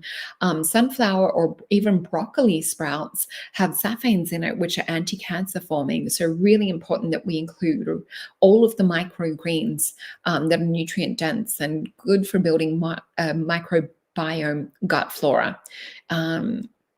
So here we've just talked about that. So we can see here it's about eating rainbows. So we have the proteins with the chickpeas, we have the fats with the avocado and with the olives, we have the prebiotics with the sweet potato and the vitamin A, and we have the fiber with that, which is an amazing thing with inulin for the digestive system. We have the quinoa, millet in this situation. We have roasted red peppers. We have the beetroot, sauerkraut, which is not only great for the gut. We have the kale too, which is really good for those greens that are alkaline, that are healing. We have gherkins, which are just a nice delicious pickled additive, and we have the carrot. I do roast the chickpeas in a bit of Moroccan spice or Middle Eastern spice, or you can do Cajun or Mexican or barbecue. You can start with whatever you want, and you can also switch that out for jackfruit or for mushrooms or other plant-based protein substitute. There's also a dollop of hummus and nori sheets on top of that. nature bathe, really important to get out, to connect to the earth, not just put your feet on the earth, but literally lay down on the earth if you can. Get amongst it. We receive antioxidant exchange from the earth. She's healing us. And not only that, in Japan, they have what's called nature bathing, is where you walk through nature, you literally soak it in. We're receiving biophoton energy. We're receiving so much energetic biomagnetic exchange that's healing and resetting to the body. We're also cycling in with the Schumann resonance, which is the Earth's natural heartbeat. So crystal healing. This is just a beautiful collection of some of my crystals, so we can put them on the body while we're laying down. You could do it at once, like while you're laying on the earth. We have sound and color healing. So for me, I love playing my crystal bowls and also working with my beautiful light wave light that changes color as I'm doing this. So really important to step back to I think it's 582 hertz, and all of the productive music, like the old music, like Mozart and Beethoven, and ones where we had high intelligence. As we can see, the intelligence, even though we're being progressive with things, has gone down a little bit with things as future has progressed. So what I will do now, and remember the discount, which is all caps, new you, if you did want to book a psychic reading or a 2-hour couple session. So that's for my 2-hour sessions only. I'm offering 10% off, which works out to $30 off. So I'm just coming back to video. So when we look at, just recapping kind of like what we've gone over, and I'm just checking comments because I couldn't see your comments. Hello to everyone.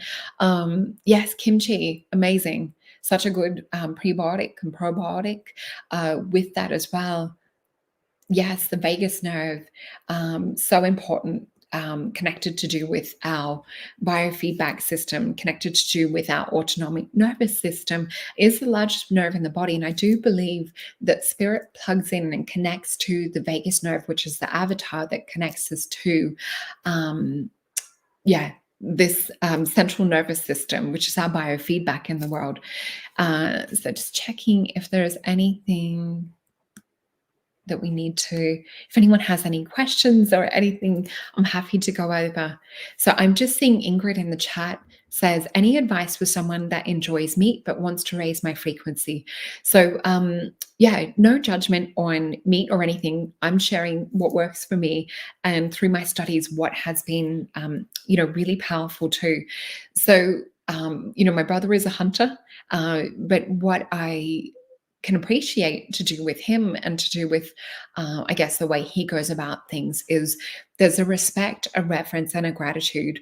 And he also uses everything that he hunts. So there's not one part that goes unused. So I think if you know where your meat is coming from, it's super important for him, because it's wild hunted. They're not on the kill floor. They're not taking the energy of the abattoir, seeing their best friends killed right in front of them. Because what we're going to see as this ascension shift takes place more and more is that we will have animal communication. So for anyone that wants to get involved with animal communication, I've talked about it on various other shows that I've done, is with animal communication, animals recognize and see, feel, and hear us when we step into heart. So that's really, really interesting. If we shift into a heart vibration, some animals will come up to us. So what people are noticing more and more is that there is a paradigm shift with this. So we're seeing that birds are coming up to us. They're not flying away. And I think I can see Omar perhaps in the chat, because I know that he has really taken on a little bit of my influence when it comes to following more of a vegetarian plant-based diet. So really take personal notice what works for you. And some people might also need to really work with gut healing. So lots of probiotics and different things. Yeah, friends, not food. I agree with that as well. And, everyone has a different biochemistry, a different makeup. So what works for one might not work for the others. And I know there is that common saying of, the blood type diet. I'm a perfect example of that not working for me. So back in college, we learned the blood type diet inside and out. I am an O positive blood type diet, which is the mediator blood type.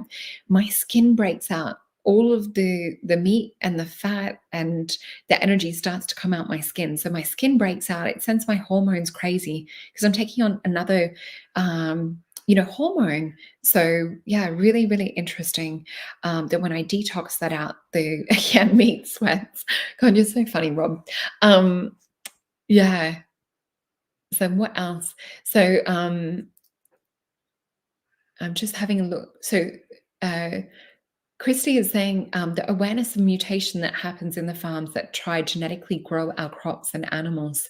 Yeah, so this is also important in a plant-based side of things too, to make sure that we are eating heirloom grown fruit and veggies, organic where possible. All of these things are really super important. So some of the take homes that I would love for you guys to really look into is what we were talking about with new neural network growth and pathways. So remember when different things come up, or old subconscious beliefs or programs, or when you catch yourself going, hold on a minute, I'm just noticing a pattern, or I'm noticed that I went into negative thought. Tell yourself, stop, come into a positive switch and just say, I'm choosing to replace it with this. So this is where we're able to build that bridge over that lightning strikes and the bad guys that are below the bridge, and form that higher, safer, bigger pathway. So yeah, visualizing that. You can even say, I am on the bridge over the water. So water representing emotion, representing past. I'll just see if there's anything else that we need to work on. Oh, and I also just want to read this, the Isle of Wisdom. So revelation, teaching, and discovery. I'll read this to you guys because it was the card coming up right at the start. So some places are so precious, and it also looks like that bridge, that vision, or that higher world in a way of, not being in the water. So it's that same kind of vision, and it looks like electricity and things. So similar to the vision we talked about with that bridge. So spirit does love to come in, love to confirm and show us a affirmation, or show us a confirmation of what we're working with. So this is from the Oracle of the Hidden Worlds, which is a Lucy Cavendish deck. Some places are so precious that they must be completely protected, such as the place of the Isle of Wonders, shrouded by the mist of waterfalls, guarded by the turbulence of the waters. It can only be reached through becoming light and flying there. What does this mean for you? That in order to learn what your soul craves to understand, you must become light enough to travel over the waters and into the Isle of Wonders itself. So this is where we're talking about traveling into programming that conscious and subconscious mind for the positive. So when this card comes to you, know that you are being guided to become light so that your soul can travel to this place and explore the marvels of this place. It is a place of peace. It is a place of great teaching and discovery, of soulful intellect and spirited intelligence. There lies such a place deep within you, and you can discover this place within. For while the Isle of the Wonders continue to exist, so too does the wonder within you. So it may be time to rise above, which is rising above that old subconscious programming, the old negative thought forms and patterns, and free yourself from what has held you back. This can take you to a place of subtle, potent ways. It is not a literal escape. Through adventure can always exist as. This is more freeing of yourself from all that is around you, and all which convinces you that you can no longer learn. So this is about freeing yourself from things that are keeping us trapped. So this is dangerous to discover, that in believing, it marvels. So this believing in marvels is the domain of fantasy. It is not, for this place exists to generate the belief is the marvelous, the desire to learn, to be repeated, to be peaceful liberation of the enchanted soul. or enchained soul. So fly now, friend. Let yourself visit the most marvelous place. Let your learn of all. This is the pure and true again. So the illumination with this, I have the freedom to learn and discover. My soul thrives on adventure. So I really want you to tap in to this higher free part of yourself to start to really feel this as 2022. Write it down, take action on it, plan for success. Bring in the vision that you wish to have for yourself. And every time you see yourself getting off path, hold yourself accountable and reinstate the vision that you desire to have unfold.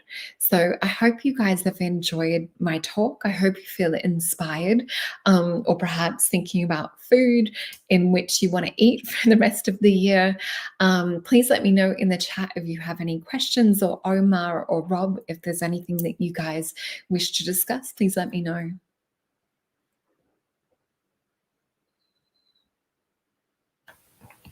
Excellent presentation. I know I have to get myself together 110% when it comes to eating, because I am not vegan, nor am I vegetarian, and I do believe that I need to exit out of that for sure.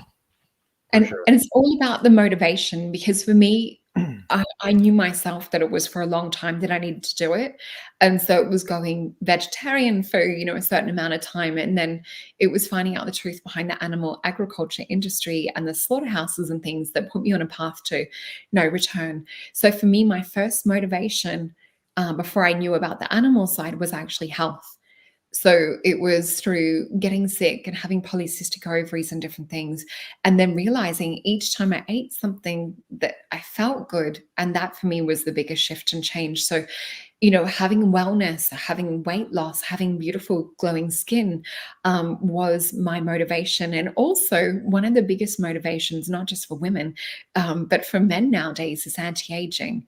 So for me, not only like a lot of my clients and a lot of my friends make the comment that I'm starting to look younger, or, I'm out with my kids, and one of my daughters who's 21, we've been mistaken for sisters, which is, quite a test, to the diet and lifestyle. And whilst I don't think that I look that age, being 41, I want to change things. I want to reverse. I want to Benjamin Button this life. Oh, me too.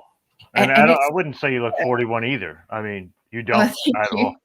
And it starts up here. So, our thoughts create our reality. It's the biology of belief, as Dr. Joe Dispenza talks about. So if I believe that I feel 25 and I eat a diet that's going to make me feel like I'm 25 or whatever, I'm going to try and keep longer mentally, physically, emotionally, as long as I can. And also what you notice on an anti-inflammatory diet is the flexibility is crazy. So, not waking up with pain, stiffness, joint pain, all of the things that I noticed that my friends, that are of the same age experience. You don't get this when you're eating healthy. Another reason why I have to look into it. I definitely get the morning, like, oh, all right, there we go. Time to take a shower and loosen up a little bit, but definitely. Yeah, you notice the big difference. And Rob, I'm so proud of your journey. I've watched you with Jerome and what you guys have been doing together. When I see it come up on Facebook Live, or I see it come up on YouTube, I'm just on your team, just supporting you and, just cheering you on. Yeah. I can't wait to have you on. You've got to come onto my show and let the people know about the good health practices and the mental practices that you're going through, and your story, your whole path to this point. It's so important that we highlight that, because it touches so many people and it gives them the ability to branch out the ways that we have, right? And you have to come on soon and let everybody know. Yeah, I would love that. Thank you. It'd be an honor. Oh, honor is all mine. Honor and a privilege for sure. For myself, Salrita, I was a meat eater, and I still am, right? But not to the extent that I was. Like last year, my diet consisted of 60-70% meat, and then now I'm sitting at 90 to 95% vegetable. Wow. Right. So for me, my awareness really honed in when I saw the Friends and Not Food on your Facebook page, and I sat there and I thought about it, and then I listened to you, and then I really became aware of the slaughterhouse, and then the trauma that happens going down the slaughter line, and that energy being put into the food. And then I thought further on it, and I was like, some of these chickens are being kept in conditions where there's millions of them in like a small little area, and they're not really living, and the way that they're being farmed is negative in itself, so there's low vibratory energy going into that at that level as well. And then when the embryo is created, it's through it's the negative intention of creating that life or breeding that life, because the intention is to kill it, right? So right from the beginning and right to the end, I saw that, and I was like, I don't want to consume that anymore, and I don't want that as part of my life. And I've slowly just given it up, right? Just slowly but surely, I'll just eat less and less and less. And when we have chicken, let's say, I'll eat a piece of it, and then I'll give the rest to Amy, and then Amy doesn't want it either, because she's turning to vegetables more and more and more as well, and she's really coming into this philosophy too. So now we're coming to a point where we just don't want to buy any more meat and just strictly stick with vegetables and have that plant-based diet. But I don't want to turn plants into meat either. Yeah. Right? Like what you're seeing on like Facebook and all this stuff where they're making steaks out of cauliflower and such. I understand what they're doing, but I want to keep the naturalness of the vegetable, right? I don't want to turn it into something that they shouldn't be. If you want to eat meat, then eat meat. Don't try to turn vegetables into meat. You know what I'm saying? Like if you want to deep fry cauliflower and and eat that, well, that's fine, nothing wrong with that, I like it, right? But don't say that it's a form of a chicken wing, right? Because you're putting that energy into that negative energy into this really positive thing. And so I'm trying to stay away from that, right? That's the intention of it, right? That and that's really, this entire day today is really being based on intention and what we should do and how we should think and how we should approach life, and just in general, whether it's at work or it's at home with your children. It really comes down to that, and that's the greatest lesson I feel that I've taken away from our relationship so far. And it's been a really, really positive one too, because really I feel better about myself, and my body feels good too. I haven't gotten sick. I haven't had any symptoms of any sickness for like a couple of years now. It just seems that my body is just becoming more robust and healthier every single day, right? The more it ejects all the meat that I've eaten throughout my lifetime, it's just getting better and better and better, and I feel good. And you look younger. You're Benjamin Buttoning yourself. I have to grow a beard to look my age. And I think all of the things that you've said are such. I love how everyone comes at things from such a different angle. I'd not even thought about the embryo, as you were saying, and how that even before that's developed, like it has that intention energetically behind it. And that's something really important to reflect on. But when we are detoxifying meat out of the system, because our human digestive system is not essentially the easiest to get meat out of, we can actually have rotting fermented meat in our intestines for up to 10 years. So sometimes when people do start to detox, they will feel the effects of this toxic sludge being stirred up. Good to colon cleanse, or go to a colonic hydrotherapy place if you want to fast track, and you'll feel like a different person. You'll feel energetically like you're walking on air. You're absolutely correct. I read a book from David Icke. I forgot which one it was, a couple of years back, and he was saying this very same thing. He said that he was in Hawaii and he was about to give this lecture, and suddenly he came down with these terrible back pains, and then he was just bedbound in his hotel room. So he thought that he would go to a chiropractor and ask the chiropractor, did I pull something in my back, fix my back? I kind of forget why he ended up there, but that's how he ended up there. And then the chiropractor, because he was an outside the box thinker, told him that, hey, maybe you should go and get a colonoscopy done and get yourself cleaned out, and maybe that's the problem. So he said that he hummed and hawed for a few minutes and decided to go and do it. And I think he said it was like it took him 3 days, and they went up there twice, cleaned him out, felt really good. But the thing that he was leading up to was that back in the UK, his wife had skin issues for about good 20 years. And the doctors were putting her on medication because they really had no idea what was going on with her. And when he got back, he had suggested the same thing to her. And she went and got it done. And suddenly her skin began to clear up and she didn't need those drugs anymore. Right. So that was the principle behind the story. And then what you were saying just kind of rang a bell that, yeah. Maybe you should do that. And it also reminds me of John Wayne, right? When John Wayne died, they did an autopsy on him. They found like 65 pounds of rotting meat in his intestines. Oh, Like this guy ate steak for breakfast, steak for lunch, steak for supper, just like meat. But they found 65 pounds of it in his intestinal tract.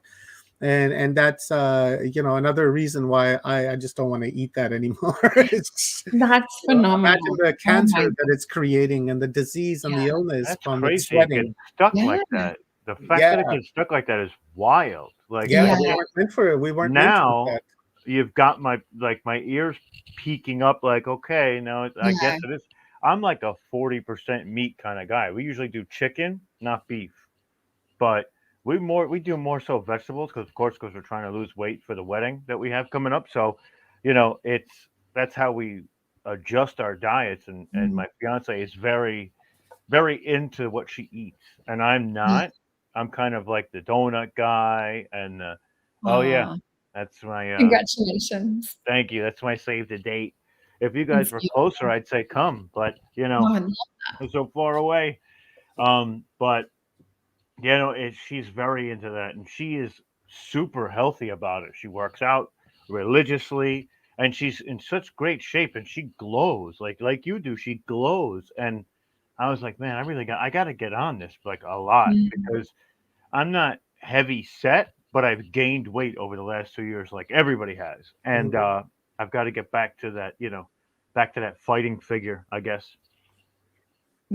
And it's such a great goal. That's your motivation. As we were talking about with, with my presentation, you've got to have that motivation. So have, that photo on the wall or in the bathroom or on the fridge where you're going to see it every day. Maybe it's like the ideal version of yourself that you've already been, or perhaps it's, someone you look up to who has that ideal end goal body type that you're after. On the flip side of the John Wayne thing, how we're talking about meat sitting in the intestines for 10 years, it takes half an hour to digest fruit. So like we look at 10 years versus half an hour or, potential of things sitting in there. But also look into food combining, because some people have excess weight gain and that to do with whether it's, digestion's out or improper kidney function or gut microbiome being out of balance. So getting onto the digestive enzymes, the probiotics, detoxifying the liver, things like this can also speed up. I spoke about in the presentation, my client that pretty much dropped 20 pounds, over a really short period of time. It was her liver that we worked on and nourished. It was herbs for the liver. And that was what dropped it. She'd tried for her whole life, even since the child, and it was the liver that was out. So yeah, it's just finding that one thing. That's crazy. I think it's me more just sitting around because we were all, on lockdowns, binge eating stuff at 4 a.m. I kind of know what it is, but that's crazy. I believe we have a question too. I'm excited to see you in your, tuxedo or whatever you guys are wearing for the wedding. I can't wait to see the photos, Rob, because I know you're going to look amazing. Oh, thank you. I'm going to try. I'm definitely going to try. As soon as I get home from Texas now. Yeah, Rob, we got a question from Full Spectrum Universe, Chrissy Giels. She's saying, oxalate toxicity, a concern or just a hype? Oh, so yeah, with the oxalates and things like that, for me, it's about balance. So that would be like, your greens that you're putting in the smoothie, eating like your kale, spinach, things like that with the oxalic acid. So some people say that it prevents or inhibits some of the iron going in. For me, it's something that I weigh up. So sometimes I'll have cooked greens. I'm also, eating so much iron in other things like dates and apricots, or you guys call them apricots, I think. I like the way she said it, apricots. I was like, nice. Yeah. So, it's making sure that you're getting iron, not just from, greens and things. But yeah, I mean, if you're worried, you can always have the greens cooked too. Awesome. Got a great comment here from our Watchers Talk channel from one of our members. Jeff Garrison says, melon cleanses with flax seed will scrape the intestine clean. You'll feel so good. It's so incredibly energizing. Makes all the difference in the world in how you look, feel, and think. Yeah. There's so many different detoxes. Melons are really good. I know there's people that do like watermelon fasting, and you also feel super hydrated. But it's incredible, just even doing a week detox, how you feel like a brand new person. And the electricity, when we go back to that picture of the apple, the Kirlian photography, you're literally installing new energy into your temple, into this avatar. Giving it a jolt or a jump of electricity. So it's super exciting. You feel incredible, but it will stir things up at the start. So if you are looking at fast tracking things, Rob, look into herbs of detoxification and that too, because that will help to kind of nullify that detox side effect where you can get like headaches or digestive upsets. And also bringing in the greens will help you to heal and to detox at a slower, more kind of like sustained rate rather than dropping bang straight into fruits, which are the great lymphatic cleanser. One of the questions I had is I kept seeing this stuff about kale and how kale can be toxic in like certain ways or forms. I mean, I don't know much about kale. I don't really eat kale, but I heard if you're going to go green, to not really use kale. So that was that question with the oxalic acid as well that someone had. So it's more when you're consuming it in a raw form. But if you're kind of mixing it up and rotating things and varying your greens, like right now in the garden, we've got dandelion greens, and they grow everywhere, all over the world as weeds. It is medicine for your liver. You take that, you eat that, and sometimes they're a little bit bitter, or you can put it in. The other day we blended dandelion greens with I think a handful of parsley, and we had mango in there. We had a bit of banana to make it creamy. We had some dates in there. My partner says it's like little lollies at the end of the smoothie when you get those little chewy pieces of date. And we just blended it with water, and it was just, we were on high. We were literally high from the greens. Nice. I want to try that. That's why animals eat grass. Yeah, food is medicine. And, this medicine grows from wild in the backyard. There's a saying, I forget where it comes from, but it's like, nature will always have on supply what you need. So when you look in your natural surroundings, and I know when I was going through hormonal issues when I was younger, in my backyard at the time, the herb ladies mantle was growing everywhere, just wild through the grass. And that was a hormonal balancer. So, we've got lots of liver cleansing herbs and just growing as weeds in the backyard. So we know that we're meant to be doing liver detox.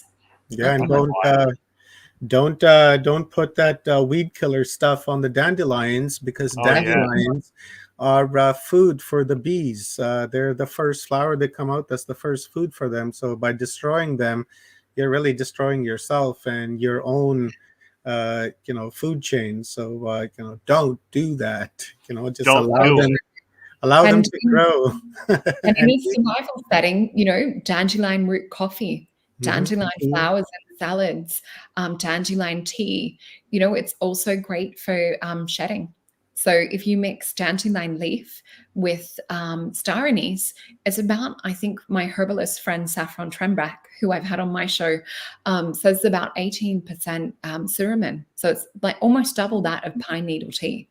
So we have the medicine for today's drama that we're experiencing, we'll call it that, in the world, or today's fight in the world that we're experiencing. We have the medicine in our backyards. Literally. That's Yeah. so crazy. You know, That's like so crazy too. Like Mhm. just it's all right there, and people just Yeah. don't have the information to put two and two together. And that's where you come in, so Rita, is that gap of lost information on the herbs, and it's so important. It's so important, and people know it. They just don't look at it a lot, which Mm. is wild. Like I mean, there are a whole bunch of people that look at it, but like myself, like I never, I know it, but I don't put two and two together actively and think about it, which I should more. And I think it's incredible, Oh, incredible. thank you.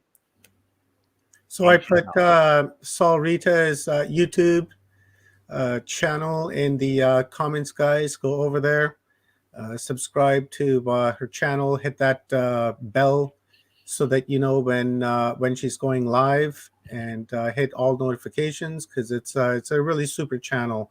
And Saul Rita's been on others to doing a series. I think it's with oh geez, I forgot his name. Oh, Jean Claude. Jean-Claude. Are you still working with Jean Claude? Yeah, Doing yeah. the We've done, I think we're up to like part 20 or something with, yeah. yeah, on Beyond Mystic. So we're on the third generation of the channel because we got axed. Yeah, I know. Terrible. Yeah, so I'm focusing a lot on growing my channel at the moment as well. So I really appreciate all the likes and shares and subscribes. So yeah, I've got a few interesting guests coming up. I've got a quantum physicist coming up soon, one of my good friends. We're going to Nice. chat about lots of interesting things. Also, a lot more on the health side of things, and sharing on the natural medicine side of things, and on quantum reality and things. Oh, that's awesome. Phenomenal. I love that stuff. I love that, but I Yeah. have to get more into the medicine side of it too. So I'm definitely going to be there watching every show Oh, you do, so Rita, for sure. thank And you, to guys. support you because you're amazing. So Thank you. Well, I love you guys. Thank you so much for having me on today. I really enjoyed my time with the both of you. And thank you to everyone who's watching as well. yeah, and you'll be coming to Full Spectrum Universe soon. We're going to set that up shortly so we can get you over there and let the people know your channel and your information because it's so important. It's so important.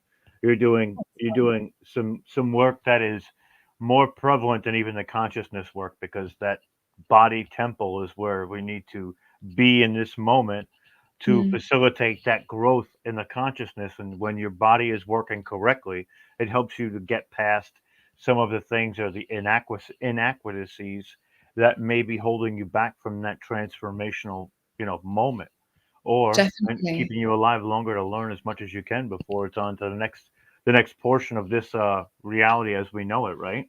Yeah. And it opens up all those blocked channels and clears the pathways to bring this spiritual ascension onto the earth too. So we're literally reactivating and building the light body. That's awesome. Incredible. Thank you so much for being here. Always a pleasure. Always a pleasure. Love you both. Love you. Thank you. Bye. Bye. Awesome. Uh-oh. Did I like remove her from the stream completely by accident? I didn't mean to do that. I hope I didn't do that. Anyway, you're muted, bud. Omar, you're muted. We can't hear you. Unmute. Yeah, there we go. So today was a wonderful day. Really enjoyed it and appreciate it. This is day one. We have day two starting tomorrow at 9 o'clock, I believe. Yeah, 9 a.m. 9 a.m. We're gonna Pacific, have 9 a.m. Pacific, 12 12 o'clock Eastern, p.m. Eastern. and 5 p.m. in the UK, and 6 p.m. in Egypt. And You want to keep there going? are a I'll lot of pull the shows clock there. out. I'll pull the clock out. Hang on. We'll tell There you exactly are where a you lot of are. shows from those areas. It's also, I believe, 9 a.m. in Melbourne. No. Let's see. Yeah, it would be about that. And the next day, of course. So, guys, thank you very much for being here. And you guys are welcome into the studio tomorrow morning. I will be in the studio at about 8:45 a.m. We'll open it up at that time, and we'll start streaming live at 9 o'clock. And we got the pretty good lineups happening for tomorrow as well. It's going to be a little bit different than today, but still a lot of sacred knowledge, a lot of self-help, and a lot of understanding the internal self and how to use this to access the consciousness so that you can experience that consciousness firsthand through lucid dreaming and astral traveling and things like that. So it should be a very interesting day. I'm really looking forward to that. So today was awesome. Started off great with Aaron, and then Neil, and then it was myself, and then Dr. Joan, then myself, Jerome, and then finally capping the evening off with Saul Rita. Leanne, do you want to come on and say a couple of words? Yeah, nod your head if you do. There we go. Yes. Here's our How you doing? sister Leanne in the back, hanging out. Anybody in the back room, if you want to come on, just toss a message into the comments here. Christy and Ingrid, if you guys want to come on, just let me know and I'll put you guys up. Love to hear what you guys thought about today. And so yeah, what's up, Leanne? What do you think about today? You came in a little bit later because you were looking after mom, right? But that's acceptable. So what'd you think after that? I always love these get-togethers. You know, I never really. I have a tarot card. And I told you guys in the chat. I pulled a card, and the card I pulled was the Three of Cups, and I love that because it brings me to my tribe, and that's what you guys have become, very much so my tribe, whether I'm physically present or not. You know, I feel like I'm still around, hovering somehow. You know, but today, yeah, today was a beautiful thing. It always resonates with me. It doesn't matter what the topic is. If it's something I'm familiar with, semi-familiar with, never heard of before, something always resonates, and it's always put in a manner that allows people to learn and empower themselves. Like, I've never heard a speaker tell people they should this, or which happens sometimes. Like, people get a little funny, but it never seems to happen here. So I really appreciate the space, and I look forward to tomorrow. I love that too. There's zero ego when it comes to these events. Even in the episodes that we do too. I know Omar feels the same way. It's literally zero ego. It's all about the message, right? The message is greater than ourselves, always. And whatever anybody is essentially putting out there is more important than anything else in that moment. And the focus is on what they're saying and how it feels to you, as opposed to this is what it should be or how it has to be or what you need to do. It's, well, if this works for you, so be it. If not, I'm sure there's another way we can achieve whatever we're looking to do. I agree.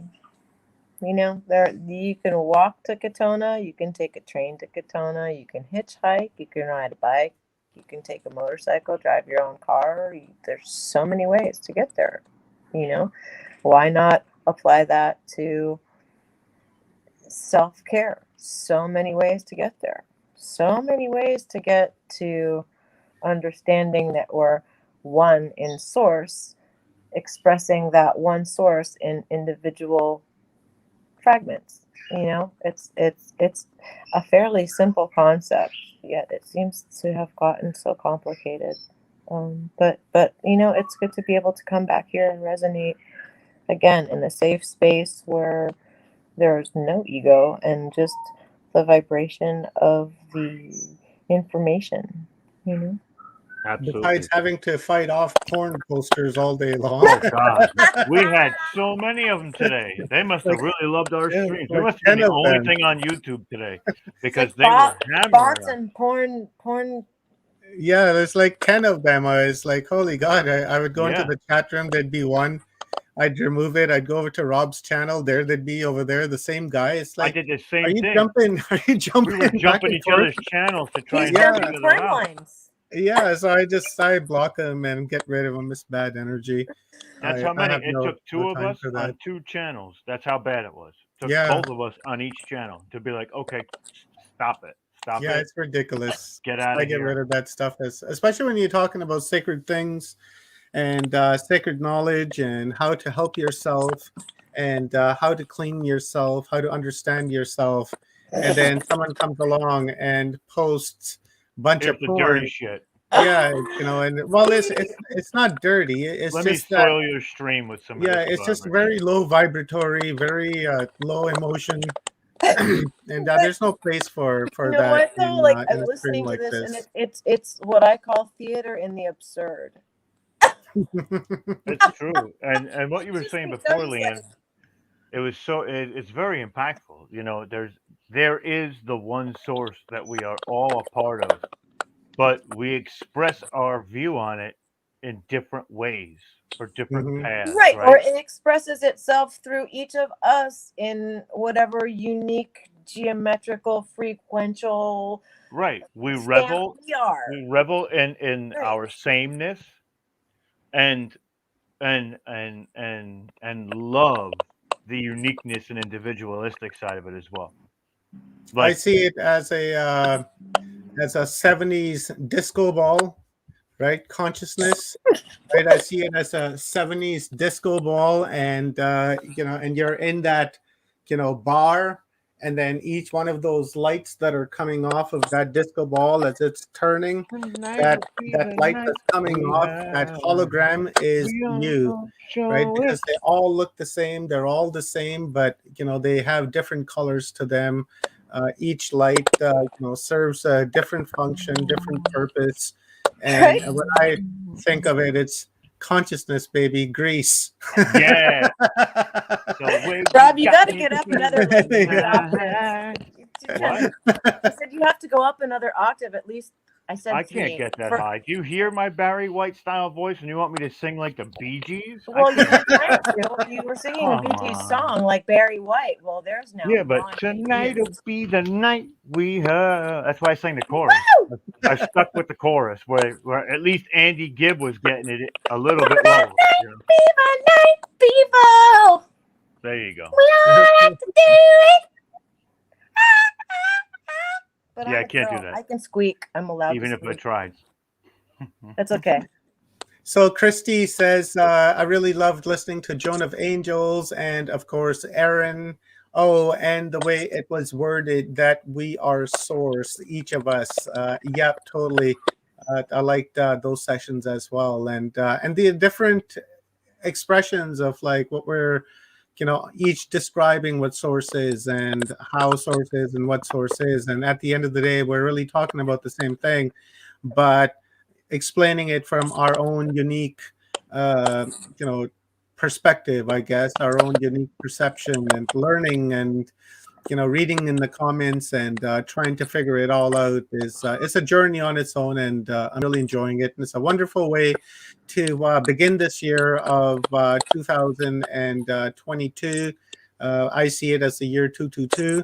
And I'm just going to resonate with that all year. And I look forward to doing more events like this coming up. So let's close out for the evening. It's been 8-hour, 39-minute day.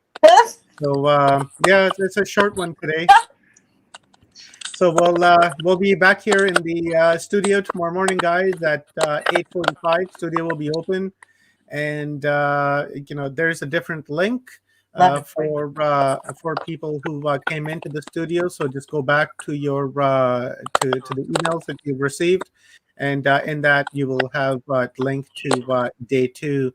So thank you very much, guys, and I really appreciate you guys. It's been a wonderful day. Happy New Year to each and every one of you. Peace, health, and abundance, and love to you and to your families. Rob, any final words, brother? No, man, you summed it up perfectly. And now it's time to return to your regularly scheduled January 1st programming. Exactly. Go and enjoy the evening, guys.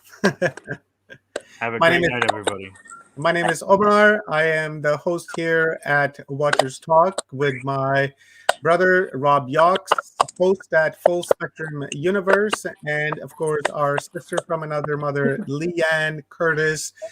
We are out of here for the evening. See you guys tomorrow. Stay safe, stay intact. Love you all and vibrate with love. Be the seed of consciousness that you are in your communities. Bye for now. We are the ones we've been waiting for, and we are the ones that they have also been waiting for. They've been waiting for us, and we're here, and we're kicking their ass because we're winning. Let's go, Damn Brandon. right.